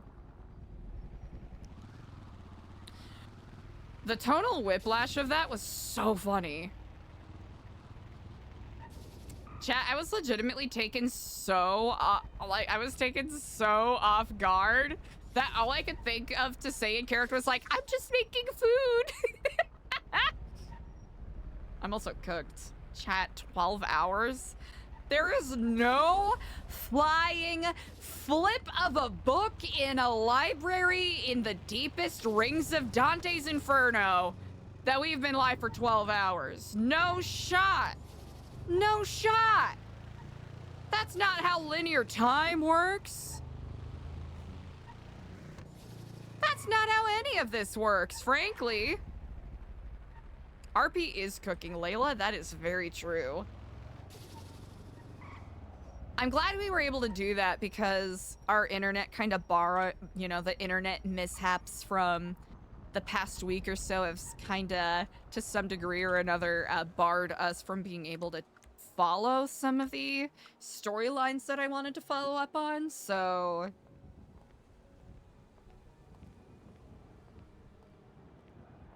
The fact that Eliza got to have those, like, pretty moving and very contemplative conversations with Helios, with Omar, and that mini conversation with Diego, and then the one with Edgar. Oh man, I didn't even realize that poor Diego was standing there for so long. I need to give another shout out to, oh man, it's Dan who plays Diego De Leon.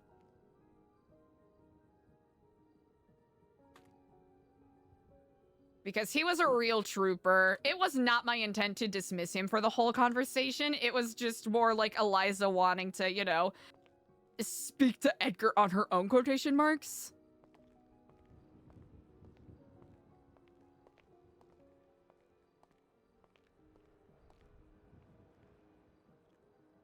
So make sure that you go send Oh Man It's Dan a lot of love because he's an incredible role player.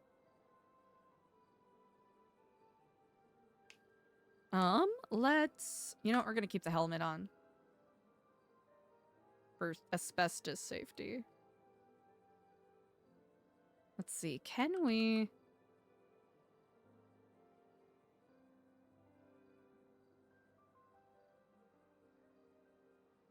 Nope, it's not gonna happen. That's okay. How does Eliza feel about that convo with Edgar? That is an incredibly good question. So, I would have to say, to some degree or another, Eliza feels that there is some catharsis there. That there has been, especially with it bookending Helios's conversation from earlier. Especially with that bookending.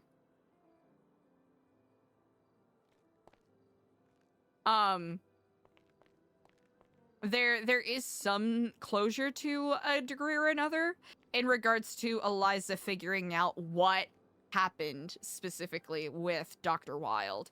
There are a couple more questions there. A couple more what-ifs that are lingering. But I'll have to say by and far, for the most part.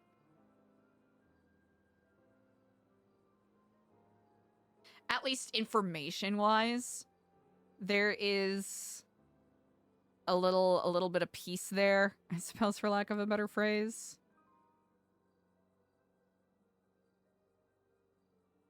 Let's see, 623, easy.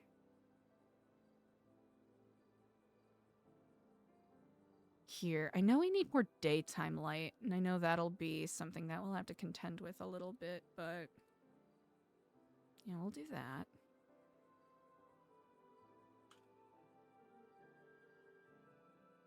I know Clay said he wanted to do like a grand chandelier kind of dealy, so we'll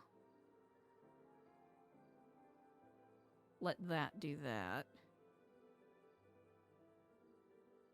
Okay, let's go back over here and continue futzing around. Now that we are properly equipped with food. Let's see. Okay, that actually does not look too bad, all things considered. Oh, okay.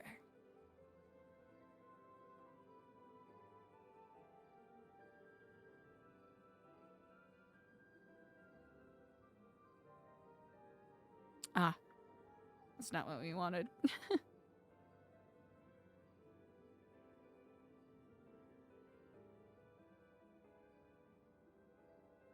Actually, here, let me make sure I'm not missing out on any other questions from chat. Yeah, some closure, extra garb to some degree or another. I think, of course, the character will still have some of that lingering sadness, grief, resentment, right? Because that's a little, you know, that's a human emotion that she's not going to let go of so easily. But would we say Eliza's perhaps a little overwhelmed with the information that she just got?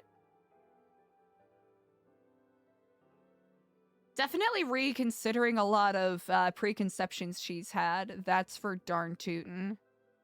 That's for darn tootin'. Decoy, get some good rest! Trashman, get some good rest. Good night, good night. Ooh, Layla. I think she's even more motivated now, right?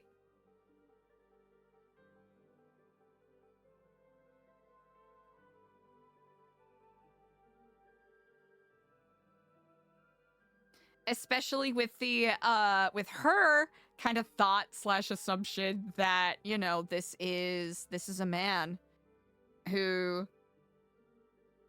And Eliza doesn't know all of the answers, right? This is simply from Eliza's perspective. She sees someone who, for apparently, right, to current appearances, from what it seems, has been put in a difficult situation, has had to make some not so great choices for whether it's personal safety, safety of the people he cares about, etc., right? That has essentially done wrong to Eliza, right? See someone who is facing the death penalty, which Eliza does not agree with. Eliza's not a fan because she sees that is a, like an easy escape to some degree or another.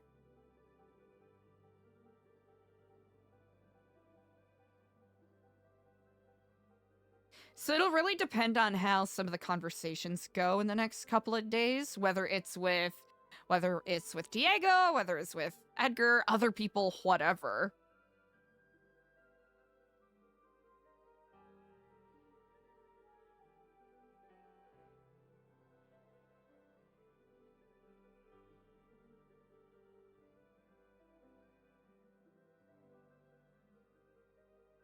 I hope that answers your question. I am a little cooked.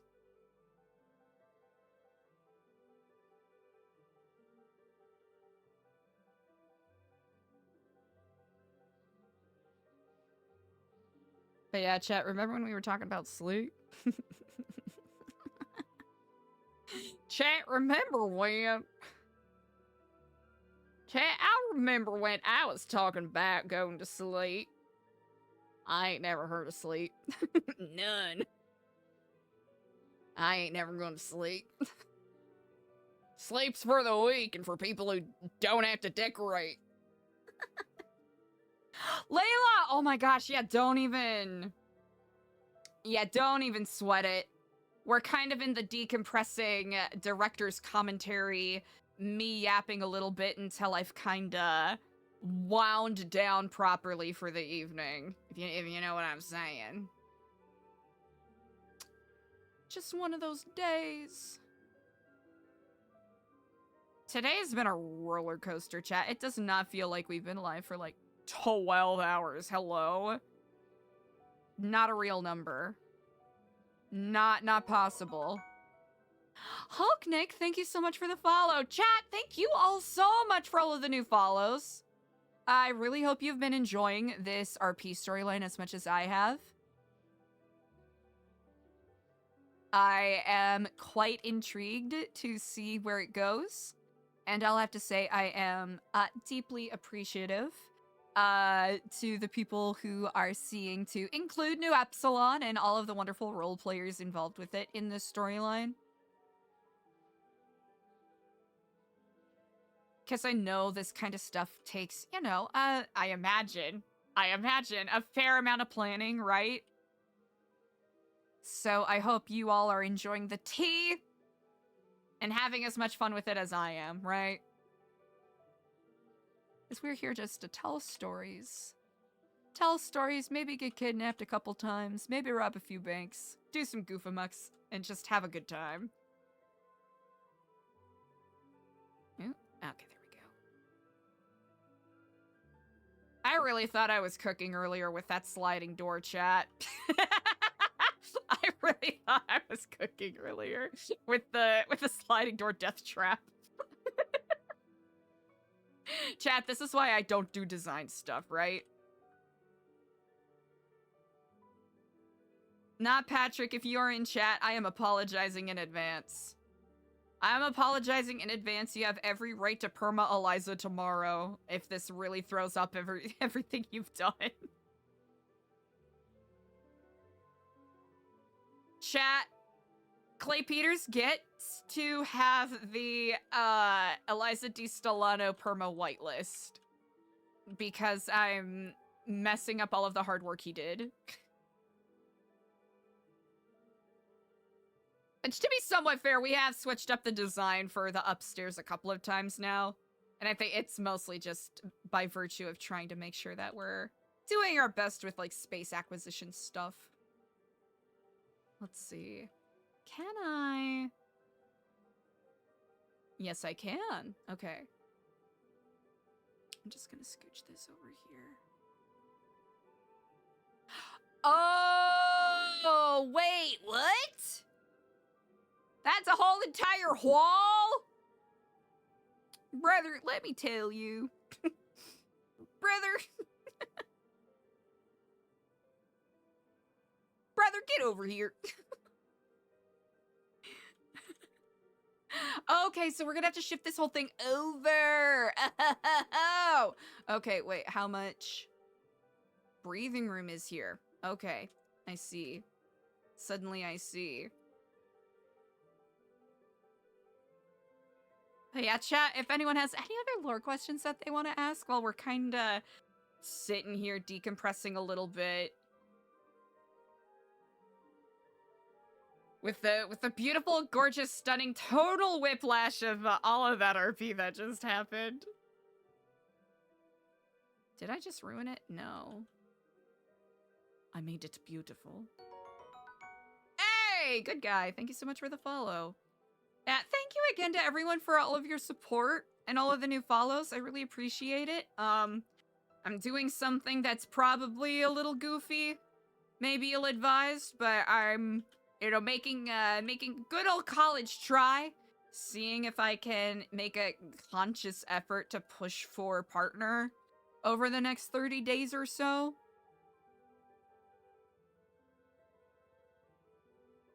So whether you're sitting here for a couple of seconds or whether you're, you know, dipping after a few minutes, either way, I really appreciate all the support, y'all. Y'all have really been way too nice. Exceedingly kind. How did this work? Do I not understand how space works? Oh, wait. Oh, there's no wall here! Wait, huh? Oh, wait, that's Trig's room. I forgot about the pillow barrier. It's the most immaculately decorated space in this entire building. Okay, all right, focus up, focus up. Focus up, we got things to do. Wait, do I need bigger wall? Oh no, chat, do I need bigger wall?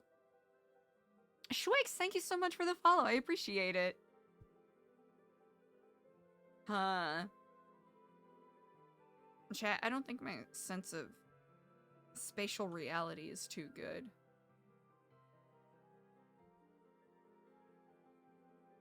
Oh. 2 walls? I understand. It's 2 walls. Oh. Oh. Oh, wait. I don't think I can shift any of this, can I? Yeah, I don't want to fuck with this stuff too much. Huh. It's 2 walls. That's why. Oh. Rainbows. Okay. Okay. How do we... Because I can understand why. We could maybe... Let's see. So it'd be 1, 2, 3, 4... No, it would simply be 1, 2, 3. Honestly, I don't think it's that big of a... I don't think it's that big of a deal. I don't think I need to sweat too much over it. Now I understand. My eyes truly have been opened on this day, chat. Truly.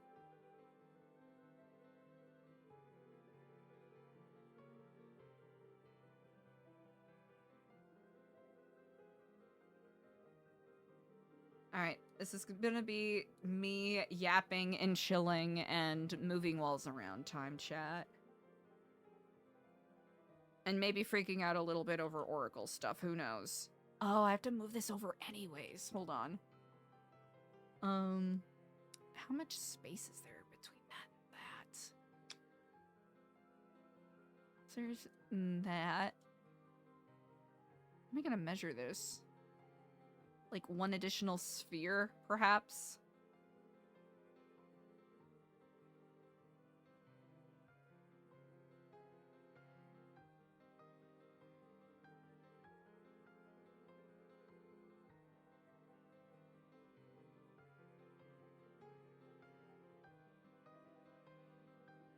Wait. Oh. Oh, it's simply not going to cooperate. Oh, that's cool. That's fine. Honestly, you do you, bud. I understand you're just trying to chill. Is that halfway? Chat, I don't know how. Okay. It's actually pretty close. Not too shabby. Actually, wait. What are you? That's not the metric we want. We want 39, 57?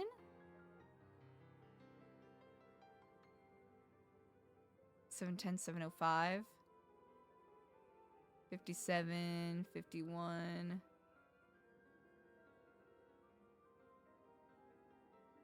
So I imagine this is what we're looking for, right? No, actually, it's not. Why is my spatial reasoning so bad?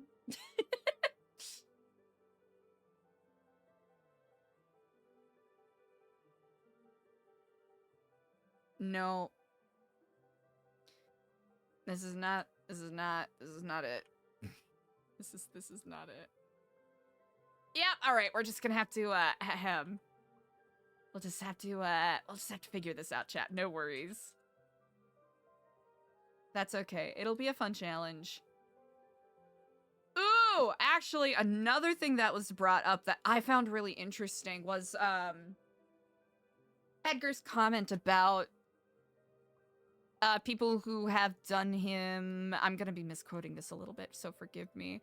The people who have done him wrong, or challenges that have been brought forth to him, he sees as teachers. And I think that's really fun, because that felt very similar to some degree or another with a conversation that Eliza and Ashton has had multiple times. Which I find very interesting. Very, very interesting.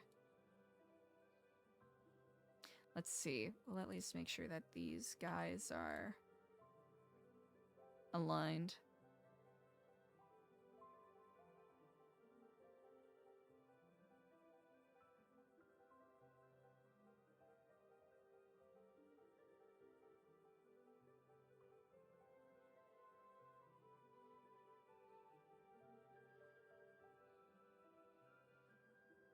Nope. I'll simply just scooch this guy over.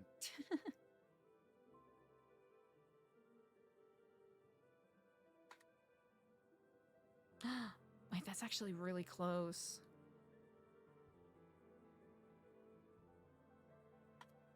All right, easy. And then that little dude right there.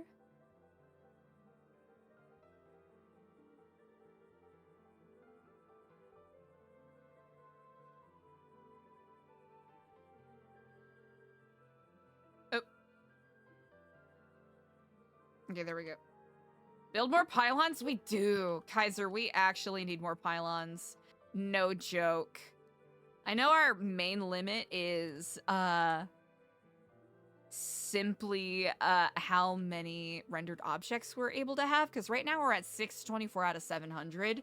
So this is going to be a little bit of paring down on things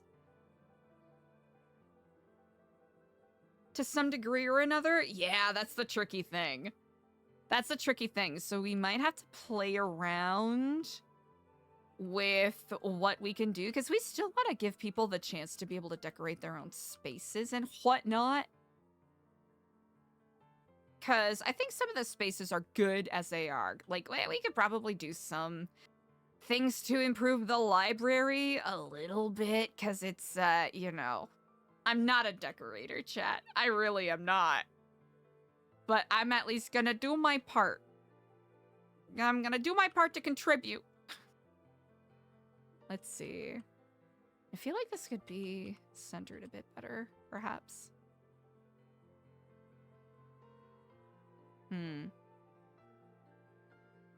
Yeah, this could be centered a lot better.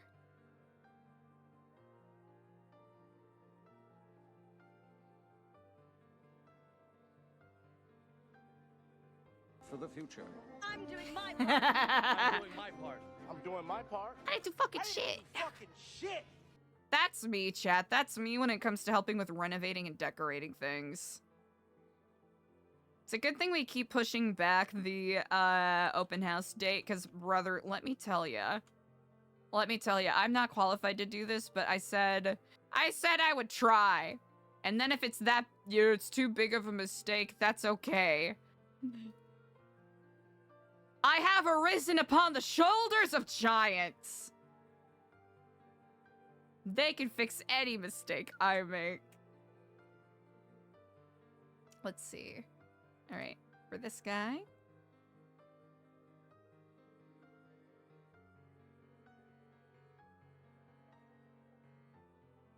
All right, let's hope this works. If it doesn't, hey.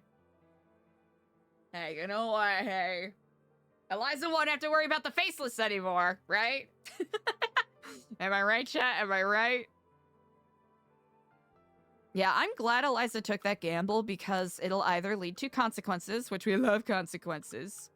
Consequences are always a fun time. A brilliant, fun, good time. We love consequences in RP. Or... I don't know what the end of that sentence is.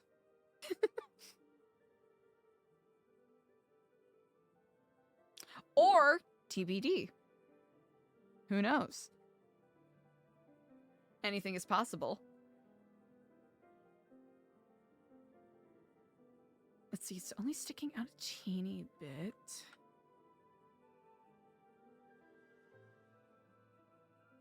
Uh-huh.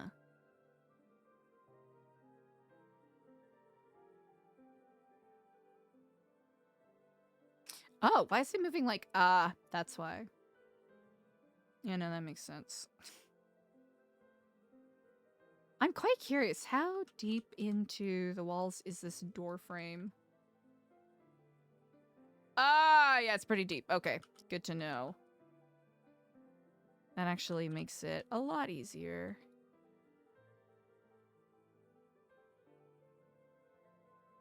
Okay. I have a bit of a better understanding of... Yeah, that feels good. I feel confident in that. I feel confidence in sunshine. I feel confidence in rain. I feel confidence in me. I don't even like the sound of music. What are we doing? What is this? I don't even like the sound of music. What are we doing? All right, what are we looking here? True middle? Is this what we desire? Is this true middle, chat? Oh, this is this true middle. Hell yeah. Ain't good enough for me, you know? Let's see. We're gonna want...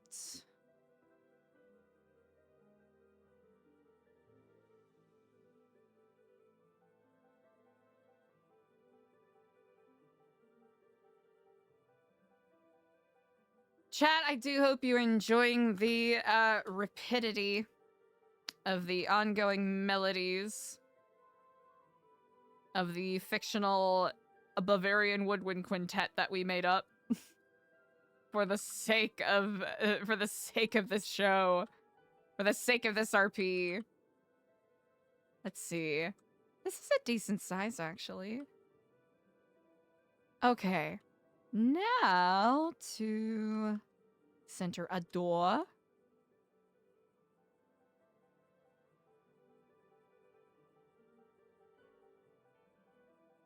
I think, can I simply... Well, first off.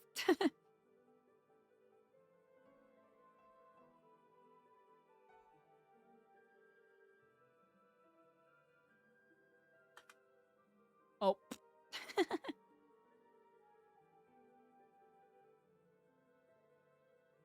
Oop. Nope. That's not it.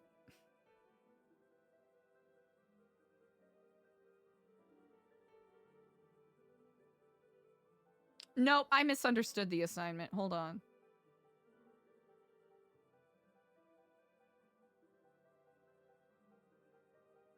Yeah, right, that's a little better.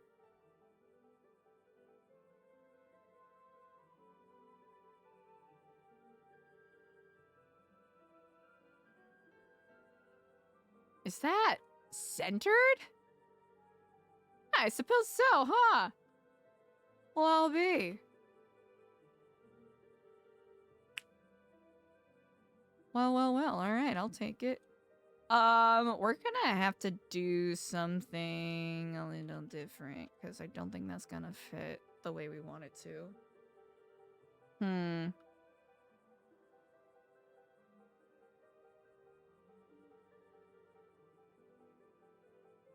Are we gonna have to... I don't want to scooch. We'll find a solution.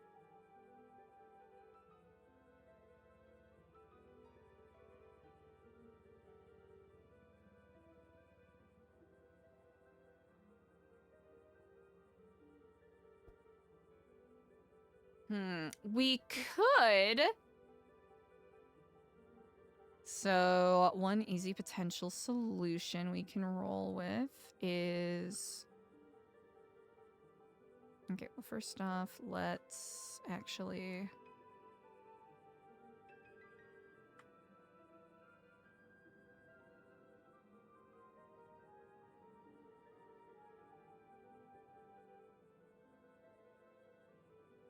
Gorgeous, stunning, iconic.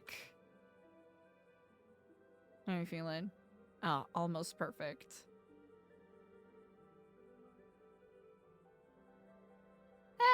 Yeah, it's still it's kind of shabby. Let's be honest, it's kind of shabby.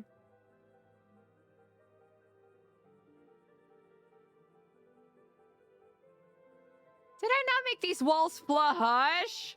I didn't! I goofed it! Aw. Okay, let's fix this. Hold on.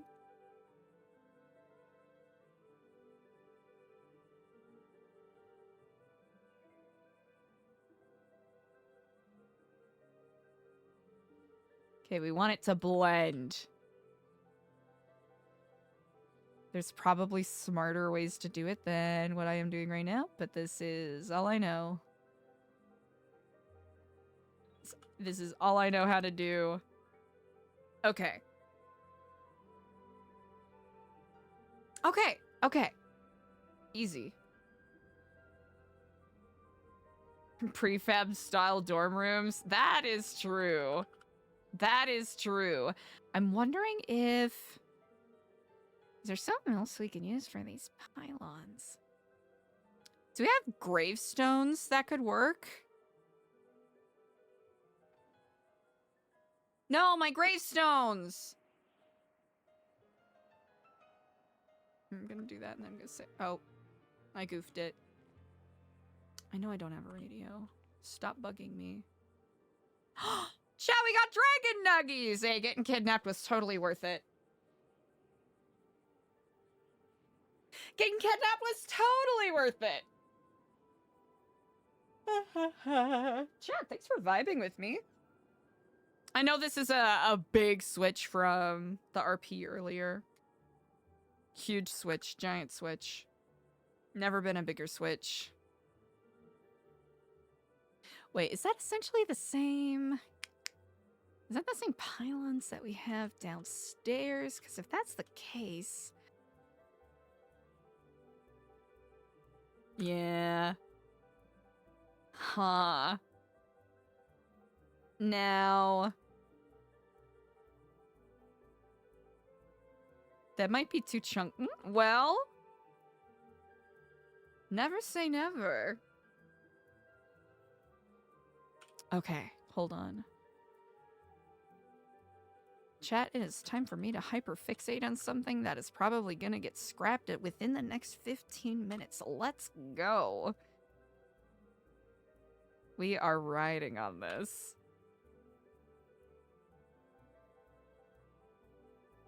That's not... Oh, never mind. It actually is.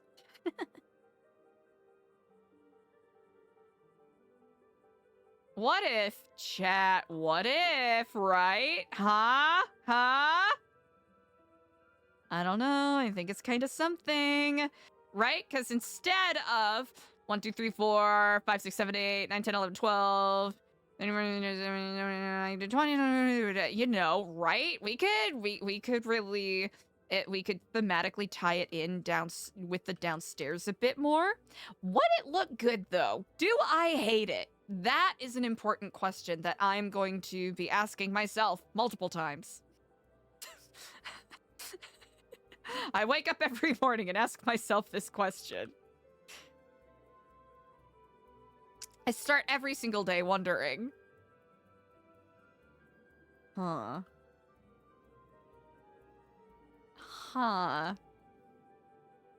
But... Chat, do we hate it? Is it a nuisance? Is it a blemish on our beautiful journey here? Pillar? No. Let me out. Hey, you have to let me out. Thank you.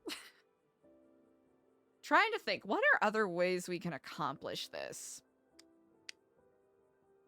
Because I'm not going to lie, the brick look is very good. The brick look is very good. Right now, I'm simply thinking of what are creative ways, kind of like with what he did here, right? What are creative ways that we can sort of tie things together a bit more? Actually, how much can I sneak this down before it becomes everyone's problem downstairs? No! Oh? Oh, never mind. I celebrated too early. Okay, let's try any.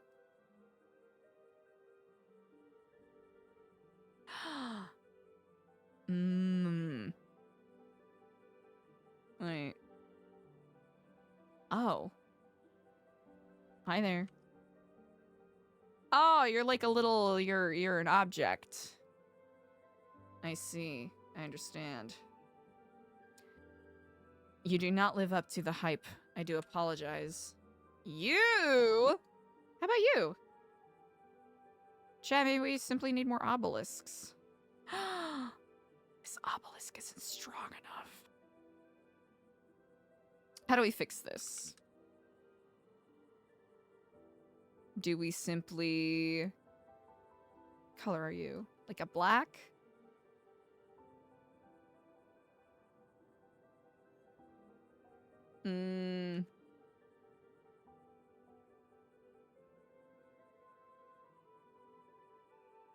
Yeah, I suppose this wouldn't really accomplish what we're going for to some degree or another here.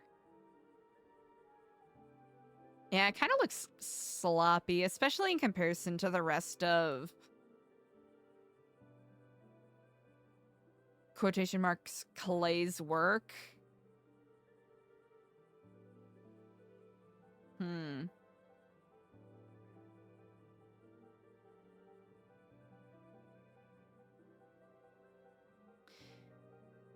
I wonder if the stonemasonry mixed with the brick is too much.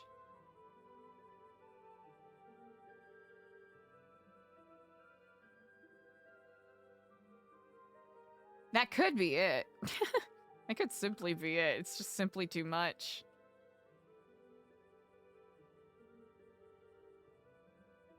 Here, we'll do this.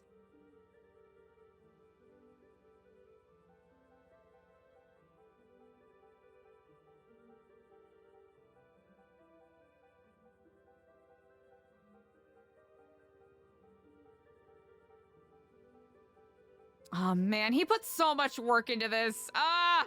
But we have to get rid of it. Sag.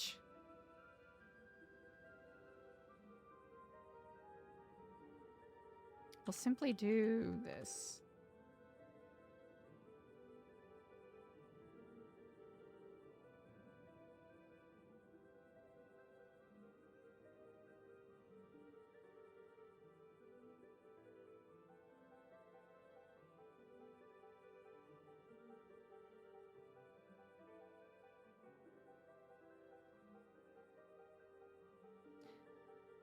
Somehow looks so off kilter, even though I know fundamentally it's where it's supposed to be.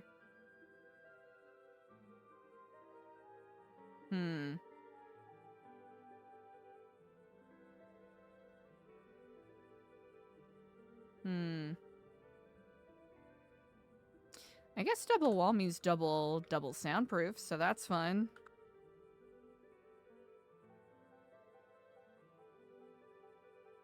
It was just slightly... Ooh, yeah, we won't be able to get away with that. Okay, good to know, good to know.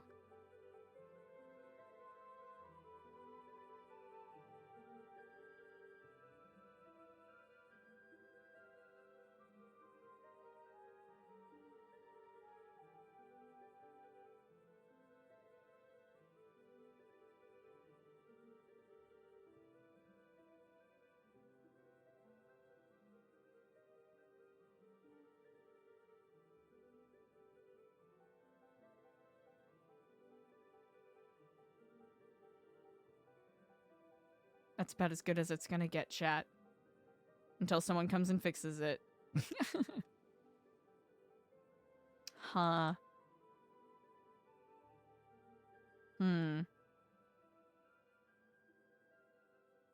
Wait, hello? Hello? Jupiter, thank you so much for the follow. Let's do that. Okay. Get back in there. All right. We're troubleshooting, chat.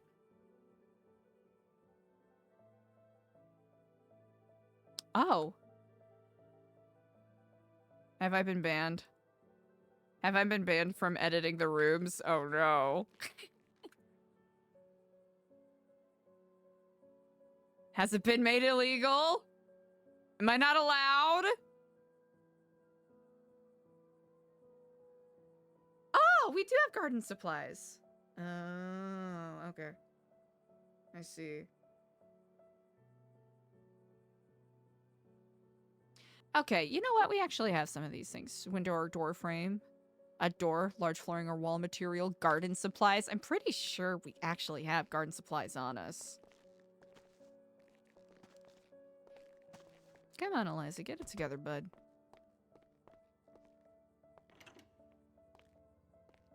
Yeah, surely, you know, the Faceless won't think that we're doing anything untoward. We're just decorating our house. What is so shady about that?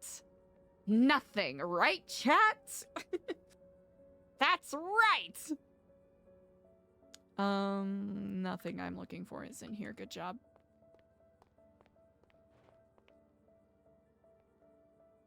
Let's see. We need garden supplies. All right, we got extra large. We simply need large, which I believe should be in here. Potentially. Yes. And then door and door frame. I'll just finish that out. Aha! There's gotta be a way to unify some of this.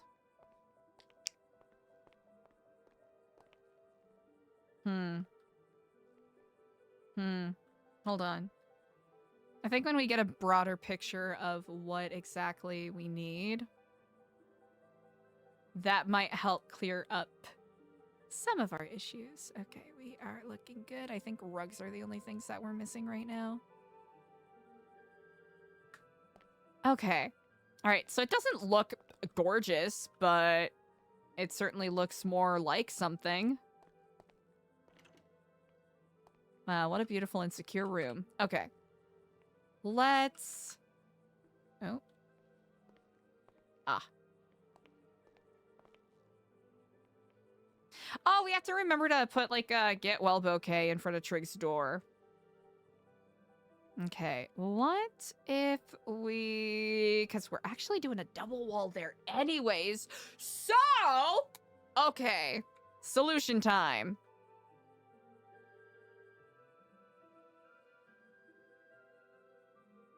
I'm not gonna lie, chat. I'm kind of waiting to get jump scared. A teeny bit. I'm not gonna lie. Not gonna lie, the reality of potentially getting jump scared is very real. It is omnipresent. Ah, okay. This is what we need to do.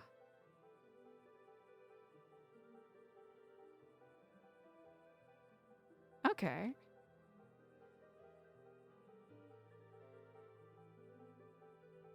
Okay, this will make the room a little narrower. Hello? Oh.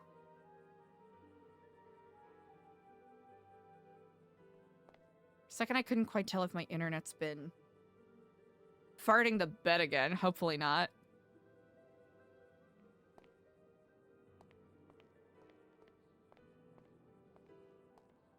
Maybe I just need to run outside, run back in. We'll do that real quick.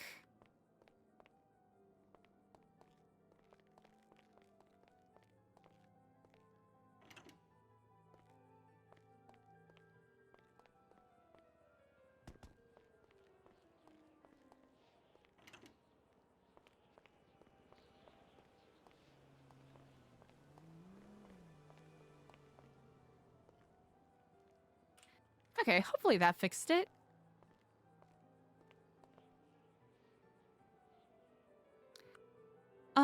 Alrighty. Hello. Oh. Hey, what's going on here, bud? Is this the game's way of saying I have to stop goofing off? Kaylee, stop. You're ruining everything. Kaylee, please, we beg of you. Not like this. What if I don't do that? Okay. Let's not do that. Let's not mess up everyone's stuff more than we already have. Okay, we cannot clear that, but we can desks?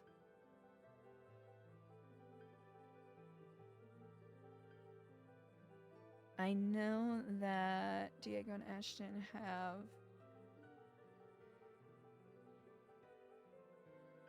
I guess what kind of desk are we looking for here? It'll be fun to try to find things that kind of fit Diego's and Ashton's personalities nicely. That'll be fun to play around with, at least. Okay, there we go. That's all we had to do. Let's see. 700, 701.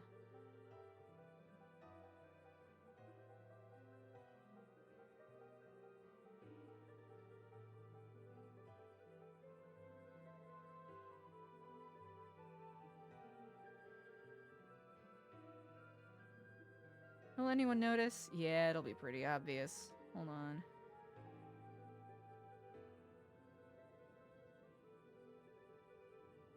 Oh, we have to align the bricks a bit better? Alright.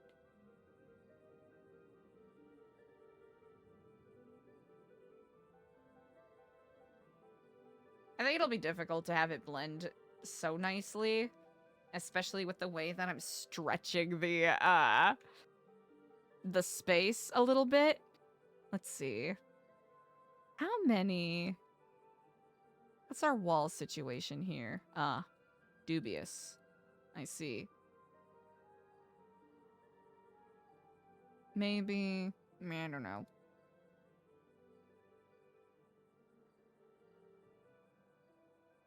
Okay, I think we can all agree this is bad. We don't want this. No!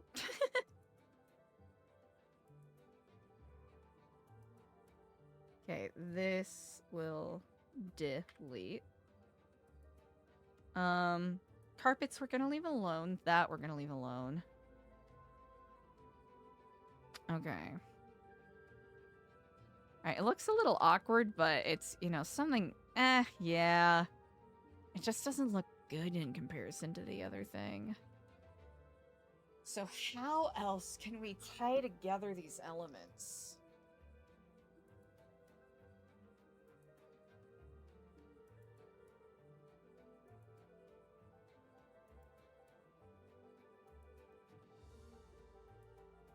I'm thinking, chat, I'm thinking.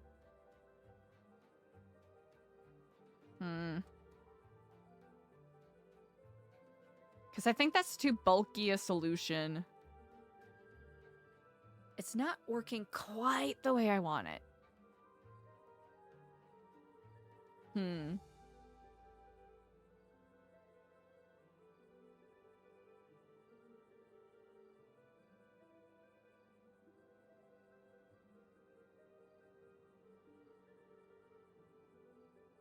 We could... Wait, this isn't going to be long enough.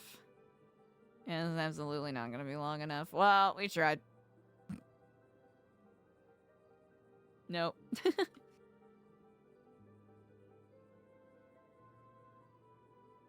How do we feel about that, chat? I'm not sure. I don't think I'm living. I'm not living for this. What if... Okay, hold, hey, hang here with me, chat. What if...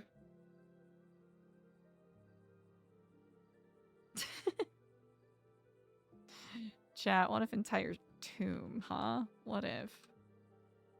Have we considered that?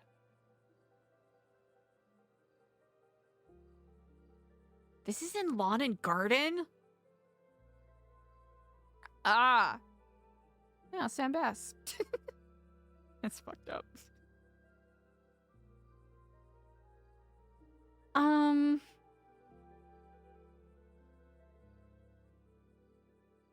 gonna wake up to several text messages tomorrow Along the lines of like, what were you thinking? Was it nothing? I bet it was nothing. Can we? No. Okay, what is another way that we can troubleshoot this that doesn't look bad? I do like the long, you know what? Positive. A positive to say, right? I've been pretty negative for the past couple of minutes here. I think longer hallway does look better. I will have to say longer hallway does look better.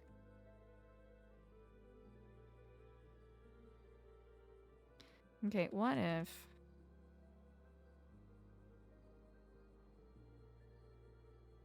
What if...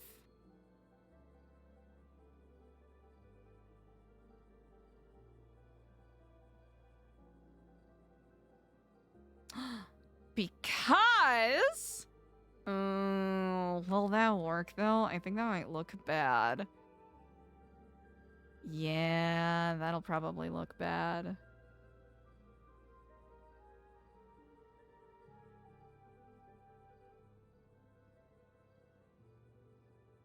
But if we know...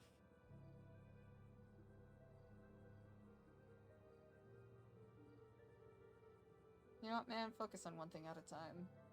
All right. Sorry, conference table. You were beautiful and gorgeous, but we can't. We simply cannot. It was not meant to be.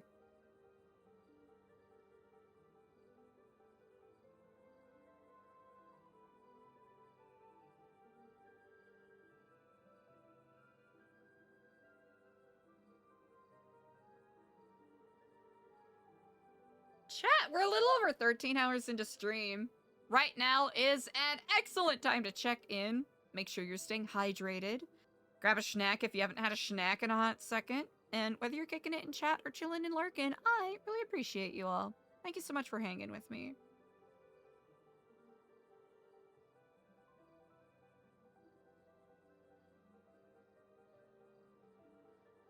We might have to start calling in the big guns to help troubleshoot this.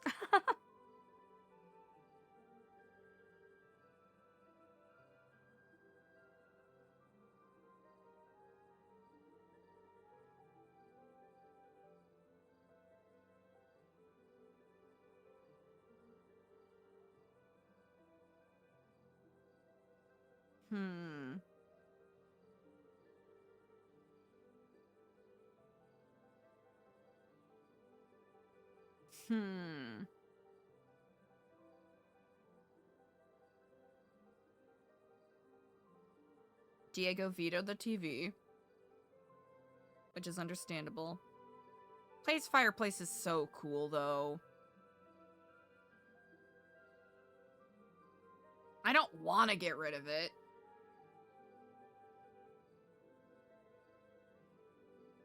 And who would want to? No one wants to get rid of it. Let me think. Let me think. Because the concept is good.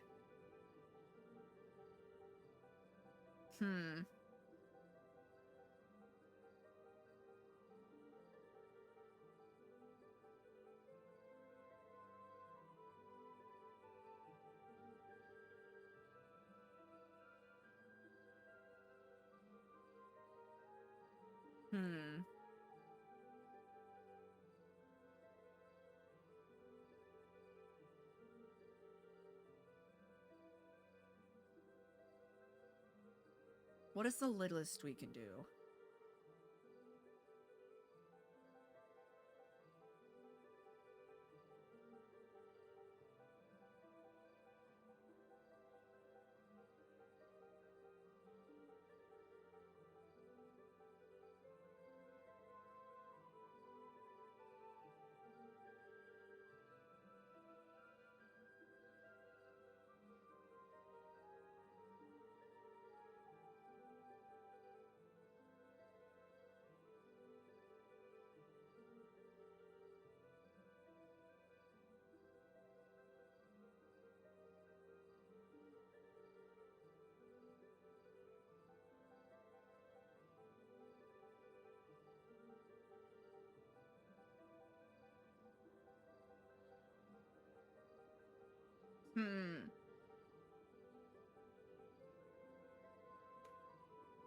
Chad, it's that decision paralysis we were talking about earlier.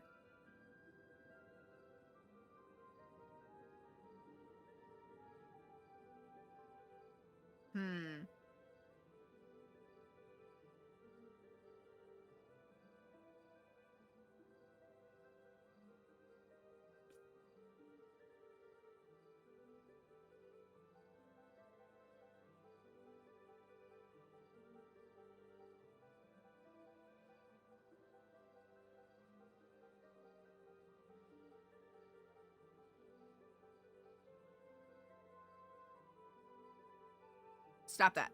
Okay. Okay. There's gotta be a better way to solve this.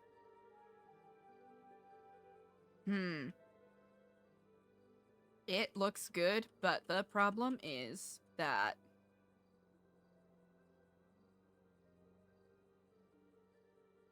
okay. Alright, because we can undo it if we hate it.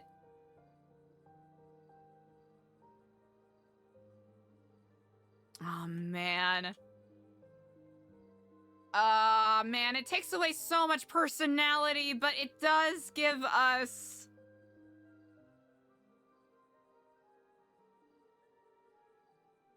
I'm so conflicted!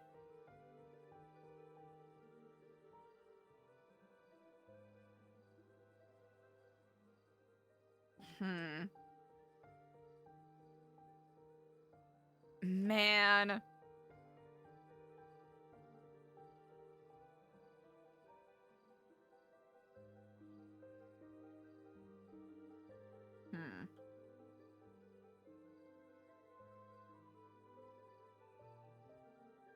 Because this helps tie together this, right?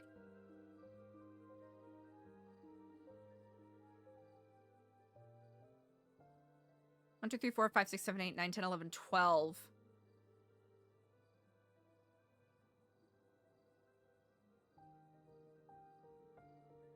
Yeah. Yeah.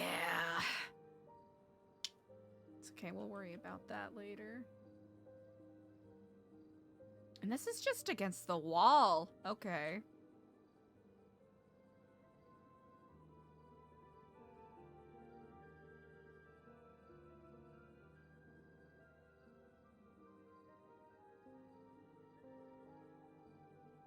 Okay, we can reverse this. Oh.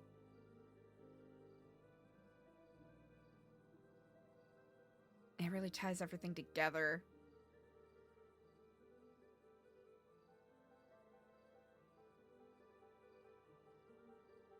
Hold on. Chat, Eliza's probably getting perma'd tomorrow, so just prepare yourselves. Chat, prepare yourselves. Whatever Eliza has coming tomorrow, she deserves it. She deserves it, let's be honest. Hey, thanks for the follow, what's up?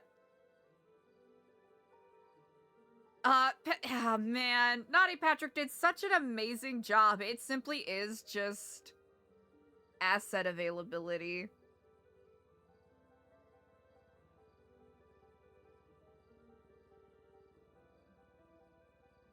I'm gonna see if we can fix it, but no promises. You know what? No, we're gonna stop fucking around with it. I'm clearly underqualified to be making any of these changes, so let's leave it alone. Let's leave it alone. And if they want to add the spheres back, we can totes do that. Honestly, it makes this look a little more opulent. It makes sense, actually, that these would be framed by these, so let's leave that as is. Leave that as is. We'll grab... Let's see. Let's see what we can do. Because I think we could do more with this. Because we could use that to bring those in a bit more. And we won't need the secondary wall, maybe? We'll play around with it. Because we do want things to be centered. That is something we want. Wait, no, never mind. we need that. We need that. Oops. Okay. All right, chat. Our problem solving is getting even more creative. Okay. Now the question is, will this look good, or did I make a big dookie problem worse? That remains to be seen. Okay.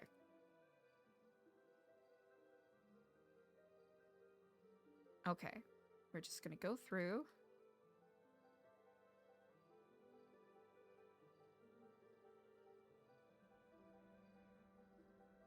Okay.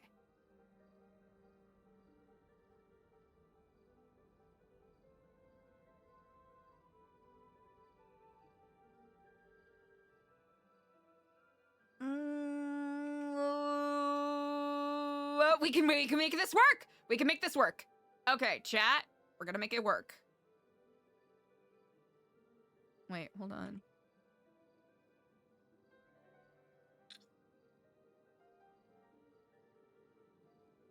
Chat. Am I making this work?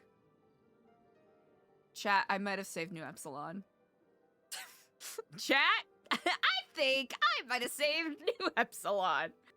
I think I might have saved the day, perhaps. Or I maybe made it worse. Honestly, who's to tell? Who's to tell? Not me. Because that kind of matches the general energy we're getting from these other guys.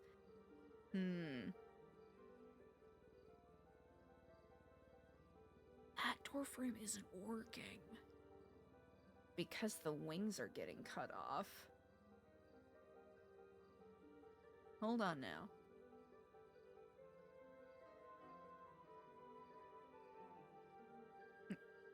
Not what I wanted to do.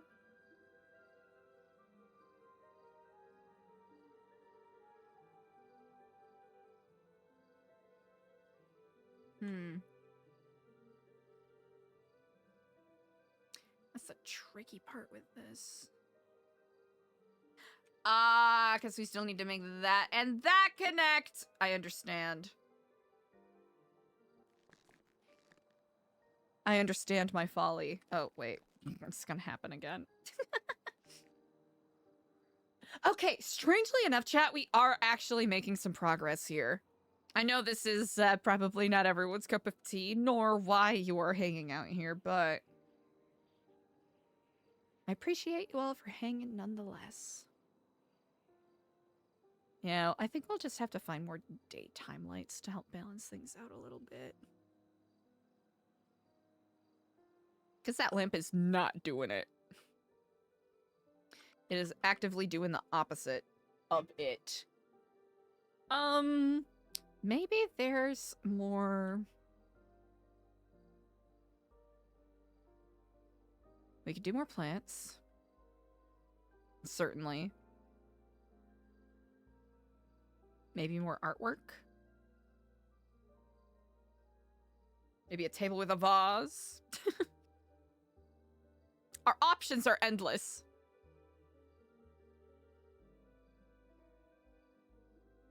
Okay. So, if we... I'm not going to be able to do what I want to do, I don't think.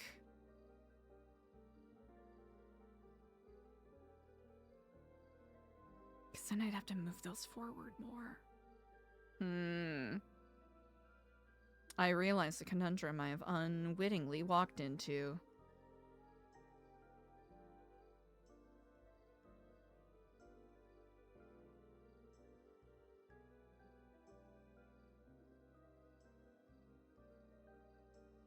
Suppose it depends how.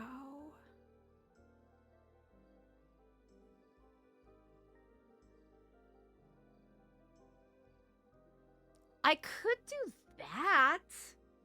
That seems somewhat plausible. Be a little bizarre, but we could make it work. Might be a little too claustrophobic and not... Well, let's give it a shot. If it ends up stinking, that is okay. That'll be for a future version of ourselves to worry about.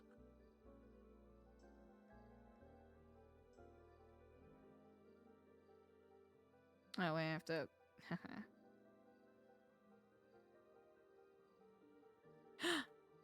Oh, hello. Okay. I'll just do this.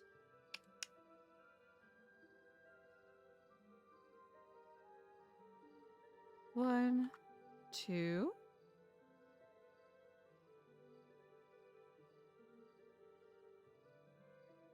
And then 3.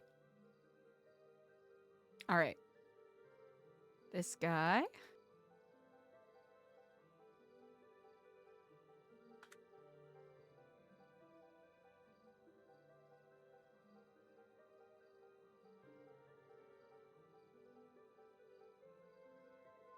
Okay, Butte.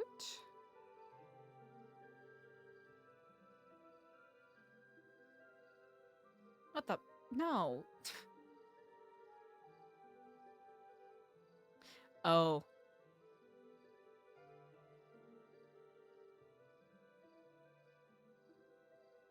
Thank you.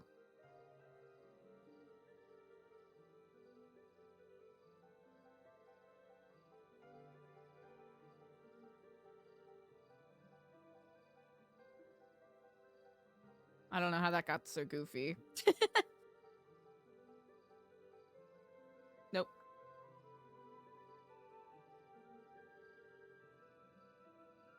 Chat, I promise we will end soon. Yeah, a lot to consider from the conversations Eliza had today, and it will be wholly dependent on whether or not any of this information perhaps entices her, potential landlords to make themselves known. You know what I'm saying? Is this... It looks a little crunchy, I'm not gonna lie. Okay. 610? Okay.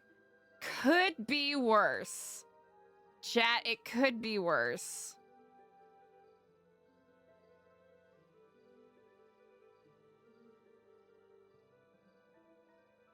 You know what we could do? We could...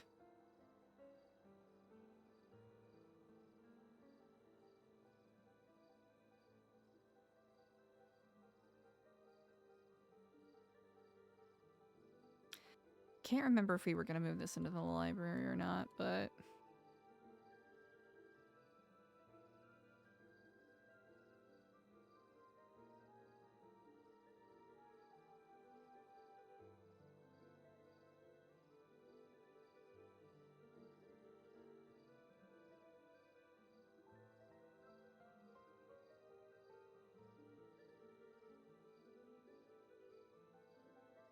Now...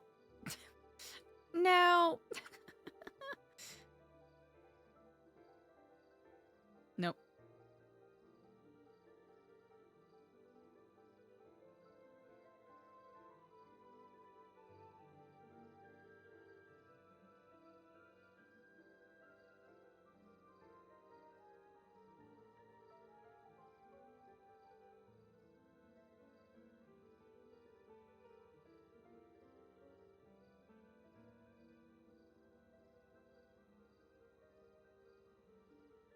I do not know what I am doing.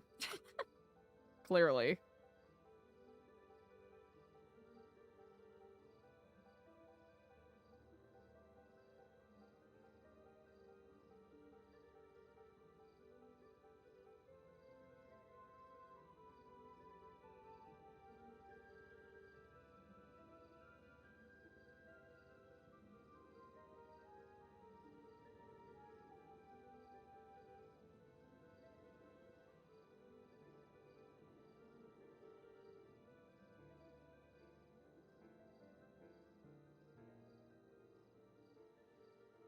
Oh, yeah, we did vote. Clay, I'm sorry! Clay, I'm sorry, Clay, I'm sorry. It's all so beautiful. Okay.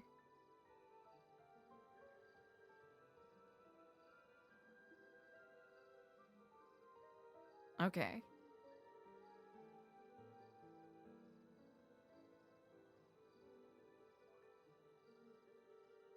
Is that from when I... Ah.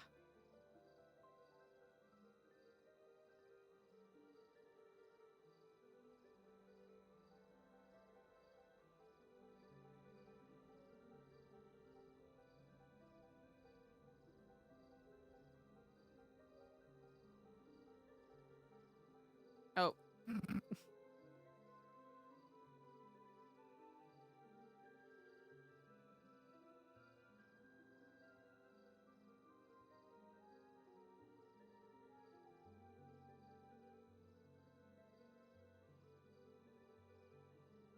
Okay, saved.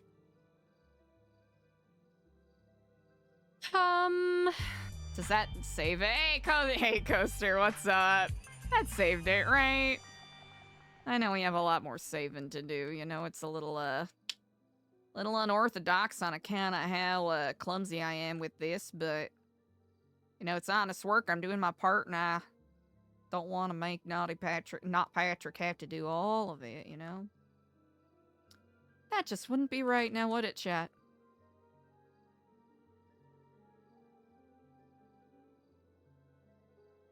We make this kind of like a storage closet every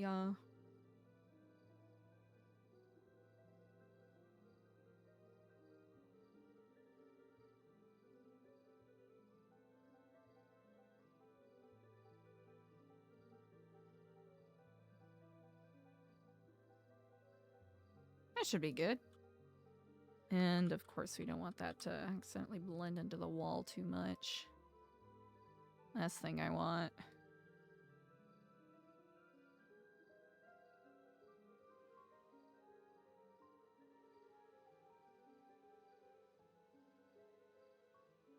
So where are we hiding the armory? Now we're making potential spots. We're making potential spots.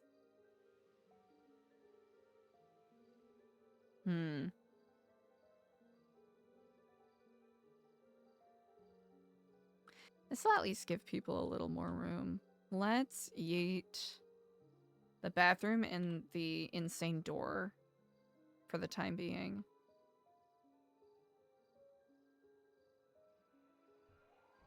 Get out of there. What are you doing? Got these windows. We got these gorgeous windows that I love so much. They're amazing. Wow. 10 out of 10.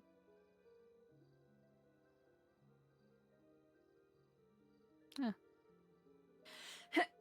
Excuse me. A fake wall. Yeah, we've been through this. We've been through this, Coaster. We've been through this. We want it to be architecturally plausible. That's been the big I guess debate of the day.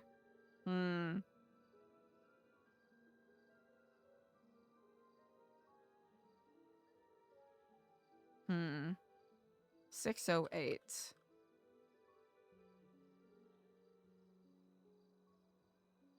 Let's at least...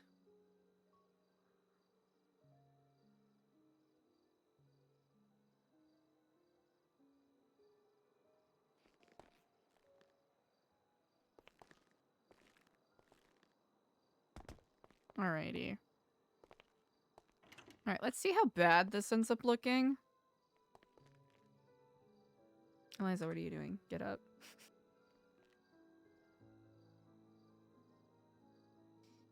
Now...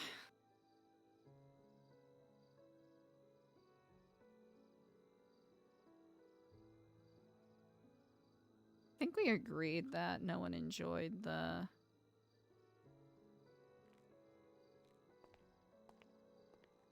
Okay. Maybe like a shade lighter.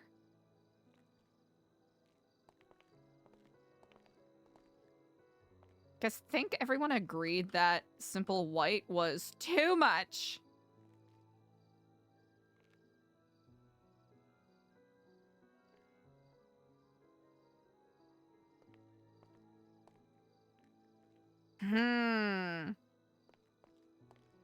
That actually seems to match things a bit more. Huh, chat. How are we feeling about that? Actually, let's look upstairs. Because I know not everyone was a fan of the blue. Oh, wait, are we falling into millennial beige territory? Honestly, for the bit, it does kinda, you know, for the bit, it does kind of fit. It's the right tone. I think dressing it up would actually solve. Let's see. Maybe like a shade lighter? We can try that. Because I don't want it to feel too dour. That's the big issue I have. Yeah. It's a little too dour, but we'll be able to dress it up with greenery a bit more.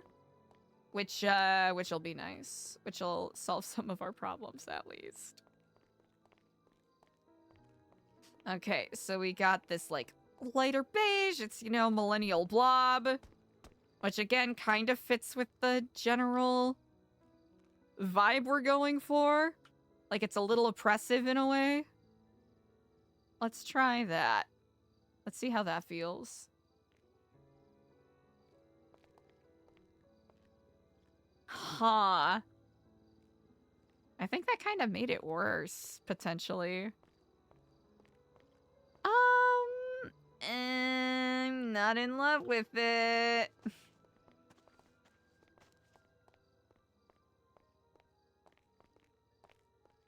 Huh. It does, you know. It doesn't match the floor. Doesn't match the grout, though. Maybe that's the angle we can play. It kind of matches the grout. Man, I hate this. I don't like it. I think it's because I personally am not a fan of this shade. Huh. Chat, what? How else can we take this?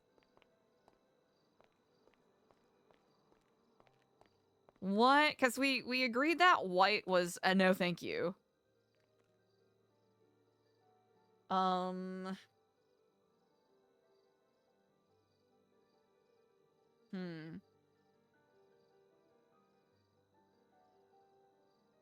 Small swatches? How do we do that?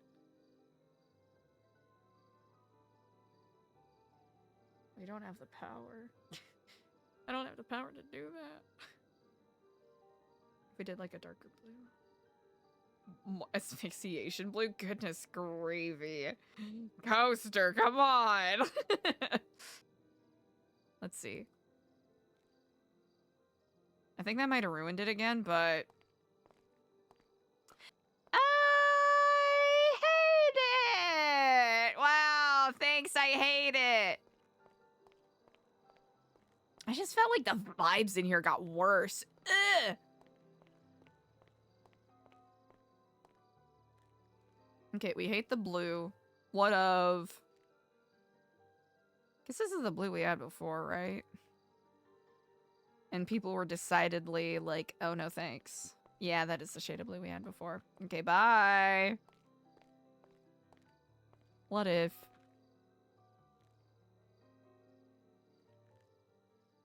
You know, it's kind of purple, right? Kind of purple, kind of blue.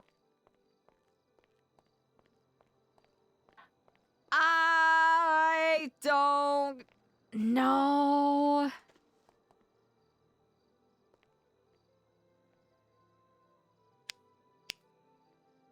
Does it?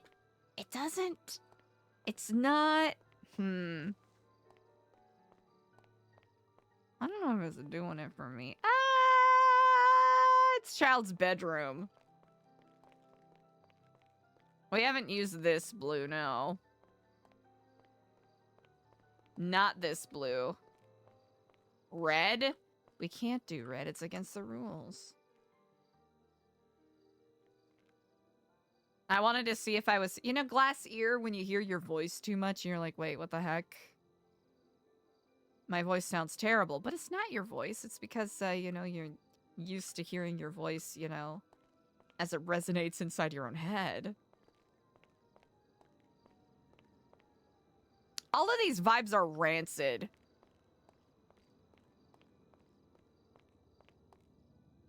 I am not pleased.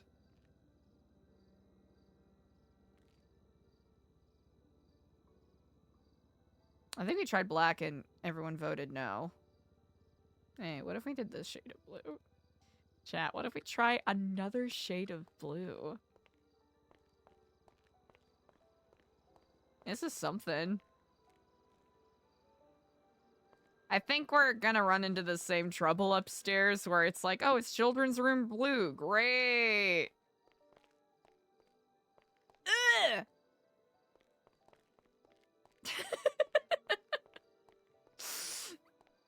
Why am I being such a toddler, chat?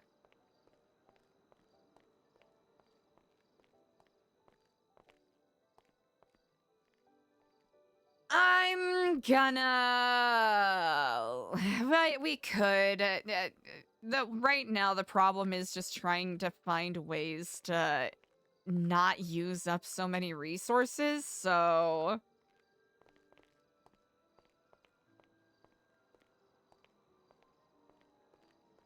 Yeah, let's give that a look. Because we can use lighting to adjust the walls if we're, you know, really hating them. Like this one.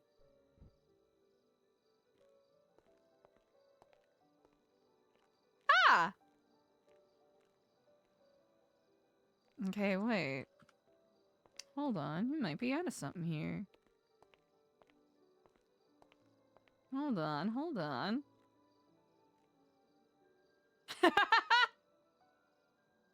Instance? Okay, you know what? I don't dislike this. I don't hate it. And I think that's a step forward in the right direction. Huh. Honestly, we can use... Actually, wait! Do I like this? I'm not certain. Instancing? Okay, I am curious. How?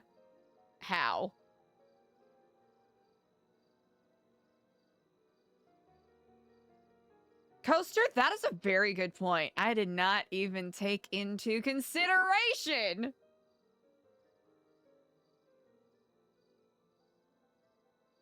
Object limit panel, we're gonna need that gizmo style. Mini keybind. Starting mode. Rooms.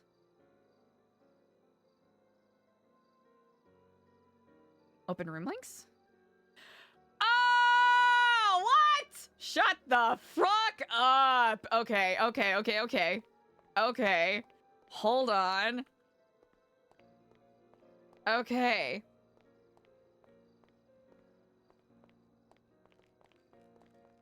Coaster, that is actually really smart. Dang. My apologies to Professor Steven, last name redacted, for not using all of my time doing freelance spotlight work.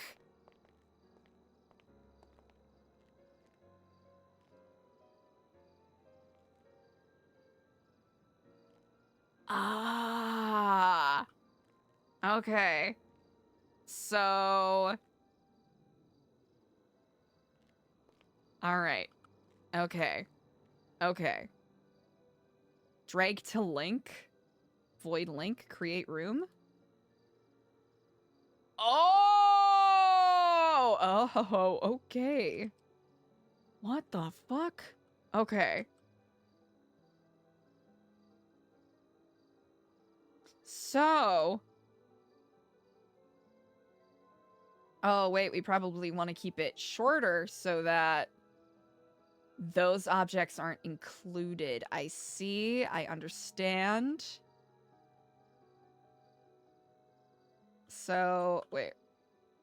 How the fuck do I do this? Oh.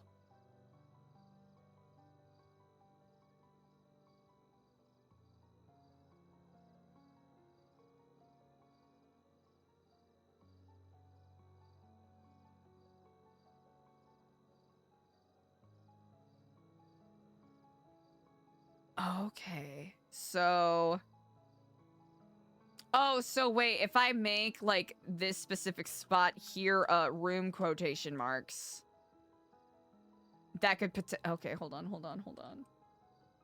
Control Z. Exit.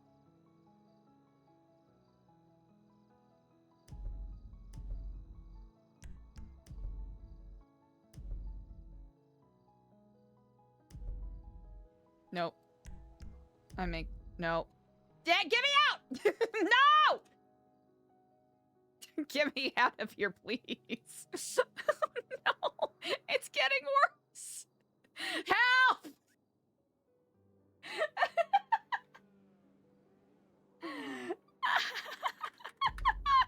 No! No! Help!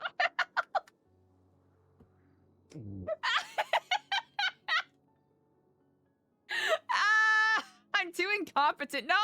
No! I'm not trying to goof up anyone's shiz. Come on, man. Help. Help. It's getting worse. Chat, it's getting worse. I'm breaking the server. Tactical nuke!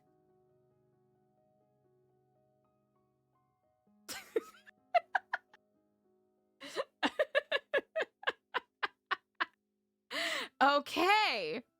Okay, Mike Stargazer, iconic. Thank you so much.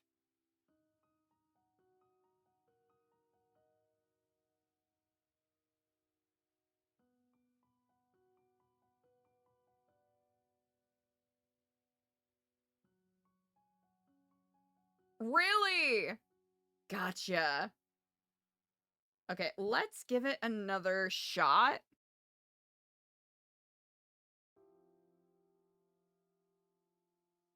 Let's give it another good old college try, chat. All night long, all night. All night long, all night.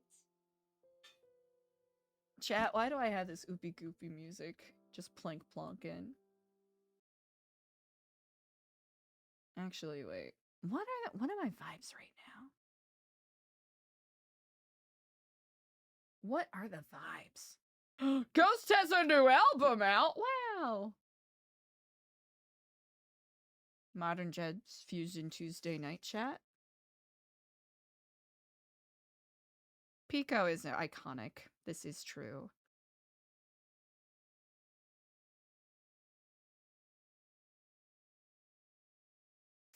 The Scooby-Doo theme song.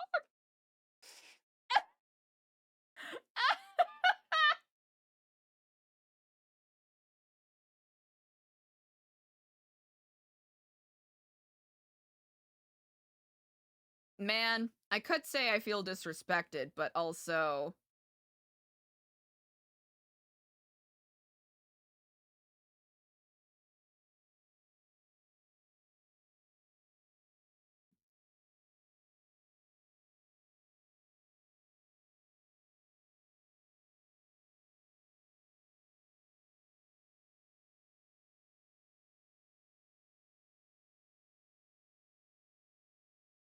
All night long, all night. Why's that in my head?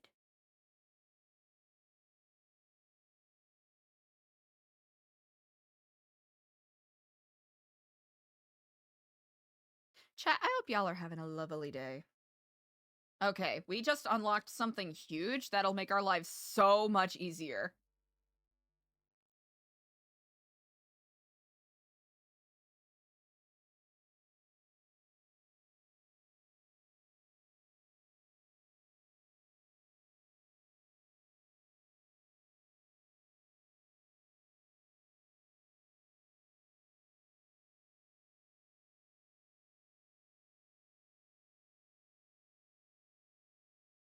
Mike, I really appreciate it. Thank you.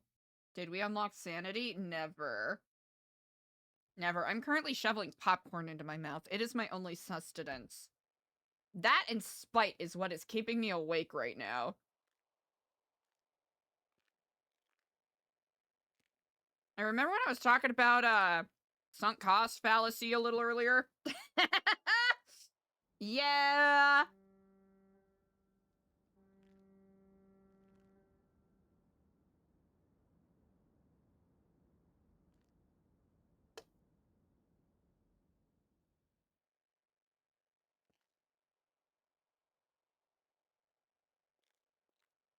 So, quick question. So, could you have it for lobby areas to make things a little less, crowded, or is it just smarter to have it for specific rooms that are behind doors, so to speak?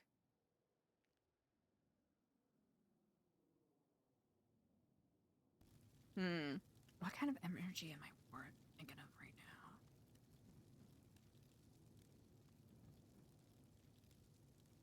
What's the vibe? What's the tude?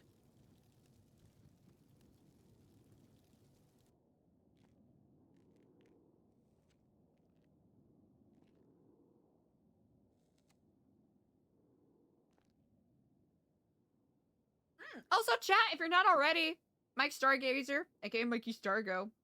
Really fun RPer. Make sure that you are following him. I'm gonna do a little shout out here in chat.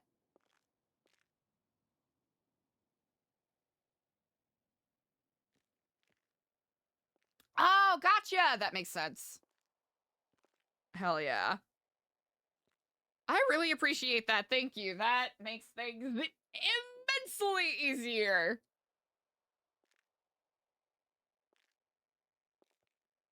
I wish I could express exactly how much you have changed here on this day. Lives were changed. Days were saved.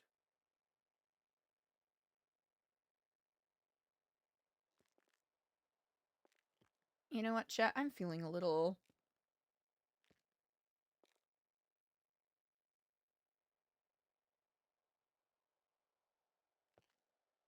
I'm feeling a little... future funk today, perhaps.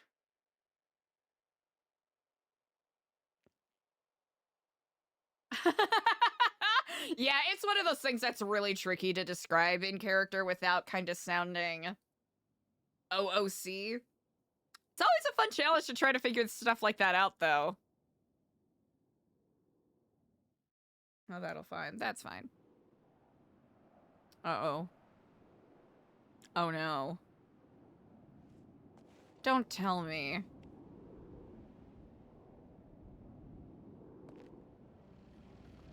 Oh. Oh?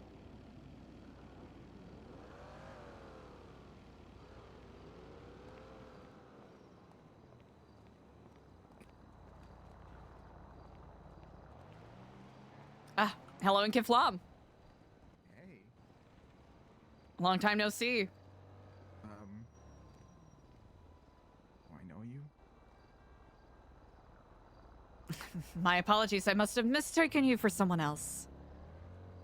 Oh, sorry if it looked like I was a creep. I was,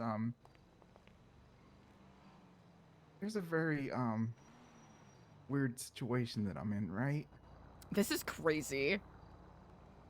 And I don't really know how to go about it, so I've been, overthinking about a lot of different scenarios. Well, my ear is open if you wish to talk about it. Okay, you won't tell anyone, right? You can't even tell the people that you're close to. Discretion is important to me, and I value and honor the trust that someone has given me. Okay. I think it's Kenny. It's this almost is a very 100% deep sure rabbit hole Kenny. that I've gone down. It's white hair Kenny. And so, here, do you want to recently- come inside where it's perhaps a little, Damn. Okay. Yeah. This is tricky. Oh my god, my brain's hurting. Oh, it's quite all right. We can rest on the steps if it's a little too much. You'll know why in a moment, okay? Mm. But listen, I'm spiraling, but I think it's a good kind of spiral. It's just like when you watch a good TV show and you want to keep watching more and you keep on going and going and going. Mm-hmm. Okay. Here, let's go pop a squat. Yeah, we can pop it.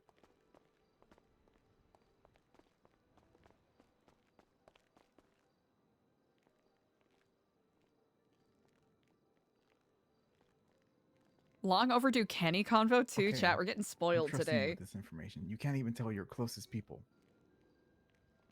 But maybe, just maybe, you'll be able to help me discover all of this information that I need to know. Mm. What is it that you are seeking? So, recently I got out of the hospital, right? Apparently I was curb stomped to the curb, and I kind of don't remember a lot of things, but when I got out, It is Kenny, people started okay. accusing me of things that I haven't really been doing. Like, people say that I'm writing them some kind of poetry and that I've been stalking them and all sorts of things, right? And I guess maybe the old me would be good at doing something similar. Oh my fucking god, but it's another I've just been living my life. Kenny and Nishar. So apparently all the signs of this person who is stalking one of your members points back to me. And this isn't my game to be playing, right? Because like I don't have anything to do with this. But now my name is being trampled on because apparently everybody thinks it's me. So now I got a foot in this game, right? So now I got to figure out who this person is because maybe unintentionally, maybe intentionally, they brought me into this. You got roped in. Yep. So I've been checking out all the vantage points because apparently this person has been watching one of your members closely from different angles. And I'm trying to figure out if I put myself in their position, which roofs would I be watching these people from? Which places would I go to watch them? Which places have easy access to? If you were watching somebody, what would be the best way to get to your vehicle if they were leaving so that you can tail them as quick as possible? And I figured out that that place over there, that building, has the best vantage point because not only can you see most of your front door area, but there's an alleyway that you can park a bike or maybe a small vehicle. And if you see them leaving from this point, you can follow, right? And there are many exit points in case you are worried of getting caught. Yep. And it's good hiding because I'm going to be real with you. I don't think a lot of people look up. No one ever looks up. Yeah. So, I mean, if you're higher than everyone else, you already got the vantage point. And then I went to the food court, right? And I was checking all the best places that would be great to watch somebody if you were trying to watch them at the food court. So there's the construction site, which is like across the street from the white garage. And then there's the white garage itself. And then... Ow! Austin! Okay. This is the white garage in this area, right? Indeed. There's the back entrance of the food court. Austin But if you underscore look across, ST33 there's L a yellow gifted 10 building subs. that you can climb the roof on. Austin And from Steele, that thank you so building, much for the can see entire gifties! back 10! of the food court. Incredible, chat. If you got a one of your gifty from members Austin, make sure that and you send some all her thanks! friends hang out. And where she parks her bike, and then where her best friend parks his truck. So if they leave, you got the best vantage point of everything that happens around there. You can see her having a conversation. You can see if she leaves. You can see which direction she goes. And you can jump down and get on your vehicle and follow. Do you believe in coincidences, Kenny? Yeah, maybe. Do you remember me at all? I know that's a rude thing to ask someone.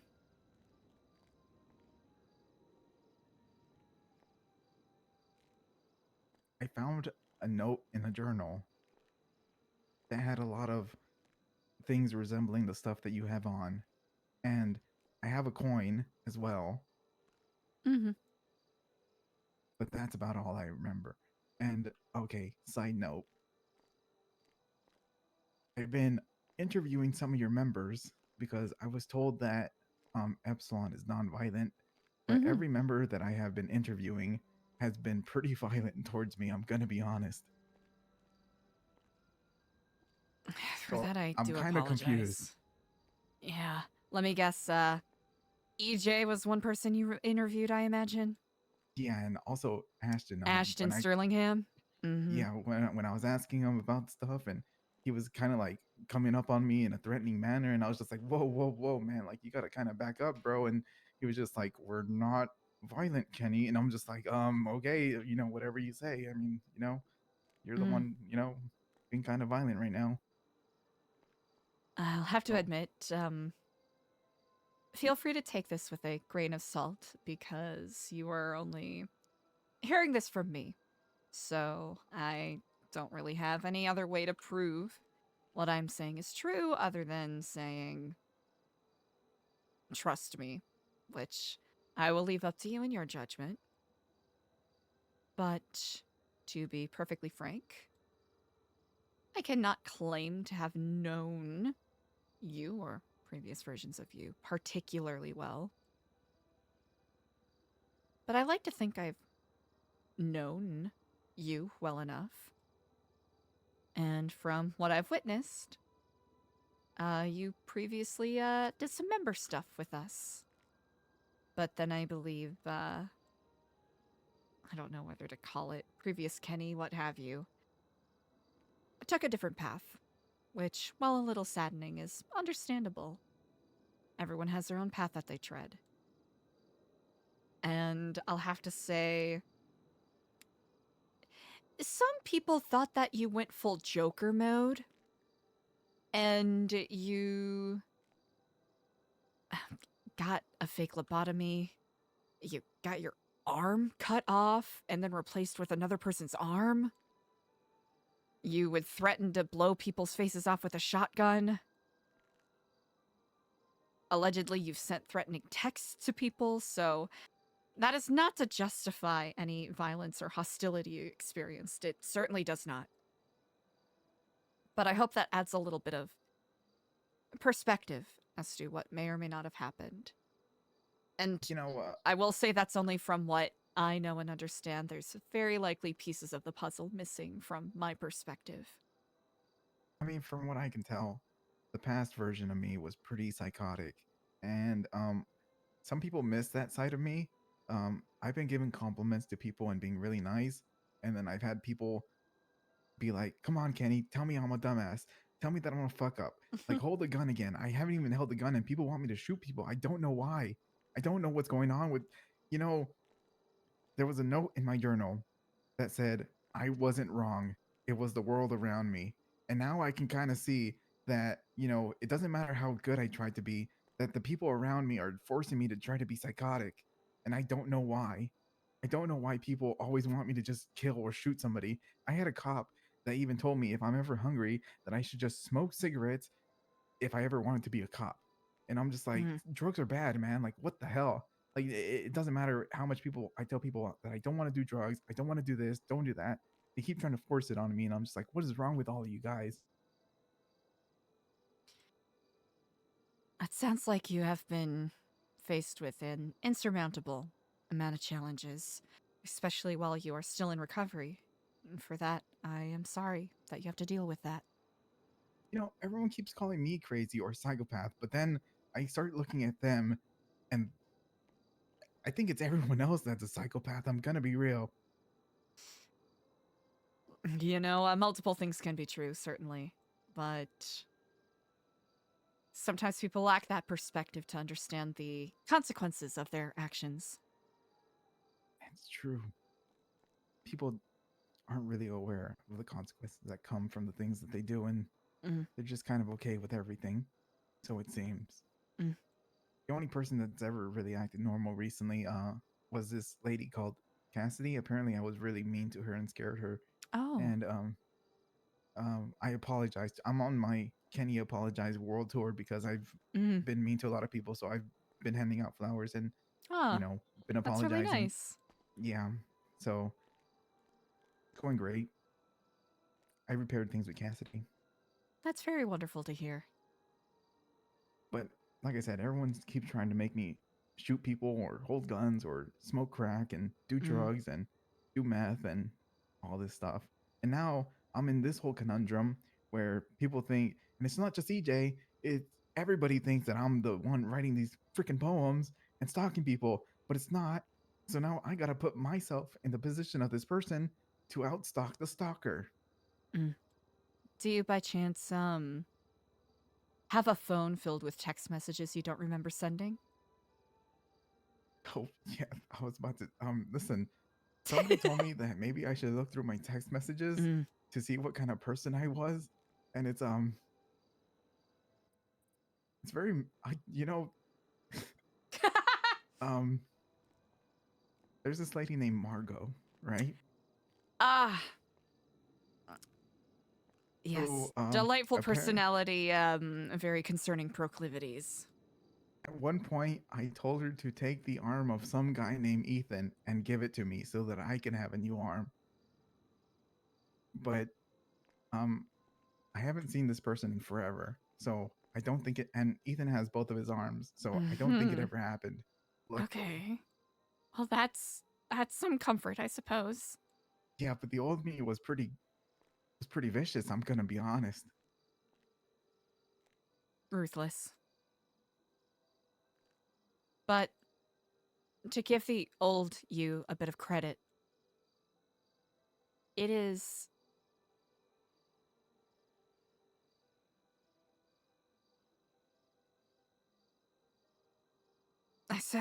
I suppose it's rather unfortunate you do not remember.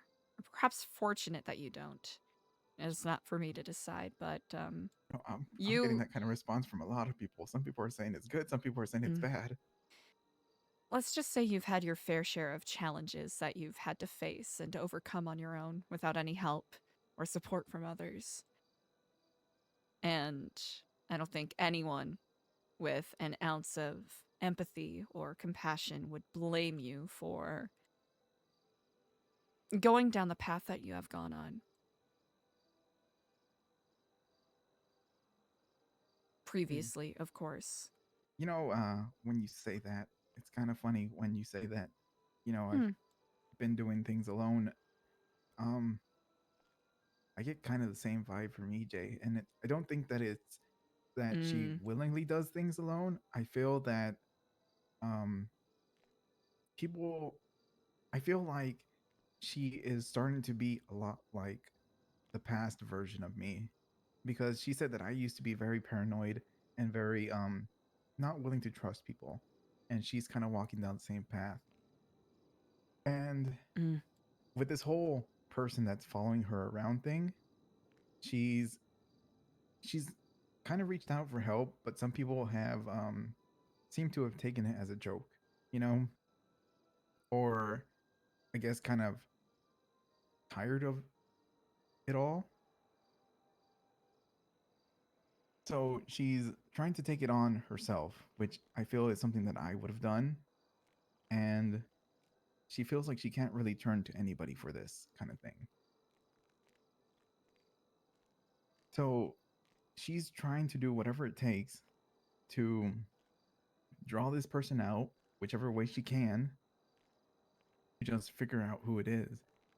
And my theories so far, right, is it has to be somebody close to her. It has to be somebody that works at Takosuya, or it has to be one of your members.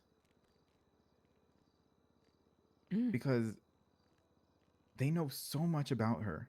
And if they are someone who works at Takosuya, they have free reign to roam the food court as their normal person, as just, EJ's friend, but they also have the ability to hide in their disguise and be this poem person and hide on the roof that I mentioned.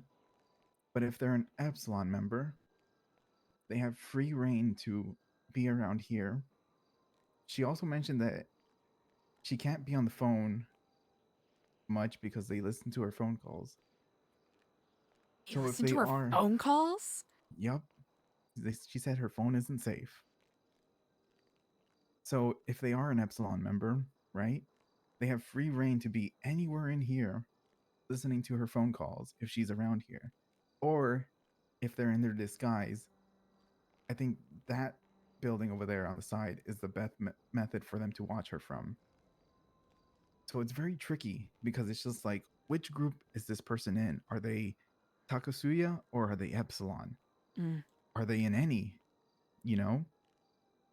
I'll have to say, the prospect that it could be one of our members is rather concerning. Yes, even though some people enjoy their good joke now and then, there are times when it goes a little too far, and I think we've entered that zone. Yeah. Far past. Is there anyone in particular you suspect?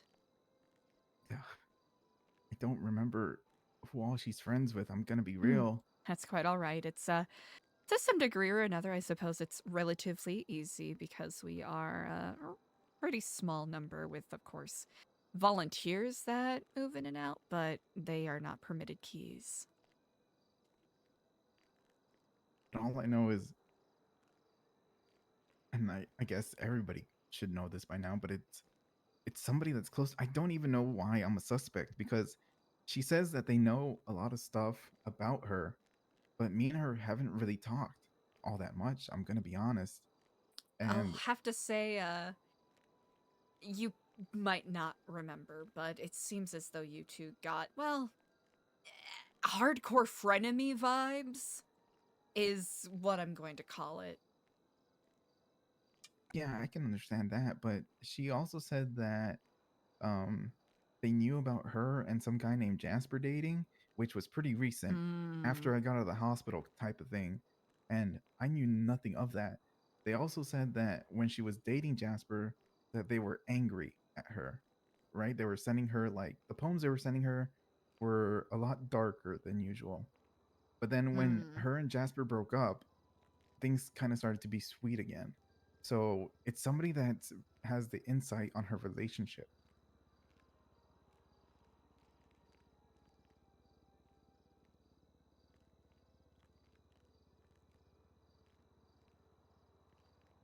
But it's hurting my head because I don't know who, and I'm just trying to figure out all the best places that they could possibly use to watch her from.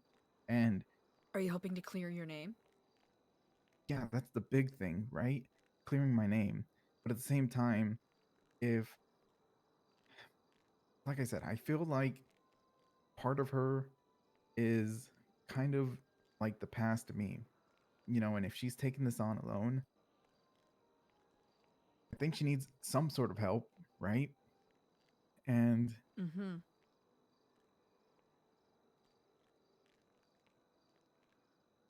this person, they're either madly in love with her or they're trying to mess with her into a position where she's vulnerable and that they can hurt her. And with her trying to draw this person out on her own, I told her that, sure, you know, trying to play detective and figure things out on yourself is good and all. But if you end up getting caught, then you have nobody to back you up. And I feel like that's a position that I would have been in a long time ago. I'll admit I've certainly seen you put yourself in those positions several times. And I would be remiss if I didn't admit I had a little bit of guilt in not knowing how to help with that, so to that degree I empathize with what you are trying to do. I feel like all of this needs to come to an end. I mean, so I'm trying my best to come up with a plan to make sure that we catch this guy later on today. Because she, for whatever reason, no matter how much I'm around her, oh, you got a camera. Would you like it? I gotta think of a good place to put it, but I'll take it. But it could come in handy. But it's hurting my brain so much because it's just, there's so many possibilities and so many things. Probably overwhelming. And it's just like, there's even the small possibility of, what if it's not even a man? What if it's a woman? That is it totally likely. throw everything off. Because from what it seems like and what she's told me is that there's a lot of guys after her. Like, there really that, are. That want to, you know, be in some romantic relationship with her. Which doesn't narrow things down, right? Not at all.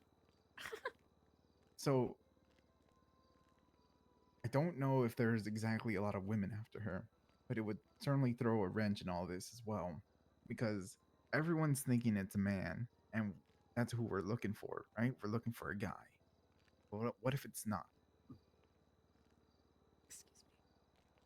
So many different possibilities, so many different routes, so many ways that this can be, so many places this person can go, so many places that this person can be a part of, and it's just like, which group is he in? Who's he part of? Oh my god, I'm spiraling. Here, why don't we take a deep breath real quick? And exhale all your worries out. Yeah, there we go. But then comes the whole thing of it all, right? It's just, what does this guy get out of all this, right? Because if he's in love with EJ, I would hope, I would think, so much so that she would not end up falling in love with her stalker. I mean, listen, crazy stuff has happened, so maybe like a 2% chance that she could. She doesn't strike me as the type. Not to speak on her behalf, but I think this is less love and more of an, like you said, an obsession, a fascination. A game of cat and mouse. What does this guy get out of it? Because if he's part of Takusuya, or if he's part of Epsilon, I'm sure that if he were to reveal himself, a good amount of consequences would come his way. Either he gets fired from Takusuya, or if he, you know, is a member of Epsilon, then I'm sure that, you know, you guys would end up discussing, or, you know, some kind of consequences would come out of it. Because with how drawn out this is, it's pretty nutty. I do agree. So I'm thinking that he has way more to lose than to gain, because he wouldn't even get the relationship with EJ that he seems to be going after. And if he's just trying to scare her, then why drag it on this long? This is an excellent question. And to top it off, so apparently he's been texting her, right? Like when I'm not around. But then when I am around, he stops texting her. So with all of her friends thinking that it's me, right? This guy has the insider knowledge to know that she thinks it's me. So as soon as he sees me come around and hang out with her, he stops texting her, right? Because then that'll lay it on more, that it'll make her think more so that it is me. And it's a good cover for him because there's no eyes on him, and it gives him more free reign to listen into her conversations, or for her to vent to him, or for, you know, just for him to have all the access that he wants into her life, while everyone thinks that it's me.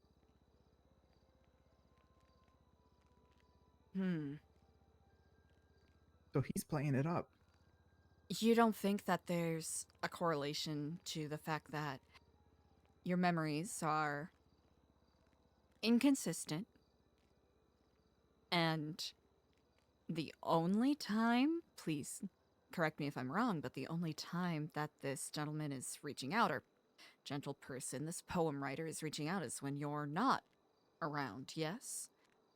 You can see how that may make people suspicious of you, which I can understand why you are even more passionate to plead your case. I'm gonna be honest with you. I mean, I'm into poetry and stuff, but I don't write my own things. I'm just Into poetry. I'm a what is it called when you? I'm plagiarizer. You're a plagiarizer? Yeah, I take other people's shit. I don't write my own shit. It's too much work.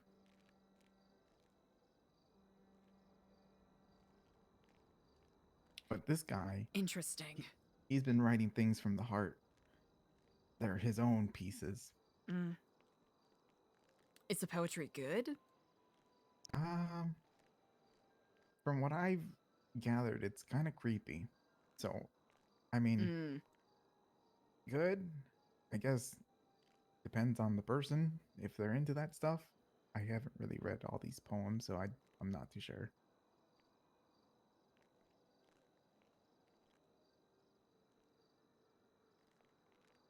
But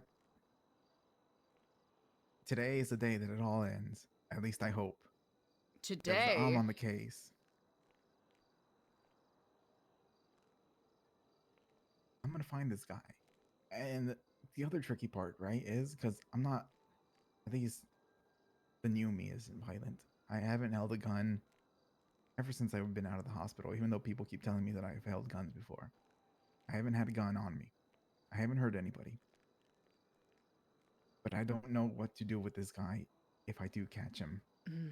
Because he's ruining my name. He's spitting all over my image.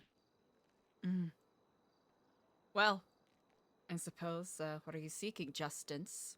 Revenge? An apology? See, that's the tough part because I don't believe in just shooting the guy because, I mean, what does that really do? You know, I mean, he gets shot. Whoop-de-doo. You know?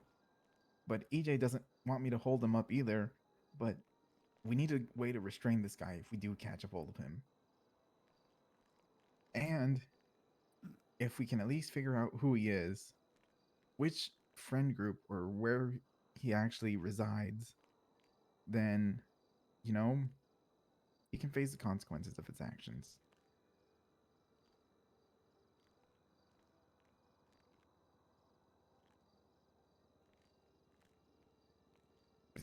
It's tricky. It's a very tricky situation. Because from EJ's point of view, right, is she has a feeling that it is one of her friends. And how soft would she be on this person when she finds out who it is my question. I suppose it depends on the person.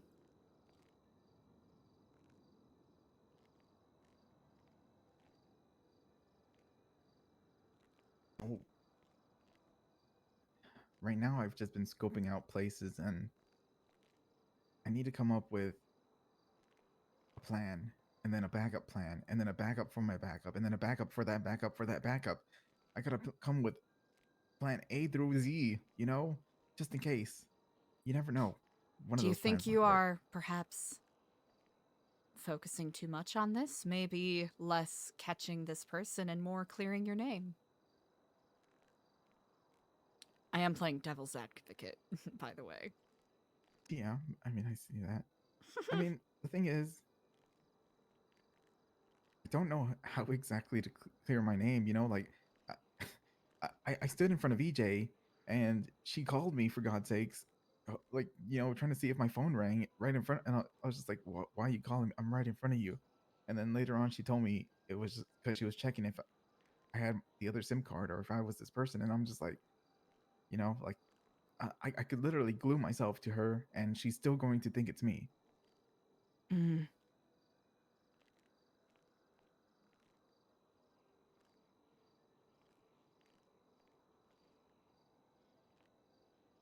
So my only thought is I gotta Scooby-Doo this shit and figure out who it is. Unmask. Yep.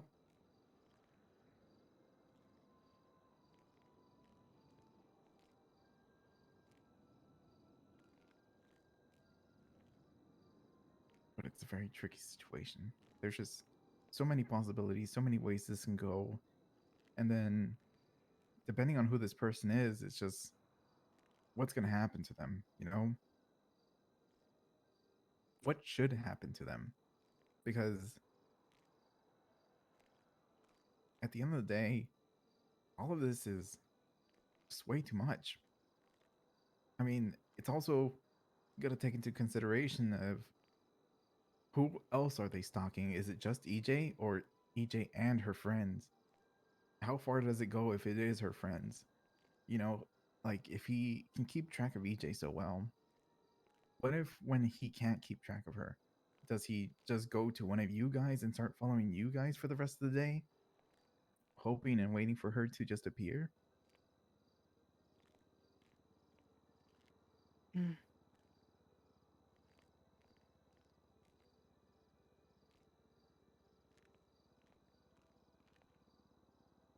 Tricky situation. And then if he is in one of either or groups, Takasuya or Epsilon, it's just, man, living a double life like that must be pretty hard. Because just think about it. He could be roaming around here during the day, and everyone thinks it's me.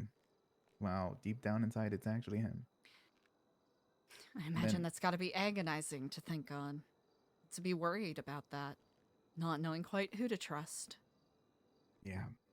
Seems like trust is a big issue around a lot of these parts. Unfortunately, this is so.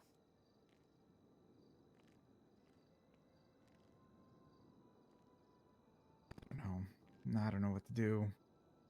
This is all such a mess. It's not, like I said, this is not even my rodeo. It's not my show, you know, and it's just, now here I am. Taking down notes, trying to see all the possibilities, checking the best vantage points. I think I'm doing a pretty good job. I figured out all the places that he could be hanging out if he's watching her, his escape routes, and since he's one of her friends. So 50% of the time, he's going to spend in disguise, right? And then the other 50, he's going to not be in his disguise and be her friend. So he can get information both ways on figuring out where she's at. If he wants to just be creepy stalker man, he's going to be in his disguise and just be hiding places and watching her. But if he wants to get information by being her friend, he just doesn't wear a disguise and just, you know, has his casual conversation with her.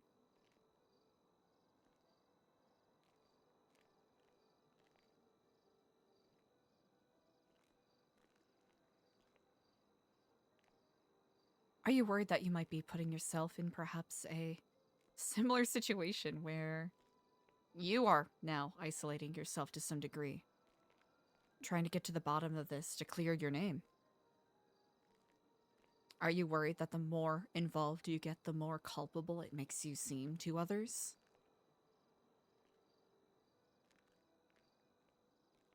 I mean, yeah, but I mean, what other option do I got, right? I mean, she told me that everybody thinks it's me. Everybody she knows thinks it's me. You know, and I'm gonna be honest, I've kind of just, you know, just been out and about. I haven't really spoken to her in about a week and a half. I just kind of been roaming around.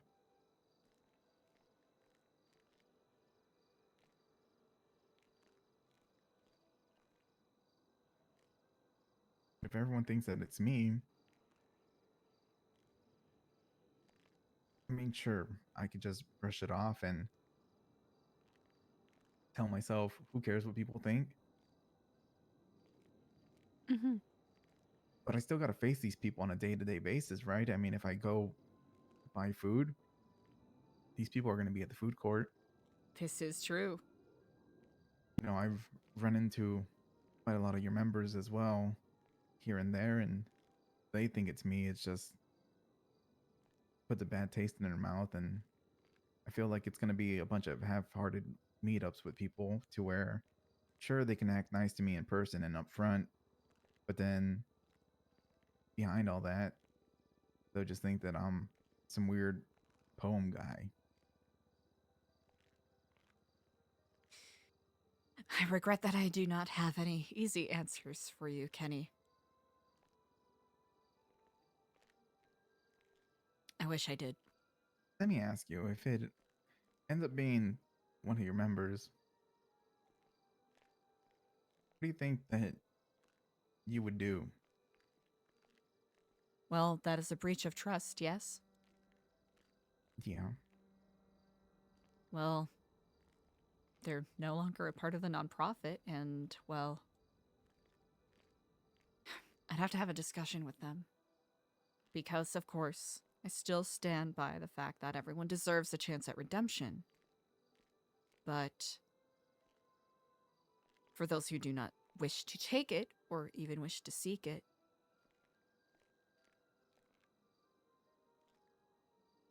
it's not like anyone has gotten hurt, but threats shouldn't be taken lightly. Even if it's done simply as a jest or as a joke. Well, I guess hurt physically, no, right? But the hurt, stress emotionally. yeah, and like, you know, from what I gathered, EJ has talked to other people around, and they seem kind of, I guess, to be quote unquote tired of her shit from all this, and that puts a strain on the relationship between your members, like EJ and them, right? So I mean, this guy is causing a bit of cracks in the foundation. You think so? Not like anything major, right? But it does put a strain on EJ's friendship with whoever else is part of this group. It's like what you were talking about with isolating her. Yeah. And this is true. Trust, as they say, is like a mirror. Once it cracks, regardless of how you repair it, it's still visible a little bit. Every single time you look at the reflection.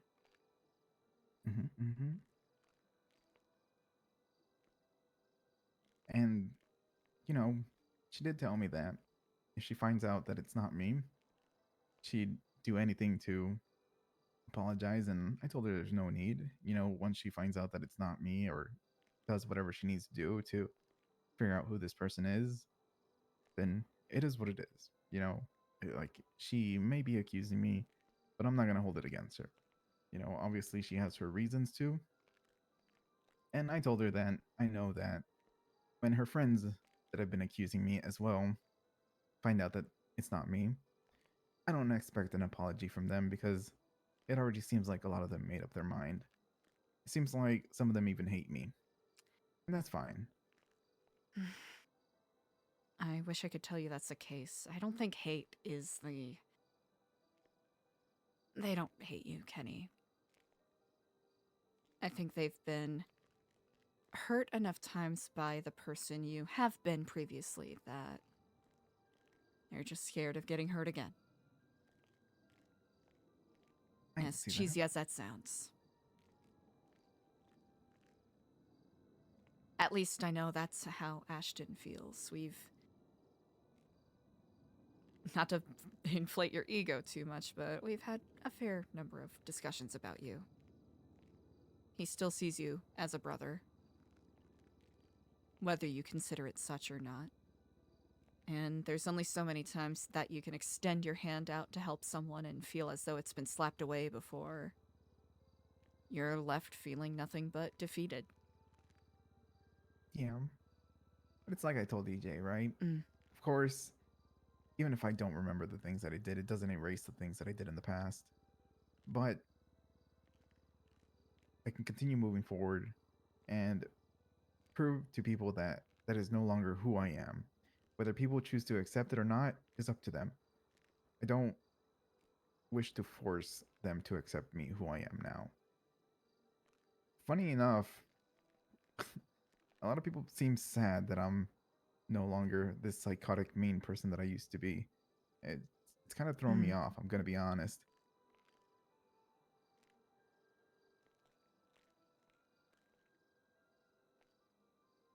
You have every right to feel that way. Especially if you don't have the, I guess, sense of self that you were. That wasn't you that did these things, that was someone else. The more time that I spend just meeting or talking to people, I kind of feel like, sure, I can't just brush the blame on other people, but as well, I can see it from the other side of, I can understand why the past me was the way that I was. I feel like, sure, I had a huge hand in becoming who I was, but the way that people are pushing me to be, or what they want me to be, it's pretty shocking.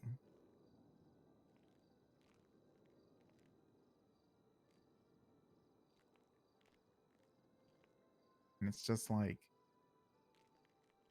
if the past me was pretty harsh, why are they trying to create that monster all over again? Why are they pushing for that to become who I am again? Why can't they just be content with me being this passive person that I am now? Why can't they accept me for the person that compliments them instead of tears them down? What's wrong with people? You know, Kenny, there's about a half dozen answers that I could probably give to that. Maybe half of them even being accurate. At best. People enjoy the familiar.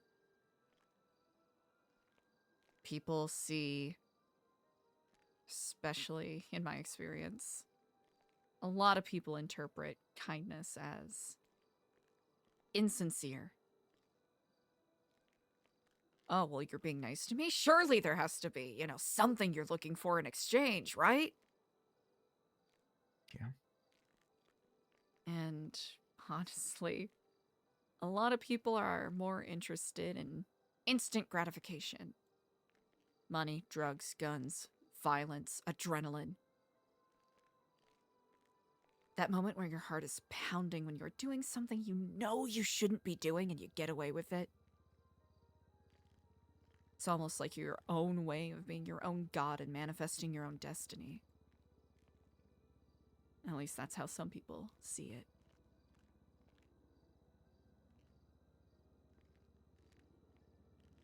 I'm sorry you're being treated that way. I know. Some people used to make jokes about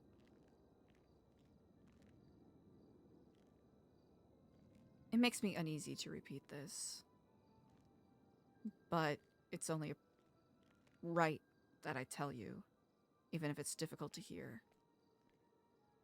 People used to joke about, you know, feeding you glizzies and crack to get you to do whatever they want. Oh, well, good thing they didn't, because I'm allergic to hot dogs. At least that's what my journal said. You're allergic to hot dogs? Yep, That my is surprising. According to my journal, my favorite food is ramen, and it told me to stay away from hot dogs at all costs. And apparently people told me my favorite color was blue, but I think blue is kind of, respectfully, not my color. That is understandable. So I've been trying a bunch of different colors. Yellow seems to suit you quite well. How are you enjoying it? Yeah, I mean, you know, EJ told me that yellow wasn't such a good color, but I told her that, you know, my shirt is brighter than her future. Damn. Damn. Are you sure you're not the poem guy? I'm joking. I'm joking. You know, at this point, probably should be with how much people think that I am. I honestly wish that I was good at writing poetry. I shouldn't have made the joke. I'm sorry. Oh, it's all good. Do you know how you landed in the hospital? So apparently before my memory kind of became all weirded out. Me and AJ apparently made some kind of promise to each other that we would never lie to each other. And after I got out of the hospital, she took me to this place and we had a conversation. And she said that I did it, or that she did it. She said that she kept kicking the shit out of me. And also when I was released from the hospital, there was this EMS guy, right? And he said, I told him that somebody had admitted to being the person who bashed my head in. And he said that their story lines up from the injuries that I had that night because he was the one that put me in ICU. Mm-hmm. And apparently, everything that's going on with my brain is pretty much an accumulation of all the brain injuries that I've had during the past however many months that I've been getting my head messed up. And my brain's kind of pretty bad right now. Apparently, I was somewhat lobotomized, and I've been hit in the head a few other times, and a bunch of other things. And this bashing my head into cement was kind of the thing that did it, just buildup of many things. And now my head hurts. I can't really remember a lot of things. And, well, here I am.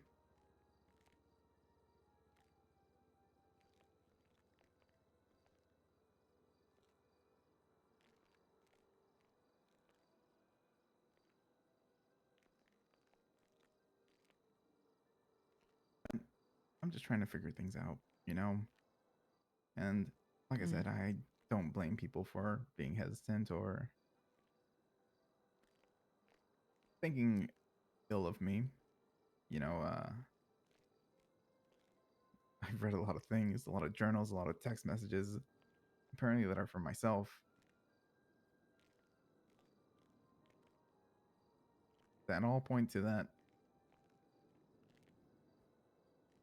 I wasn't the greatest person.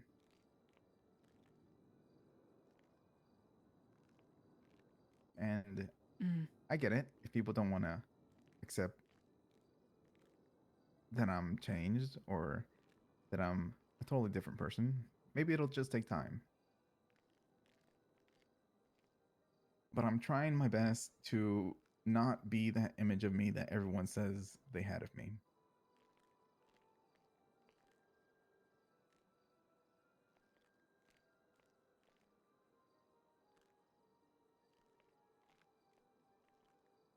So I guess we'll see how all that goes. I'm so sorry, Kenny.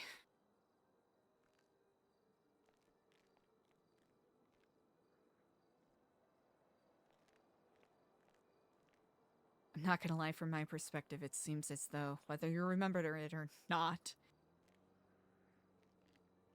you were thrown into a near endless cycle of these crises of identity. Being pulled and forced in multiple different directions.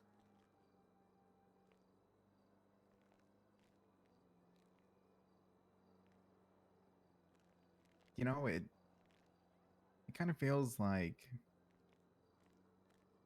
back then there was different versions of me, right? Like every day I'd wake up and I was a different Kenny. And apparently all these journals that I found, there were journals that I wrote to myself. But they had the initials VR on them, which isn't my name. But somebody told me that I've only told one or two people what my name actually is, and that those are my initials. But the way that these journals are written, right? I guess from me to me, is like a different version of myself was writing these, because they used a lot of words like "we won't be there for you anymore," "you're gonna do this on your own," "you gotta face this world by yourself now."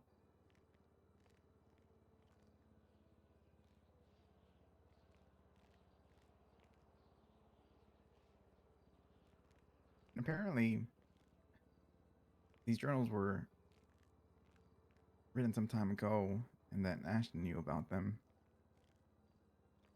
It was in the event that anything like this ever happened to me.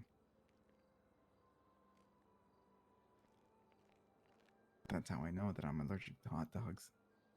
Those things are gross.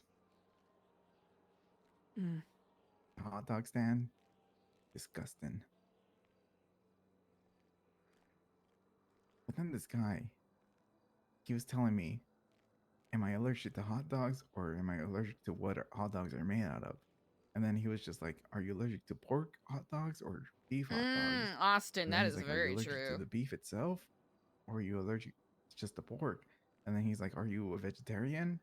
And then I started having another crisis because I don't know if I'm a vegetarian. Well, you get to choose.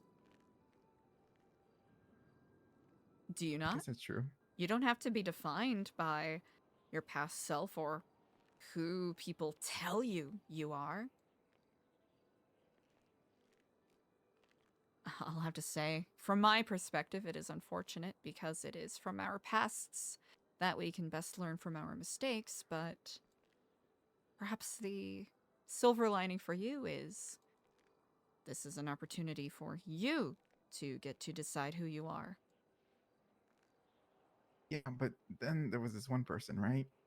Who, when I told them that I might be a vegetarian, they said that there's no greater feeling than having meat in your mouth. So maybe I should experience this feeling.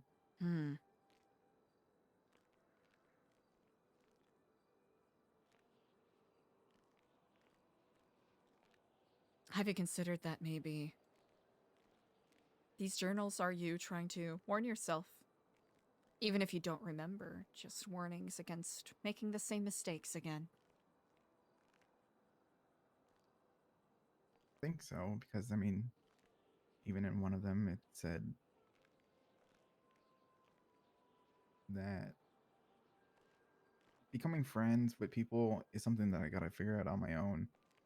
But there will be people out there that will pretend to be nice to you and will act like your friend, but it's just to get something out of you instead of being who they really are genuinely trying to be. And at first, I was kind of paranoid, right? Because I got out of the hospital. And one of the first people to talk to me is EJ. And she came at me all, hey, you know, we're good friends, best friends, and all this stuff. And then she started accusing me of all this poem stuff. And it's just like, damn. Like, you say we're friends, but you're already accusing me of these things. And then she kept saying she was going to beat my ass again. And I'm just like, damn. These are the kind of friends that I've had.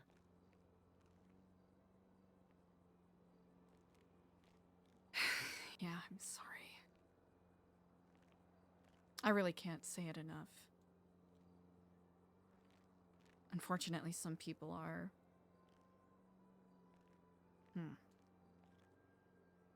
I don't know what to call it.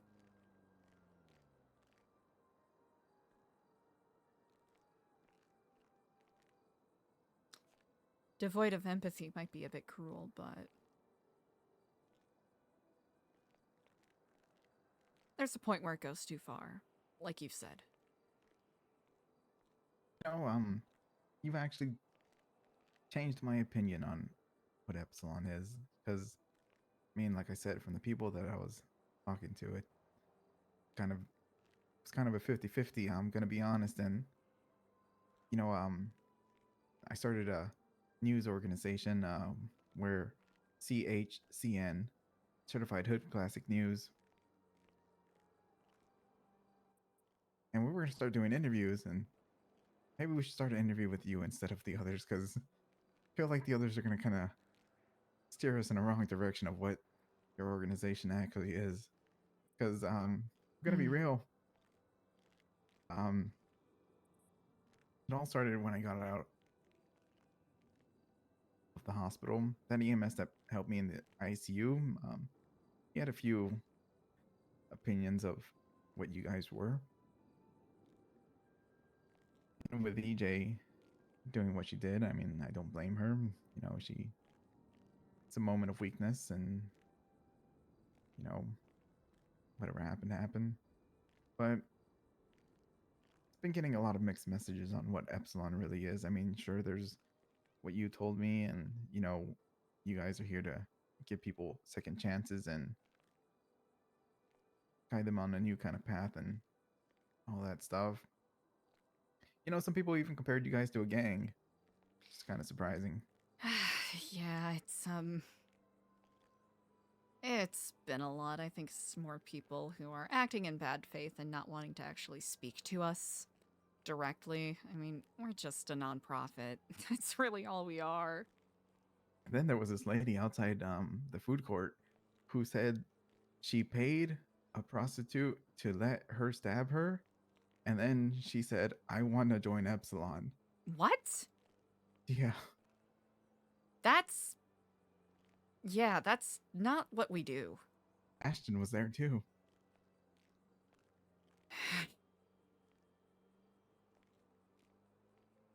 It gets exhausting and a little dejecting at times, I'll admit. Yeah, I mean, I can definitely see that.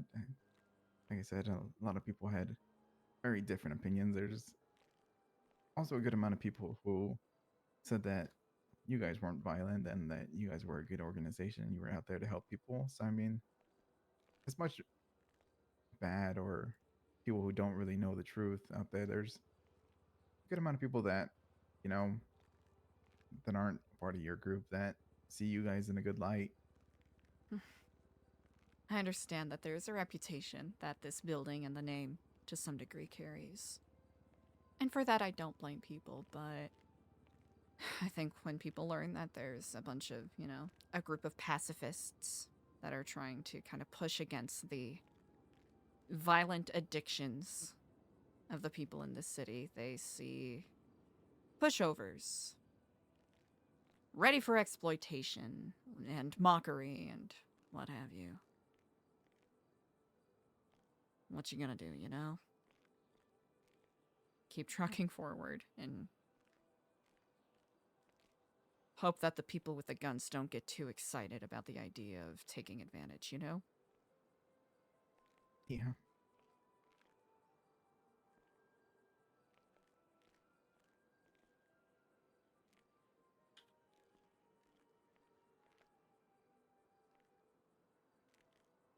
I just hope that in the end, whatever happens with everything, that people just find some kind of happiness in the end, you know? That is an ultimate goal, is it not? Yeah.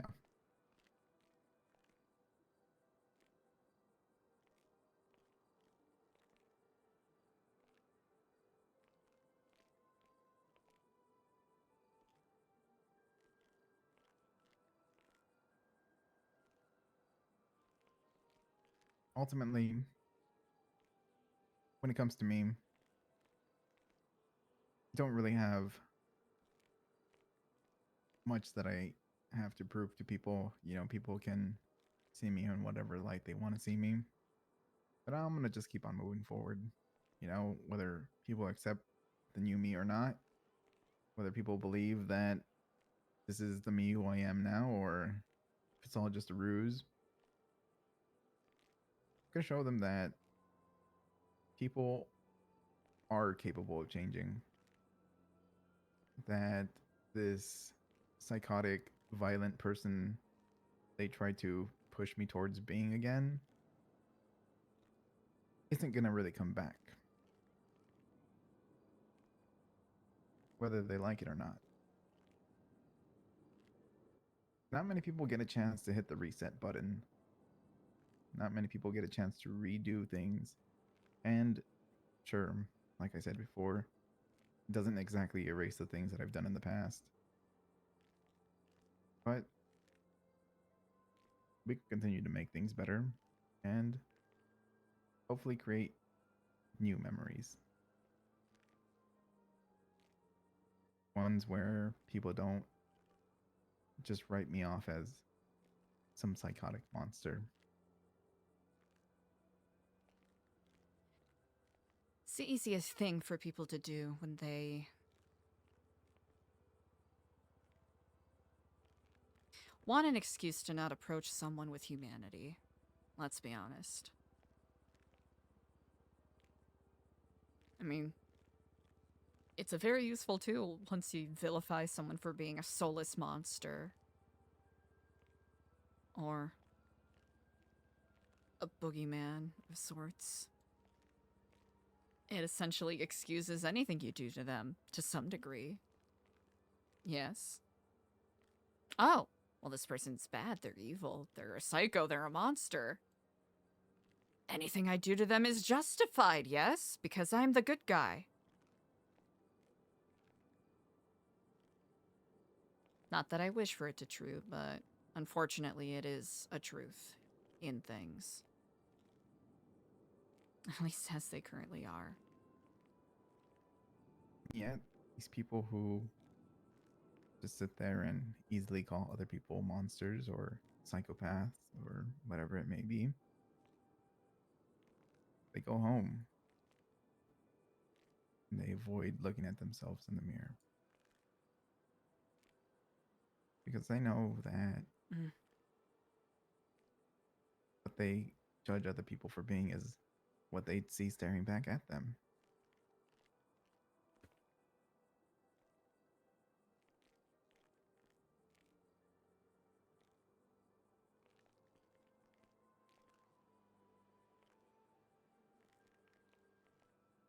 I believe you got this, Kenny. It'll be difficult. I hope you remember that even when you fall, you're more than capable of being able to get back up, alright? Regardless of what anyone tells you. It takes only one step to break a cycle.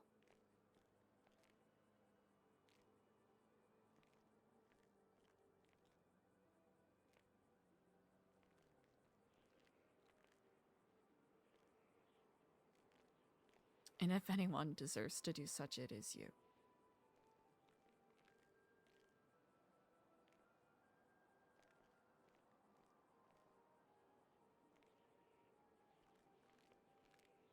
In time. I remember you mentioning once that you wanted to be a cop when you first moved here. Is that something you still have in your mind, or is that simply a relic of someone else's past?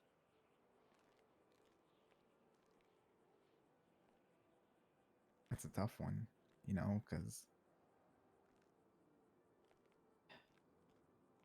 I feel like part of me has always wanted to help or save people the best way that I could. But because of everything that's happened, I went down a totally different path. But whether I'm a cop or not, I could still find ways to help or save people around me. Just like I am now with this whole EJ thing.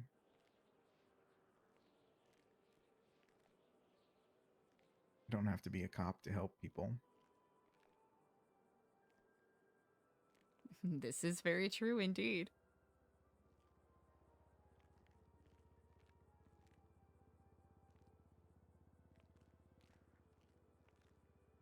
I just gotta keep trying my best to do everything that I can.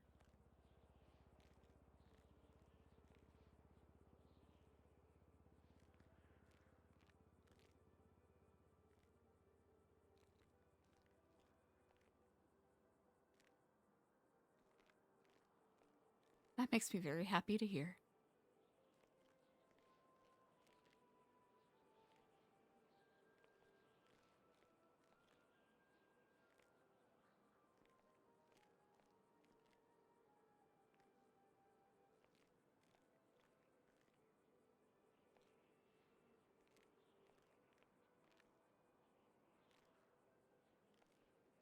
have a quote in my journal that says, no matter how scary it gets, you must always wear a smile that says, I'm fine. Because in this world, those who smile are the strongest.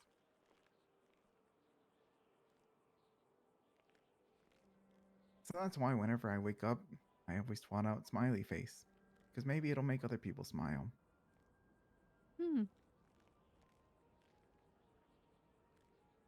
That's why I'm trying to be a happier person than whatever I was back then. That's why I'm trying to help as much people as I can.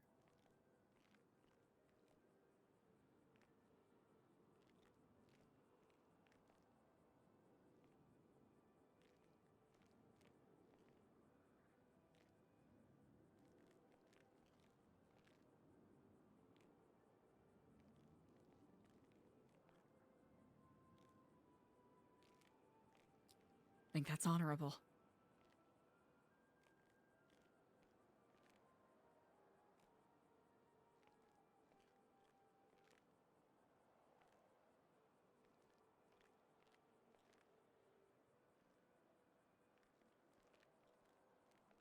Also, sorry again if it looked like I was snooping around, you know. You don't have to apologize. Oh. There have been more than plenty of people snooping around. Curiosity, I don't think, should be punished. Oh, yeah. Well, listen, yeah. Kind of makes it seem worse that I was snooping around then, but you know. Well, I hope you find use for that camera. Definitely will.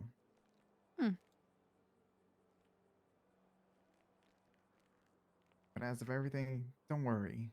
You know, I mean, you might worry anyways because it's one of your members being kind of stalked and followed and creepy poems being written to her. But, Kenny's on the case, and we'll figure this out. I believe it. Just don't tell any of your other members because it might be one of them. Maybe. Discretion is important. Your secret is safe with me. And,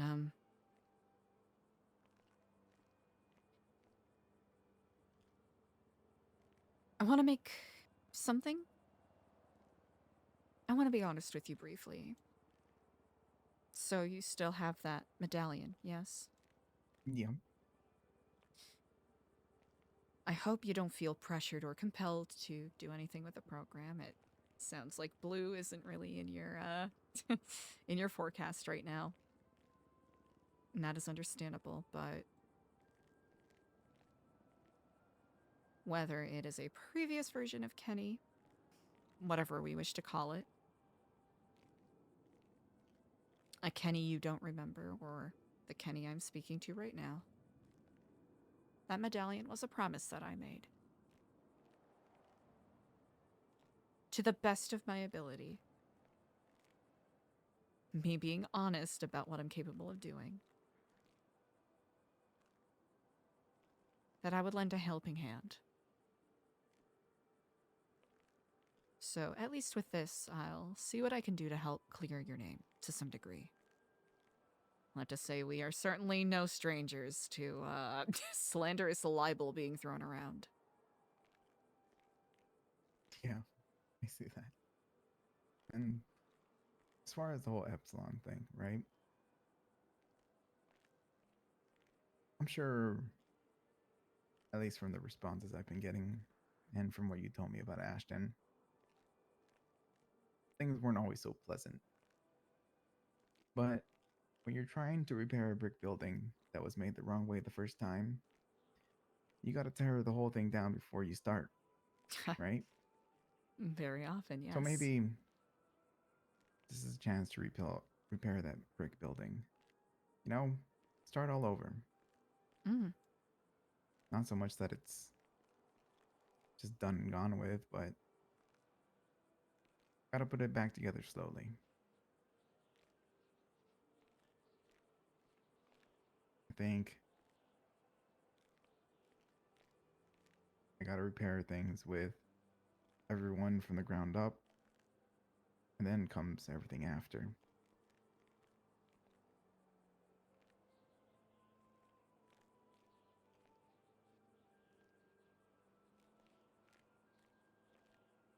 So I'm sure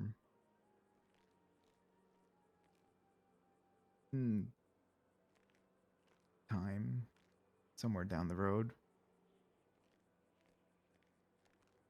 blue would look pretty good on me again. But for now, I gotta make sure that everyone else that holds that color close to them can feel easy about me. And I not understand see that. this past version of me that they knew.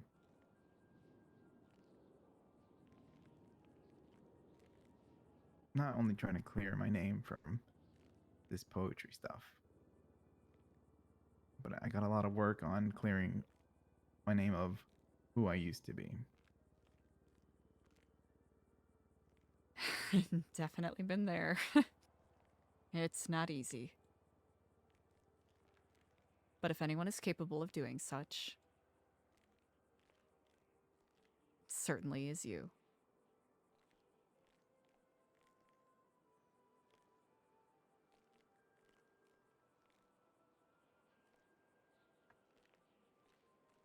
Regardless of where your path takes you, Kenny, I know you've got this. I won't claim to have the answers to everything, but even if it's just a vent. And I'll be upfront if I am actually available and able to focus, because I'll be honest, it's been buck wild around here as of late. I'll do my best to be there, if called upon.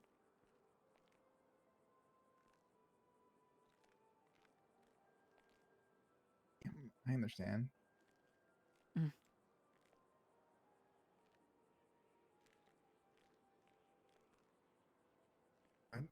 Like I said, don't worry. I'll be out here fixing things, or at least trying to. I believe it. I got a long day ahead of me, so probably should get to bed. Myself as well, but I appreciate the talk nonetheless. Yeah, it was nice meeting you again. Or re-meeting you, or however that works. Each day is a new greeting, is it not? Yeah, that's true. Well. All right, well, have a good one. Good night. CHCN Classic Certified Hood Classic News. We'll only have good reports on you guys. I appreciate that. You have a good night, Kenny. Just tell Ashton not to be so rough when people are interviewing him. I mean, he's kind of. I will absolutely let him I'm know. gonna be real. I almost pissed myself when talking to him. I'm gonna be real and just. You know, he's got that Nepo baby spice, you know? Yeah. Yeah. Pretty spicy. Yeah, pretty spicy. All right, have a good one. You take care, Kiflam.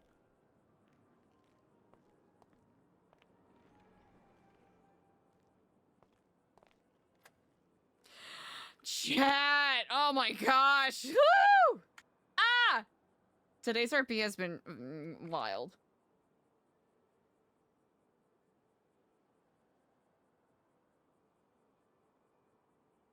Chat, I am so cooked. Today was an insane day. An absolutely unhinged day of RP. I'm gonna freaking sleep. You got scammed? How? Wasted? I'll fix it. Chat, I am so cooked. Go send 85 metric tons of love to Potato Jesus, who plays Kenny Cushman. I don't know how much longer he's gonna be live, but we've been live for 15 hours. I want to get some rest so I can actually wake up and, you know, do some stuff tomorrow. Chat, you're amazing. Thank you so much for all the love and support. I appreciate it. Thanks again to Peppo for the raid. Thank you all for the amazing RP today. I'm gonna go crunch. And a chrysalid as well. Have a good morning. I'll do my best coaster. All right, have a good night, everybody. I'll see you tomorrow. Goodbye.